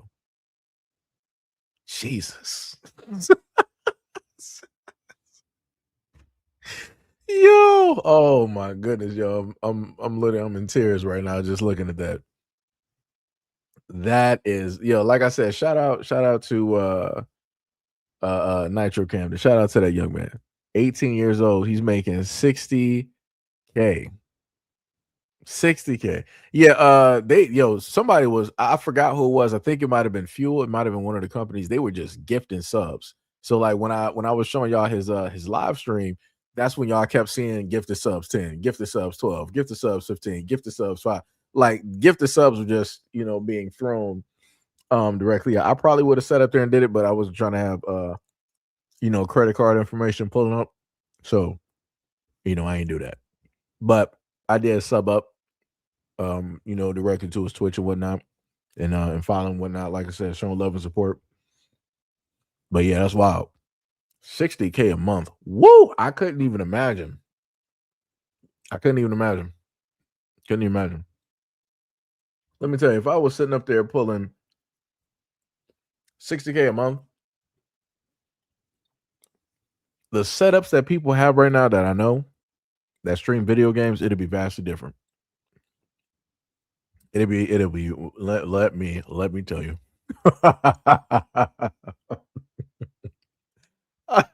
Like I said, I know why it is that I got stopped early. I know why it is that I got stopped early from certain things, because the plans that I would have had and the things that I would have did directly with that money, it would have been to help out other people. So I know exactly why it is why I got stopped. I can tell you that. Like I said, Lord help them. Like I said, I have people set up real quick. It's like, yeah, we about to have all of your stuff looking great. You about to have like the best computer, about to have the best version of a PlayStation, Xbox, whatever it is. Steam Deck, we got that on deck. To be sitting up here talking about like, yo, I need what is it? Somebody started GoFundMe so I can get a PS5. You wouldn't even, you would have a PS6. Like I said before, we'd be running it up real quick. We will be running up, and the only thing I would want to return is that I want to see people out here just making it. That's it. Like I said, that's the main goal. Let me tell you.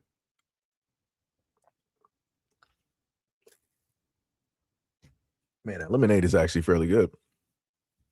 What was it? Yo, Ghost Fox, what is up? You said it was a fun game, but the first one had a gun issue. Still play with it on insane mode.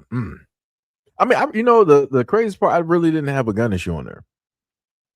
I don't think I really. Now, if you're talking about like the audio, I guess I can potentially see that or hear that or whatnot, I guess. But other than that, I didn't really have a gun issue. Let me see. And then the other thing I want to sit up there and bring to other people's attention is this right here. Oh no, that's for beta keys. I wasn't even trying to do that. I'm just trying to get a nice little image that will. That's not what I was trying to do. If they got the image up there, I'll just use it. So I've been sitting up there playing the Modern Warfare beta. Right. So let me just put this directly up there so that people can sit up there and see it again. Like I said before, I am a gamer. So this is the part of the stream where I just start talking about games and away from the normal everyday topics that we just happen to go directly over. Let me sit up there and tell y'all something. This for me, and I was slightly tempted to stream it. I mean, the beta is still technically going. It's from 22nd to the 26th. I'm almost tempted. I would have to like start probably to download upstairs on like the Xbox there to set up there and even stream it if I wanted to. But let me sit up there and tell you that I there's been so few rare times where I've played a Call of Duty beta, and because my way of being critical is like I look at shooters and how they treat shotguns and LMGs. And if I can figure out how they basically work there, I can be like, all right, maybe I might give this a shot or maybe not. I'm using the very first shotgun directly on there. I got that bad boy 260, within the time frame that the game released within that few hours. Got my profile already at 20. I got the chambered rounds for the apex of the shotgun. Basically, it allows you to fire like an explosive type of shell or a type of shot, directly at the person that's in front of you, or maybe it might be some like electronic hardware or whatnot or whatever. That it's all right. It's not really that bad. It doesn't do as much damage as, let's say, like a slug. But let me sit up there and tell y'all something, because I'm a pure shotgun person. Out of every Call of Duty that I've ever played, you were never really able to run around and hip fire with slugs. This is the first Call of Duty where I can run and hip fire with slugs and they actually hit. Because normally if you shoot somebody, if you hip fire and you shoot somebody with slugs, they could be 5 feet in front of you. It just turns into confetti, as if it just breaks through a dimension and it just shifts reality and it doesn't exist anymore. In this Call of Duty, the slugs actually, they work. They actually hit. I'm like, oh Lord. I'm like, y'all really did this. I'm like, that is wild. Like, I put a scope on a brand new shotgun with the slugs. It felt like I was quick scoping with a sniper. I'm like, brother, what's happening here? I'm like, yo, this is madness right now. And again, in Call of Duty fashion, they only give you one shotgun to use, but every other like the pistols, the snipers, the DMRs, and everything like that, they all have 2 to 3 directly in there. They always hold back the shotguns for whatever reason. I don't know what it is with shooters and not liking shotguns. I'm like, if y'all really don't like shotguns, just don't have them in the game. Just take them out. Just have the other categories, which is just bullets, because the craziest thing that always happens in every shooter is that in unison in general, the main population, they be like, we hate shotguns. And I'm like, do you hate shotguns because they work, or do you hate shotguns because you get beat out? And their reply is like, well, I don't like shotguns because they're overpowered. They have too much reach. They do too much damage. But I'm like, an SMG should not have the same range as a sniper and roughly still do that type of damage, and everything is fine and it shouldn't be able to do that. Like, that doesn't make any type of sense. Like, you shouldn't be at like a football stadium and you're out beating the sniper. That doesn't make any type of sense. And then on top of that, potentially even out damaging a sniper. That doesn't make any type of sense. That makes zero type of sense. It's not even logical, right? Because then you also got bullet drop.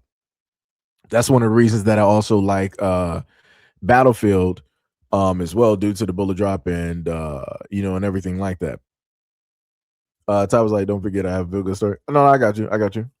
Monta said, I'll wait for the full release. You also said Modern Warfare campaign. Oh, the other thing too, I forgot. I'm glad you mentioned the campaign for Modern Warfare 4. With the beta, I got a Division 3 breakdown video that I was supposed to sit up there and watch. And I have not looked at it because I opted to do a live stream.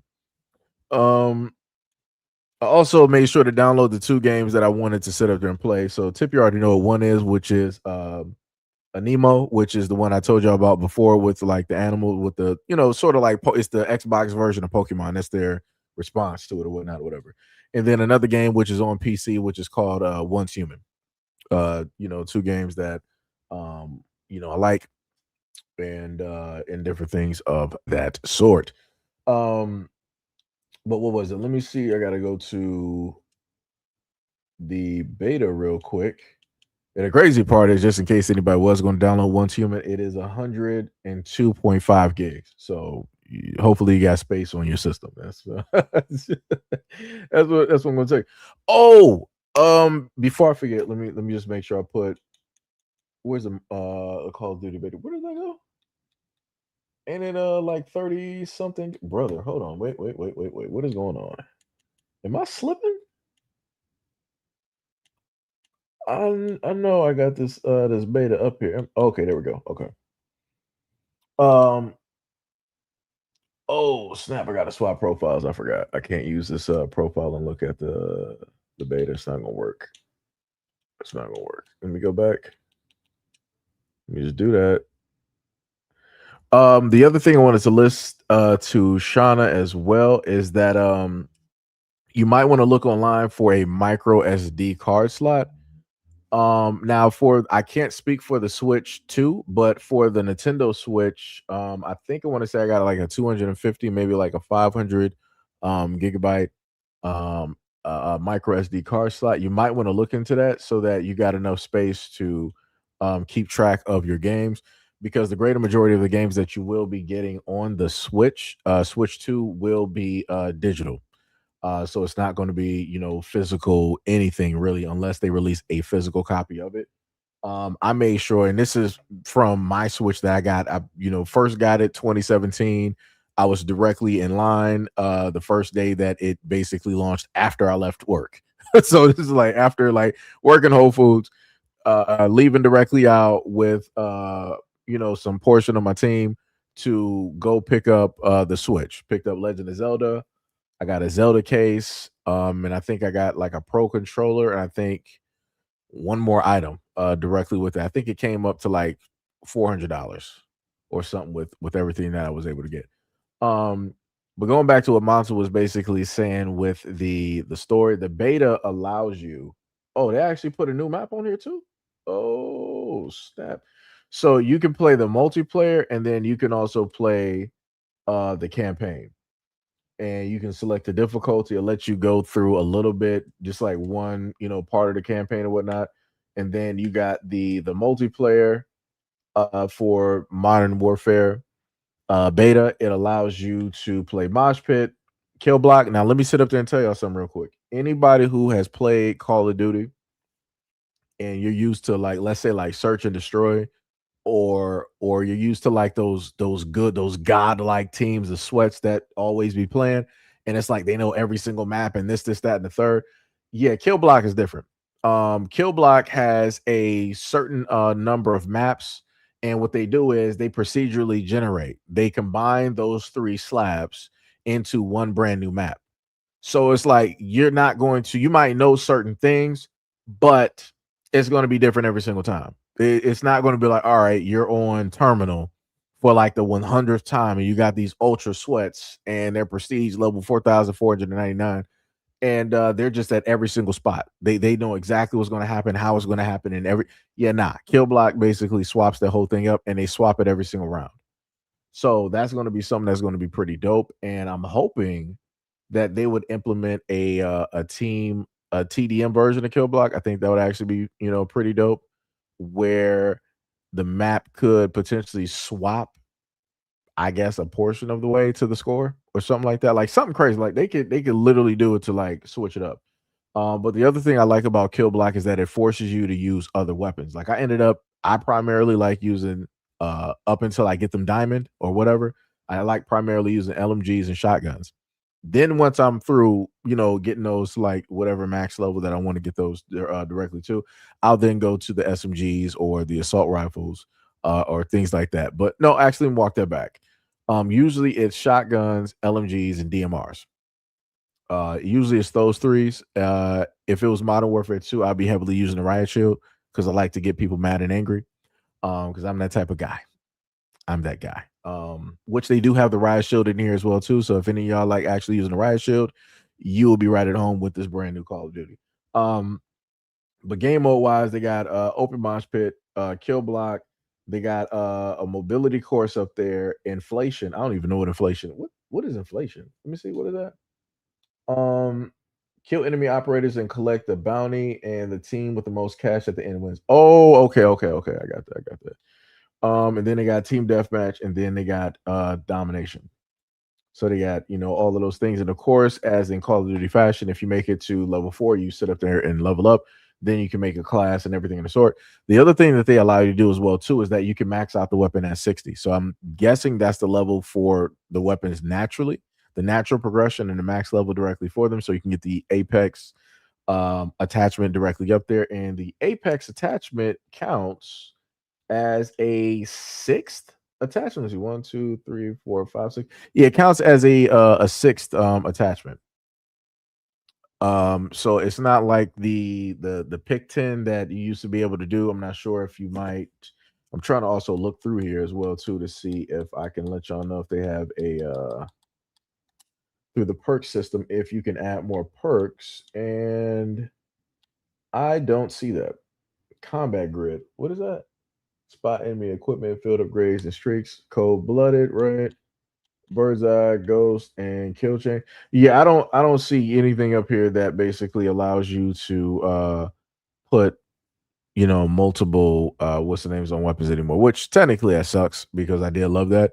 I would sacrifice perks to put more attachments directly on my weapon. I'll do that because I've done it before. Or I would sacrifice attachments on perks so that I can have more actual perks that I can run directly with. Let me see. What is it? Tippy said that's messed up. All of these rich folks in the chat, and y'all can't buy me a PS5. What happened to giving back? Tippy said that's. Oh, she typed it. She must have typed it in another chat. Gail was like, "Aw," said you're experiencing shotgun euphoria. Gail was like, "Seji, don't forget Ty's feel good story." I got you. Ty said, "We playing the Division 3." Yeah, that's gonna. Of course, I'm a Division person. I play Division 1, and I played Division 2. I beat the story directly on that, and I also help people beat the story as well too. Along with, I think I did a raid. Did we complete that raid? I forgot, or did people like rage quit? I'm not sure. I forgot. But yeah, I'll be on Division 3. That's I can tell you that. Whenever that happens, that's probably going to be 2027 sometime. I would think, let me see, if they're working on Division 3 right now and it's a little bit along in the production, I want to say that that should be about, yeah, it should be like 2027, the tail end. It should be the tail end, 2027. Monza said if SMG got the same range as a DMR, that's the problem. Maybe the attachments possibly not even there. I mean, yeah, like I said, it's a lot. It's well, you know what, a DMR, I'm completely fine with that having range, but an SMG outranging a sniper, no, that's crazy. That's wild. Like that, like there needs to be some tuning. There needs to be like, you should not be competitive if somebody's using an SMG. If somebody's using a sniper at max range, like you're 150 meters out and you're still competing with a sniper, that shouldn't be happening. That shouldn't be happening. It just should not be happening. What was it? Tippy said Nemo the fish. Monza said, dang, 100 gigs. Yeah, it's the Call of Duty isn't 100 gigs. It's Once Human is 100. It's 102.5 gigs. Yeah, I ended up downloading it yesterday because I went for the $14 version. Directly over that comes with some little cosmetics or whatnot or whatever. I mean, excuse me, it's a free to play game, so you don't really have to buy anything for it. It's just if you want to buy stuff for it, it also supports the game and whatnot. So a lot of games I play, I happen to do that. Like I said, Warframe, I happen to do that. Shauna said, okay, so I need much more space. I should good. You said a 1 terabyte. I'm not sure if a 1 ter. You might want to look that up online to see if the Switch 2 allows you to put in an SD card slot, and then if it does, you want to see what the limit is that it would read. Because for a certain time with the terabyte on the SD card slot that I had, it didn't fully read the amount of gigs that was there because it wasn't. They just, like I said, Nintendo they're weird like that. They're very iffy with their system, and they like too much. They like a lot of control, so it's a little bit weird. But I would say check that out. Check it out to see what you would need to specifically buy. Because it's the Switch, you don't really have to buy a lot of space like you would with let's say like your average console. Like, I put it to you like this, right? So if I go to my games right now, right, and I look directly at the games that I got, right? So for instance, Diablo 4, the newest Diablo. They also, I think they should have that on the Switch as well too. But the newest Diablo, that is with all the updates that it's had, that's sitting at 151.8 gigs, right? Just Call of Duty in general, right? Without Warzone and everything else and all the other graphic shaders being there on the console, it's 151.1 gigs. Battlefield, which is the other game that I told y'all that I also play as well too, shooter wise. That's at 145.8. I did have Path of Exile up here. I want to say that Path of Exile should have been maybe like 130 gigs. Somewhere up in there, but it's again another 100, right? So you got 1, 2, 3, 4, right? You got 400 gigs right there, and I got like 2 terabytes on the system. So then you got Once Human, that's another 100, right? So 5, and that's not even adding in the extra gigs that they got in there because it'll easily go directly over there towards like 6 or 7, right? And then you add the Division 2, which I got on the system. It's at 98.4. It might as well basically call it at 100. It's a few. It's another update away from basically being directly up there.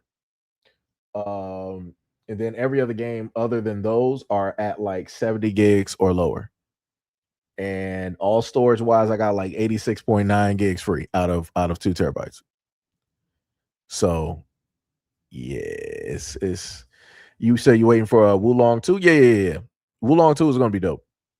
That's gonna be another dope game. Monta said the Switch 2 does do 1 terabyte, but it's only $249.99 at least at GameStop. Woo, that's crazy. You can find a micro SD online somewhere though. It might not cost that much though, but I didn't pay that much for that for the micro SD card, but that was a while ago. That was before all of this RAM and storage and everything going up. Monza said I have a Switch 2 and I'm looking to get more games on here, especially Cyberpunk 2077, the Ultimate Edition. That Cyberpunk is a good game. It's a good game. I remember when it first came out, it was struggling because CD Projekt Red just pushed it out, or the company they just pushed it out. They didn't really care what the developers and everything was saying, and it really wasn't ready. It really needed more time, but because of CD Projekt Red, really just like that team sticking directly with it, and just like trudging through the whole thing, you see what it was supposed to be when it first came out. If everything that Cyberpunk is right now, if it was that when it first came out, it would have been like, like a game of the year, this, and it would have won a whole bunch of awards and everything like that. But it suffered due to the fact of corporate greed. That's the thing that happened.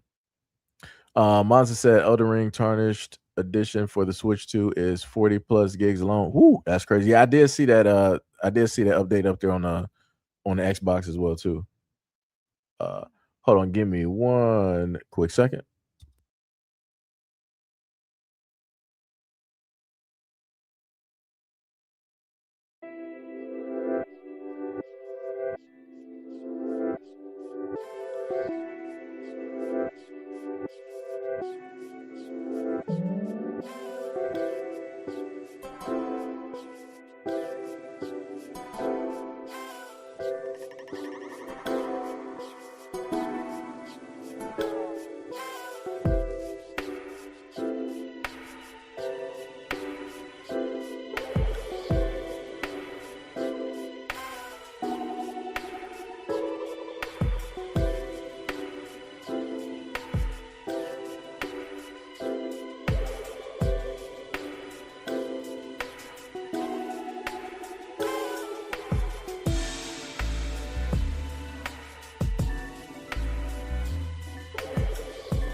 All right, I'm back.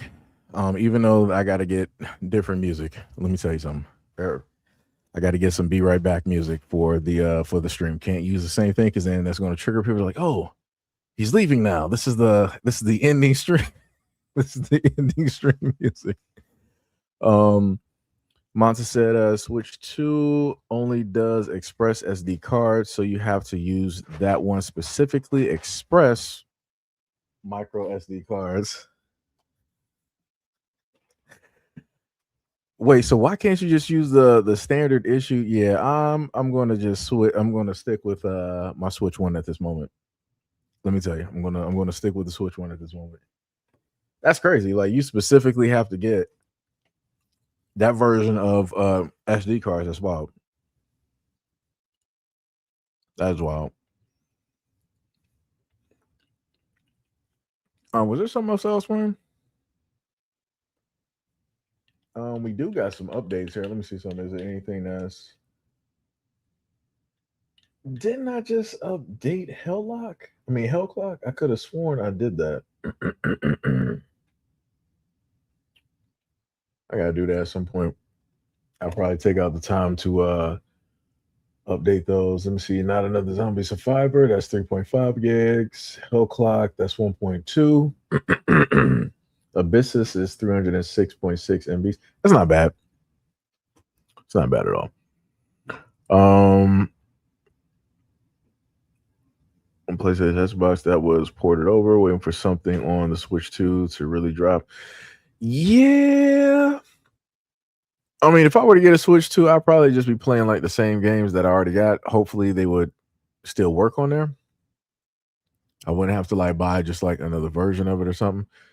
Um, Let me be real. If I were to get a Switch 2 right now, I'd probably just be playing Tetris.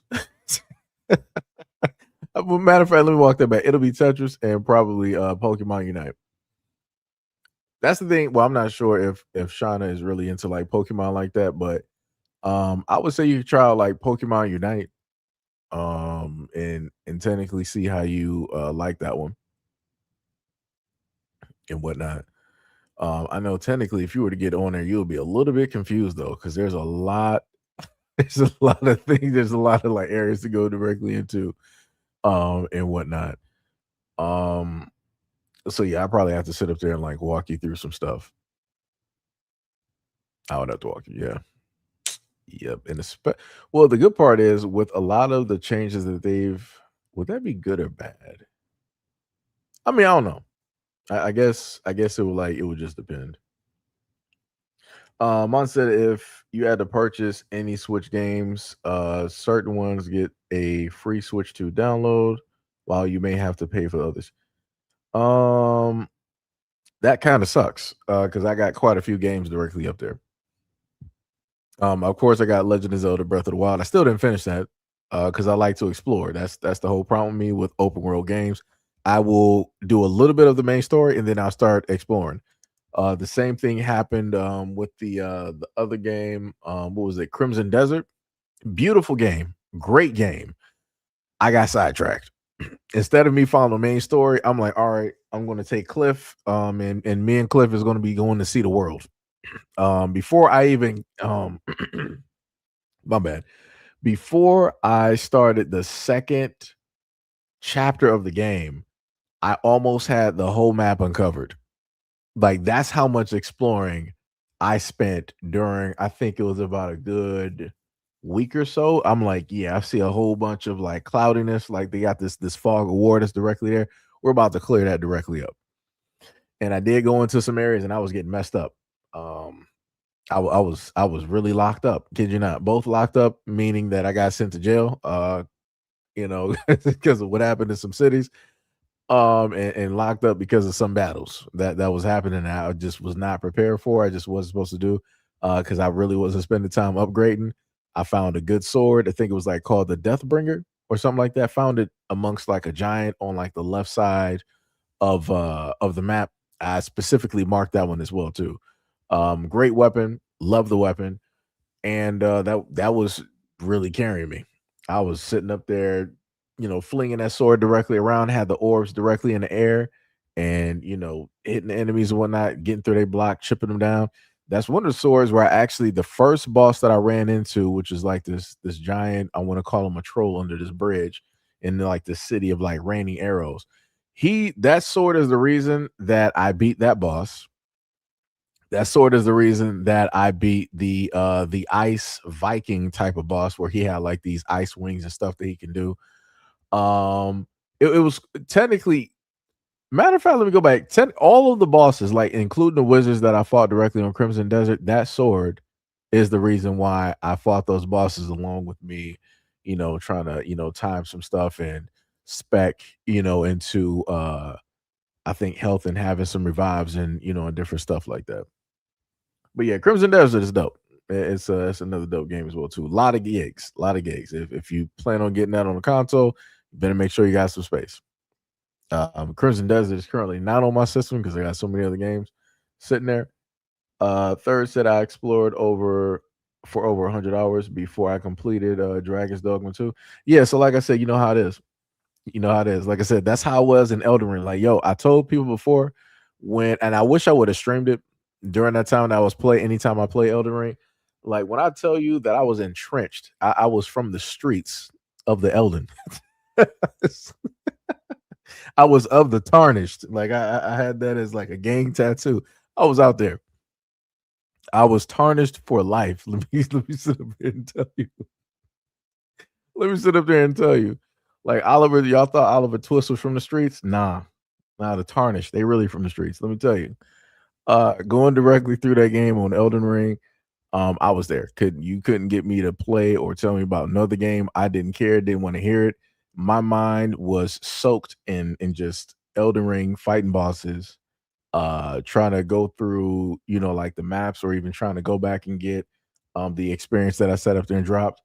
Um, or in certain instances, having to defend myself because PvP started up because somebody decided that they wanted to use this gnarled finger and they wanted to go directly into my world. I'm like, really? That, like, this is what we're doing? No problem. You're about to deal with the scarlet rot of this dragon, and I'm throwing these crack rocks. Crack rocks is basically what I call the gravity ability from the staff. If you play Elden Ring, you know that there are certain staffs on there. One of the staffs that I have, I think they considered it like an S tier or whatever staff. And I didn't know the tier of the staff. I just know that I wanted the staff because I saw the abilities. You can only find it in a Scarlet Rot area, directly on, I think, a wizard or a mage that basically died there, that had the gravity type of powers.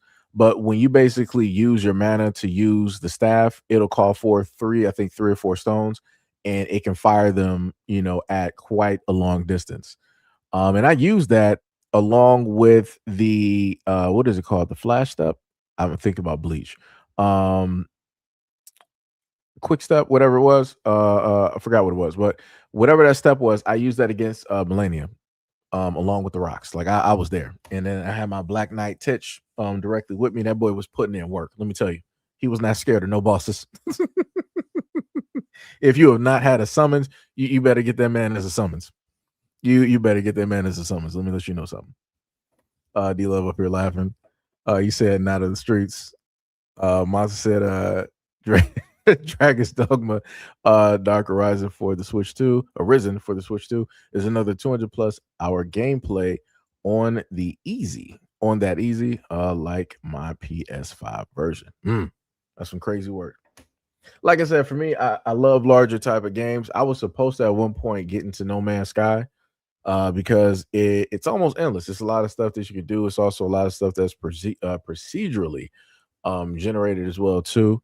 Like I said, games like that is actually pretty dope. There was another space game that was like that too, that's still being worked on, and basically it's almost close to like $1 billion that it took to make that game. And I forgot the name of it. For Lord have mercy, forgot the name of it. But yeah, like I said, open world games that you can really explore. I love games like that. Once my mind is just specifically focused directly on that, I'm there. And especially if I can find stuff that I want to actually like use and play around with, oh, it's over. It's 100% over. The one game that I just was not able to get into to an extent was Breakpoint, which was what should be Ghost Recon, right? I think it's Ghost Recon Breakpoint. And I have that game too. And I got it specifically because it was sort of like the Division in a sense, where how you get weapons and different stuff like that, and how it was like an open, type of area where you can pretty much do almost anything, and you got a lot of enemies to deal with and whatnot or whatever. So, but for whatever reason, it didn't keep my interest for some reason. Still trying to figure that out though, why that was. Monster said that No Man's Sky is my issue. I believe it. Like I said, No Man's Sky, they did work on that game. That was one of the games that I saw that risen like a phoenix. After they did whatever they did during that update, No Man's Sky was never the same. And like I said, shout out to that team. And like I said, a lot of companies can learn directly from that team. Now, I'll tell you this, I might not have given No Man's Sky a shot, but I think the same by those exact same team, they have one called No Man's Light, or I forgot the name. Let me see. Hold on, because I don't want to give the wrong name of the game. Let's see, No Man's Sky second game. I'm just gonna put it as that.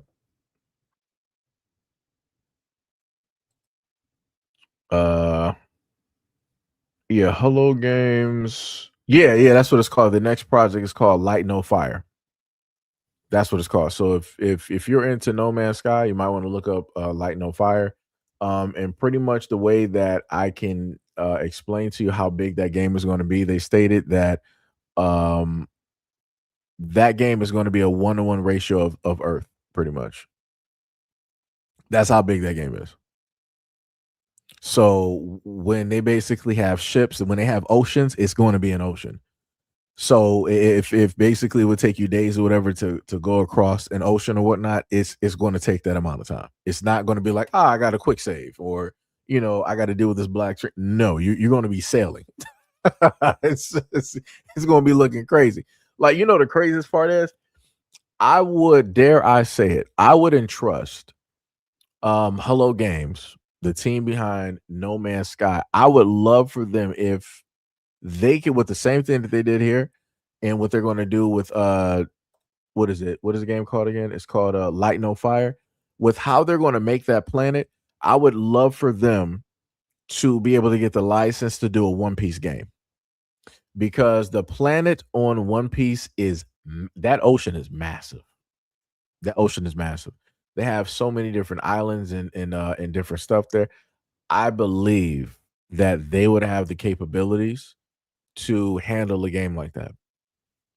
That I feel like that would be a very adventurous, type of IP for them to actually do. And I feel as though with the success that they've had of No Man's Sky and how they stayed directly with it, and built it up and revived it, they would have the unique ability to do it better than any other company. Other companies, they may have the money, they may have like a large team, but to really have the love and the drive to stay directly with something and not give up on it, a lot of other companies don't have that. A lot of other companies would have thrown in the towel, and I've seen and watched other companies throw in the towel, aka Destiny. Bungie threw in the towel. It's like, oh, Destiny 2, no problem, guys. Thanks for all of the hundreds of millions of dollars and whatnot that you gave directly to us. Thanks for even buying the DLC towards the tail end of December of 2025, and to the start of 2026 in February. Shout out to you spending and buying that money just for us to leave and not give no refunds. Like I said, it's not funny, but it's funny at the same time. It's tough out here. It is wild. It is wild out here. Like I said, knowing the fact that that's the type of nonsense that they pulled, directly on a fan base is wild. 100%. 100%. Yeah, Monty said, Light No Fire. Yep. Yeah, that's what it is. Thank you, Monty. Yes, Star Citizen. Yep, Star Citizen. And the craziest part, I wish Outlaw was here. But he sent me videos about Star Citizen. Like, this is how crazy it is with the amount of people that have money that we don't know nothing about. You have what is considered whales. And in a lot of these games, especially like MMOs or these large games where they can just throw money that they have, I kid you not, you got people that be spending like hundreds of thousands of dollars and just throwing them on games. I'm like, I'm like, where do y'all get this from? I'm like, now I get like everybody else. I'm like, dog, instead of throwing it at the game, let me hold some real quick. It's like, yo, that's wild. You giving it to like, these rich game creators. Like, yo, let me hold 10 real quick. Like, yo, what's happening? It's like, yo, I get it right back to you real quick. And I'm like, yo, that is incredible. I seen videos of people on Star Citizen who bought a ship that might have cost them about like $2,000. And because they were offline, but the game is not offline, somebody got into their ship and ran off with that $2,000 ship. I'm like, brother, pack it up. Just uninstall the game right now. Just pack it up, uninstall the game, become a bag boy at your local store like it's over. You got digitally robbed, brother. You can't get that back because you didn't secure your ship. You didn't secure your ship, dog. The $2,000 that you spent on this ship is gone, dog. Oh my goodness, yo, it's crazy. Yo, it's wild. Yo, it is wild. I never sit up there and spend $2,000 on something just to watch somebody walk over. Hey, we gonna have to have a conversation. We'll have to turn into Liam Nielsen. It's like, yo, I'm a man with a variety of skills. Yo, let me tell you something. We're gonna have to have a serious conversation. I'm gonna see you somewhere, You run off of my ship that I paid 2 grand. We gonna have to see me. Hey, we gonna end up being neighbors somewhere. Let me tell you. Oh my goodness, yo, that's wild. Yo, that is wild. And that's not even just one, it's multiple instances of people. It don't even matter if it costs like 100 to 2 or like 40K. People just getting their ships just like stolen. I'm like, man, that's wild. And it's not even like they stealing like crypto or somebody's bank account. You're in a game. It's an asset that's a part of the game.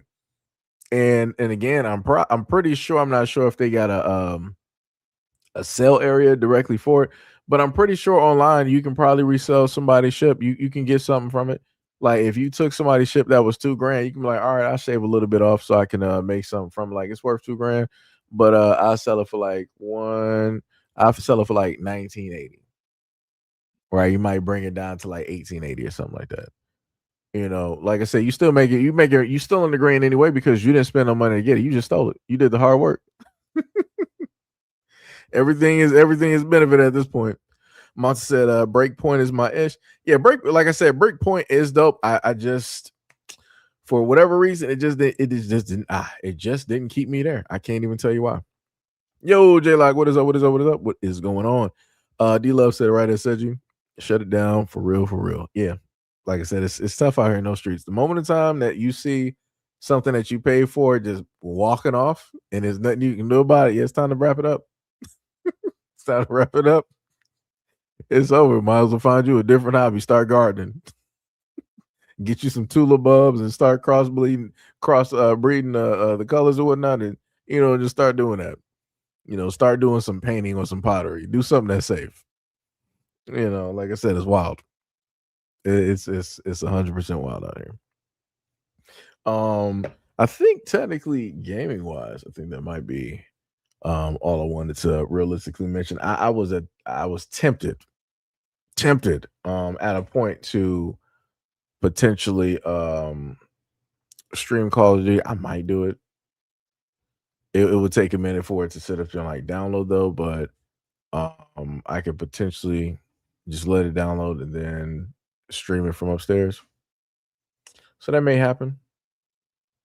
I'm not sure, but I do have a video directly up there of some of the stuff with Nitro that we went directly over. So I would more than likely put that up before I would decide to stream. Again, like I said, that one it has I think I did state like it was technically more so of like a positive video, like a bittersweet like type of deal. I think I mentioned more stuff in the live stream that I might have mentioned in the standard issue video because like I said, those are just like first takes, and I tend not to try to go back over and just re-add certain stuff directly in there. I just like letting it be what that first thought in a sense was. Like I said, shout out to folks who pulled up to the other Nitro Camera video that was posted. That one is currently at 1930 at this moment in time. And like I said, much love, respect, and appreciation again, which I can't control or anything of that nature. Much love for those who actually pulled up and left comments underneath the other recent videos. Like I said before, YouTube is not properly updating the comments. They're looking delayed and whatnot, which at this moment in time is to be expected due to the live stream that I did. I'm probably getting penalized on the back end, for whatever reason. I'm like, all right, I get it. It's like, okay, cool, fine, whatever. Because this is not the first time that I noticed this. This has happened before when I talked about competitors.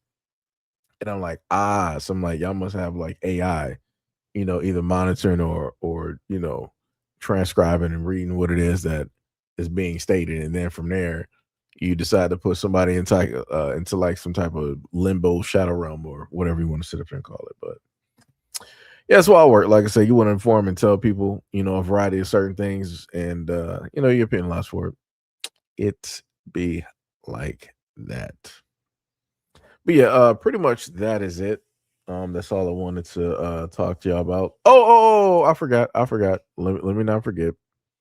I think did Ty say check Discord or IG? Let me check IG real quick. Because I think the brother said he sent a video real quick. So let me just check that.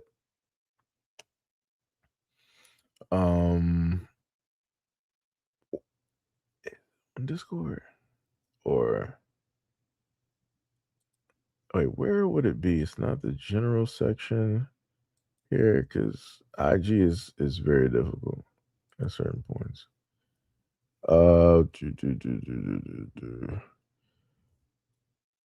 Let me see.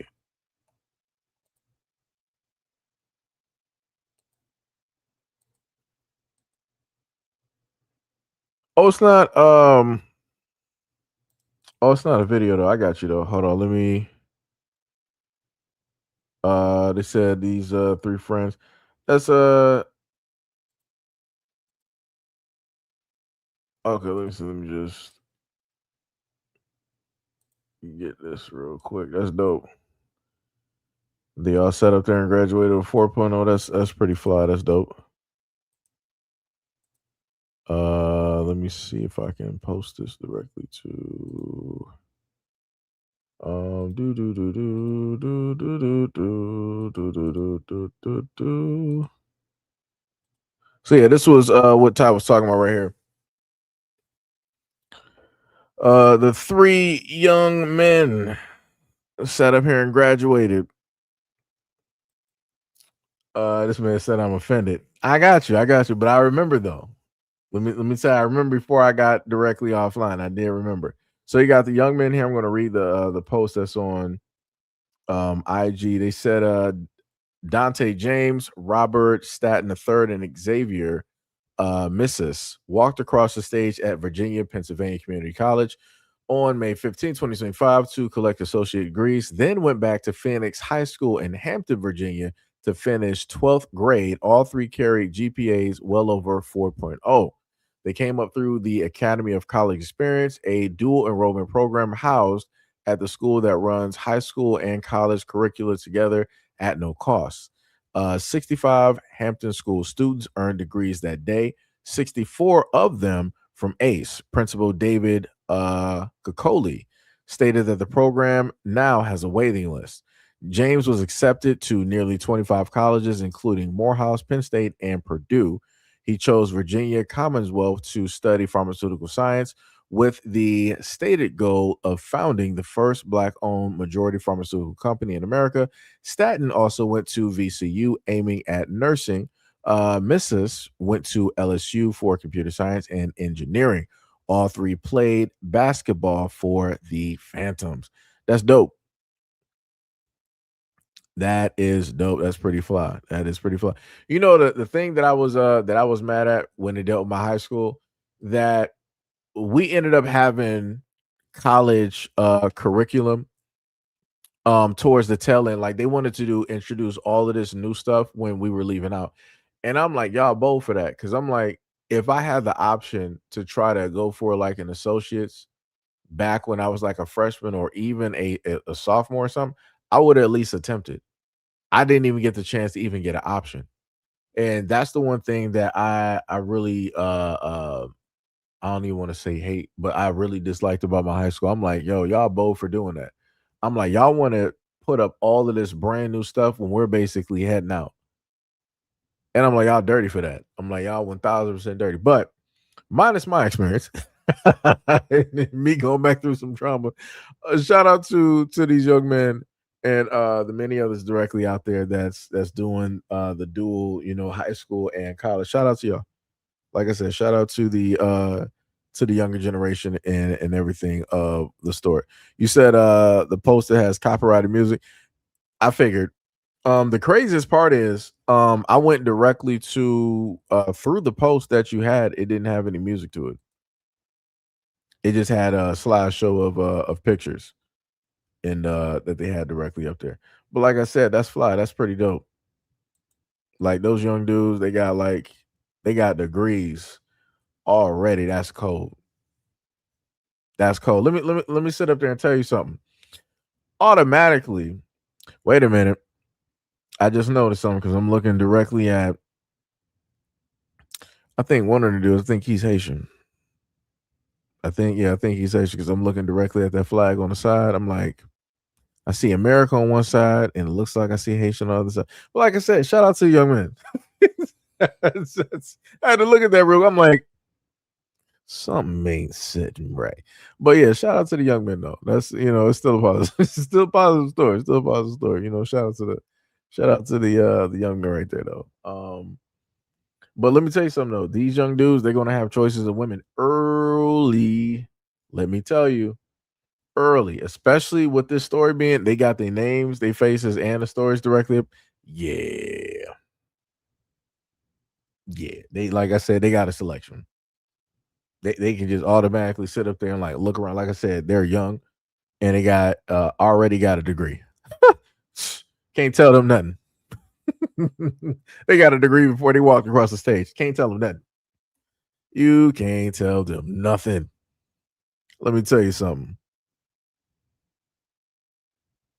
And then, of course, you got one random white dude in the comment section talking about, haha, now asked them to change the batteries in their smoke detector. Dog, you so corny. You like this is why hold on. Let me hold on. I'm gonna make sure to because he ain't getting no light up over here. Let me tell you something. I'll highlight your stupidity, but I ain't about to sit up there. You ain't about to get nothing over here from this name unless people go over there and look for. Let me tell you something. So this is a positive story, right? And this is the first clown comment that I seen from the peanut gallery. Like, you gotta be kidding me. Like, you're balding, you're faded, you're basically done. Like, and this is the best that you got. Like, you probably don't got no degrees. You probably don't got no degrees. Nobody probably celebrated you because you ain't worth nothing. Don't nobody care about you. You mad. You mad and you jealous. You mad, jealous, and envious that these young dudes actually got something that you don't. And then on top of that, they still got their youth and their hair directly in front of them. Yours is far way behind you in the universe that is no longer here. that bad boy is exterminated. It went out with the big bang to never be seen from or heard from ever again. And you got the nerve to sit up there and pull up on the scene on this post dealing with these young men, and the main thing that you want to sit up there and try to do is stereotype. That's crazy. That's crazy. Like I said, Cave said he think he's his Trinidadian. Okay, well, yeah. I think ain't that like Casanova, I think he's Haitian, something like that. But yeah, islands. So somewhere up out there. Somewhere up out there. I knew it was somewhere up out there. Shout out to I gotta roll back up. Shout out to the brother here, Brandon. If you were, yo, I was looking for you when I was talking about Star Citizen, man. Let me tell you some. Shout out for the $5 dono. You said, I know. All I know is I got a computer powerful enough to run Star Citizen. LOL. Yeah, he got that Tony Stark technology, and man, he got that rich man's PC right there. Like, I'm trying to be like him when I grow up. This man got like 4 to 5 different screens, like on one desk, something crazy.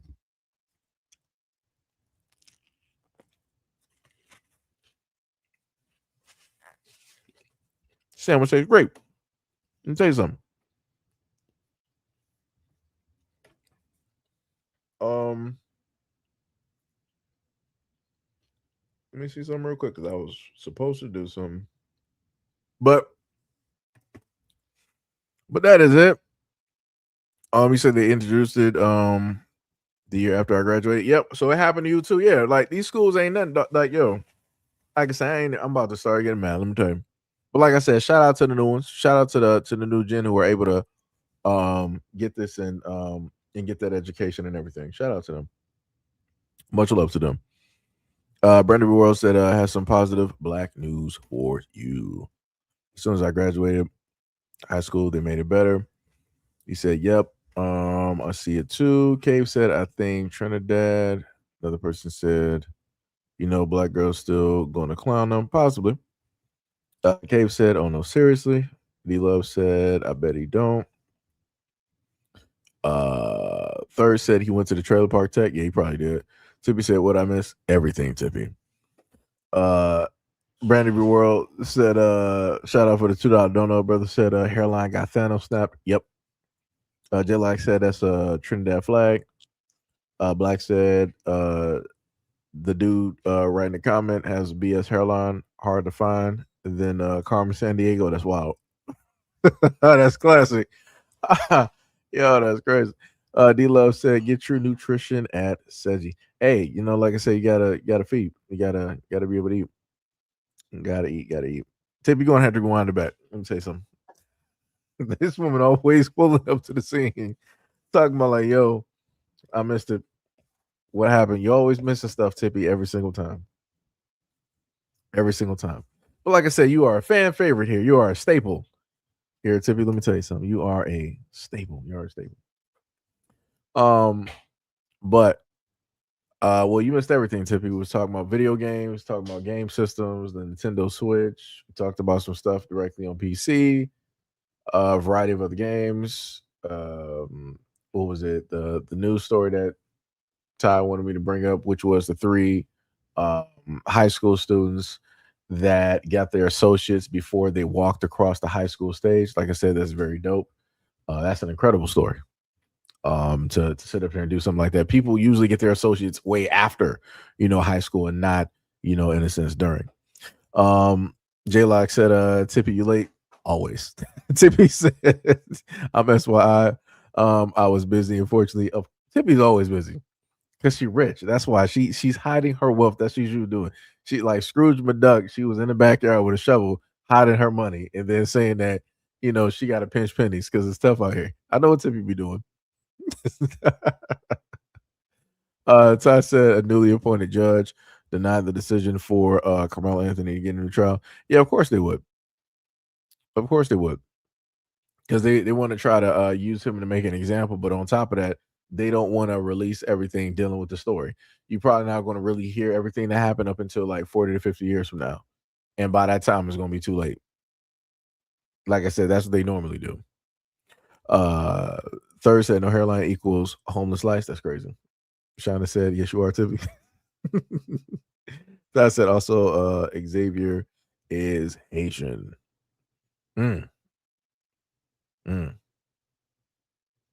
Tippy said, I wish I knew. Shauna said, a staple. D Love said, for laughing. Tippy said, if I was rich, I would buy your catalog. What catalog, Tippy? I don't have a catalog, Tippy. I don't even do music. What catalog are you talking about, Tippy? Let me know. I'm highly confused right now. D Love said, not homeless life. J Lock said, but that streamer situation, people are justifying the mom. Yeah, like I said, that whole situation is just crazy within itself. People just want to be on the opposite side of stuff. In a lot of instances when it deals with stuff like that. My bad. I still got to turn down the sound on this. The what's the name that I have from Jujutsu Kaisen, but like I said, it's crazy work how all of that stuff pans out and how people just want to be on the opposite sides of stuff. And no matter what these mothers out here do to their kids, especially to their black sons, they're always in the right. So like I said, it's just it's wild. But like I said, the son is winning. He's on a up. City boys up. Like the son he out here winning. So that's all that matters. That's all that matters. Was it Tippy said, yes, you do. Your clothing line is a catalog.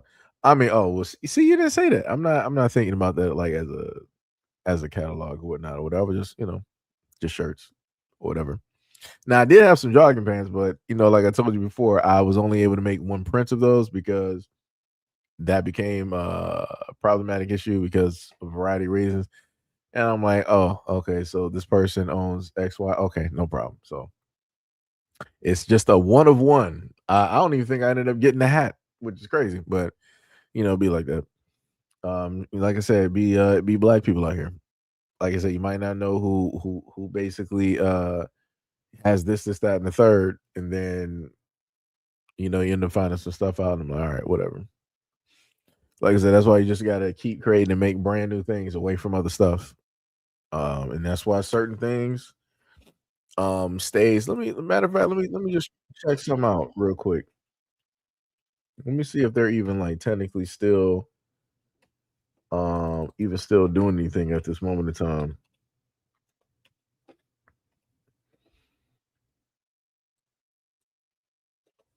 Let's see, I'm trying to go there. There we go.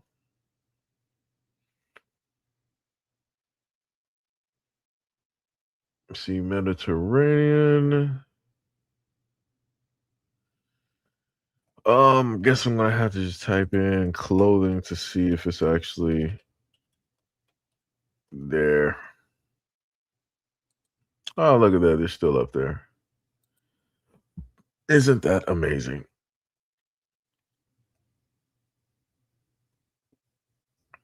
Now, I'm not sure how popular it is, though. I'll tell you that. Now, the crazy part is, looking at someone that's looking kind of Hispanic up here. I'm like, what's going on? But I think ain't this in? Don't they got this in? I think this is in like it's looking like Cali. I'm looking at some of the stuff here. It's looking kind of Cali-ish here. Wouldn't be too surprised. Yep, it is. I was correct.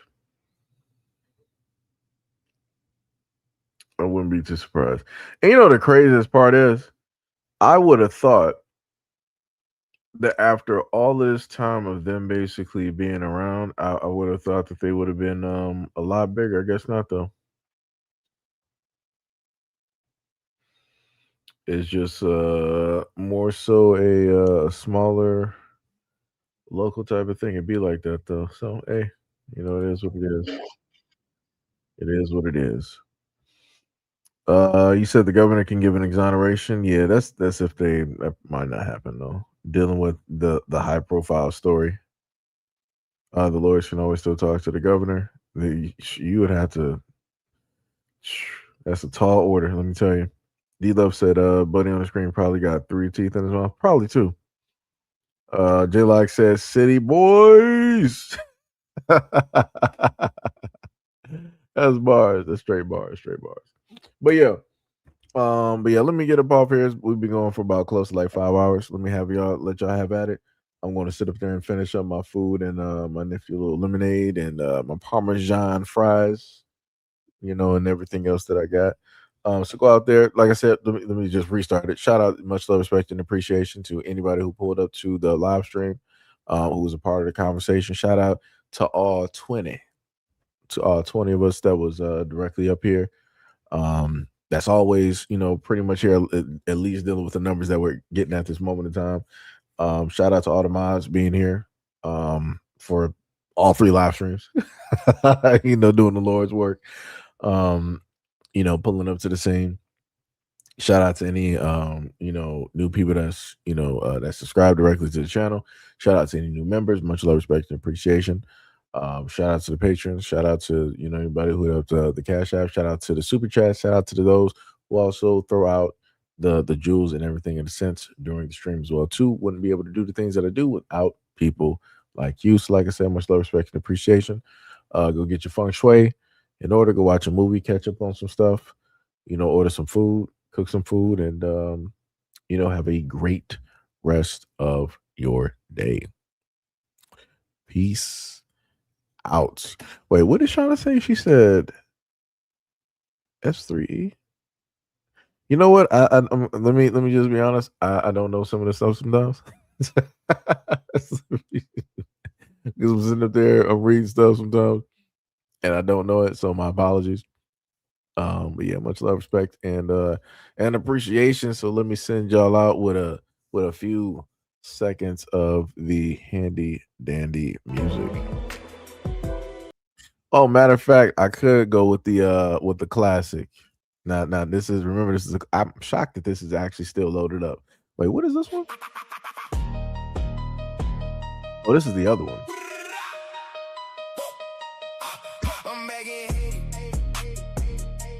That's the other one.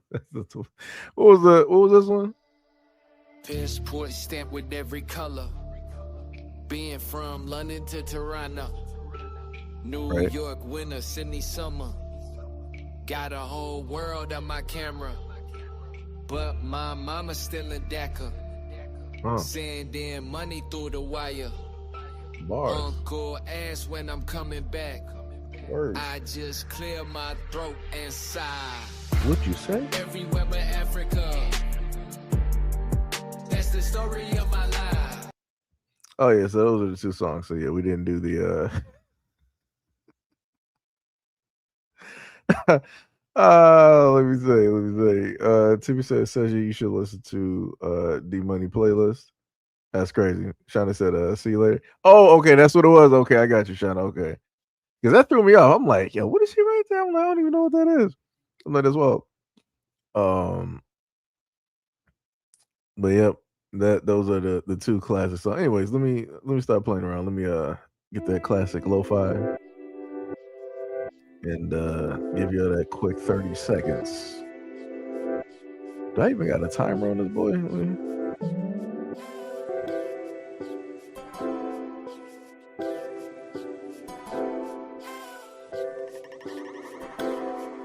That's wild.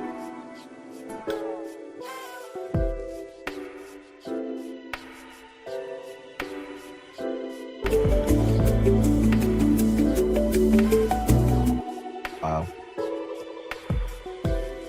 We do got 30 seconds, but it has music. For whatever reason, I couldn't turn that down. So I'm like, never mind. Like I said, you try stuff the first time, and this is what you get. Shout out to the live streams, though. Shout out to the live streams. Mistakes be happening. And my apologies if that blew out anybody's eardrums. My apologies. Timmy said boxing on today if y'all watch boxing. Probably will check it out. Possibly. But yep. That is it though. Love you guys. And I will catch you guys on the next video. Remember, I will have a video that I will have uploaded in after I let this live stream sit for about like 5 minutes. We got that. This man Third was like, this has been a chicken noodle soup and a Sprite production, LLC. It's crazy. That's some wild work. That's wild. That's wild.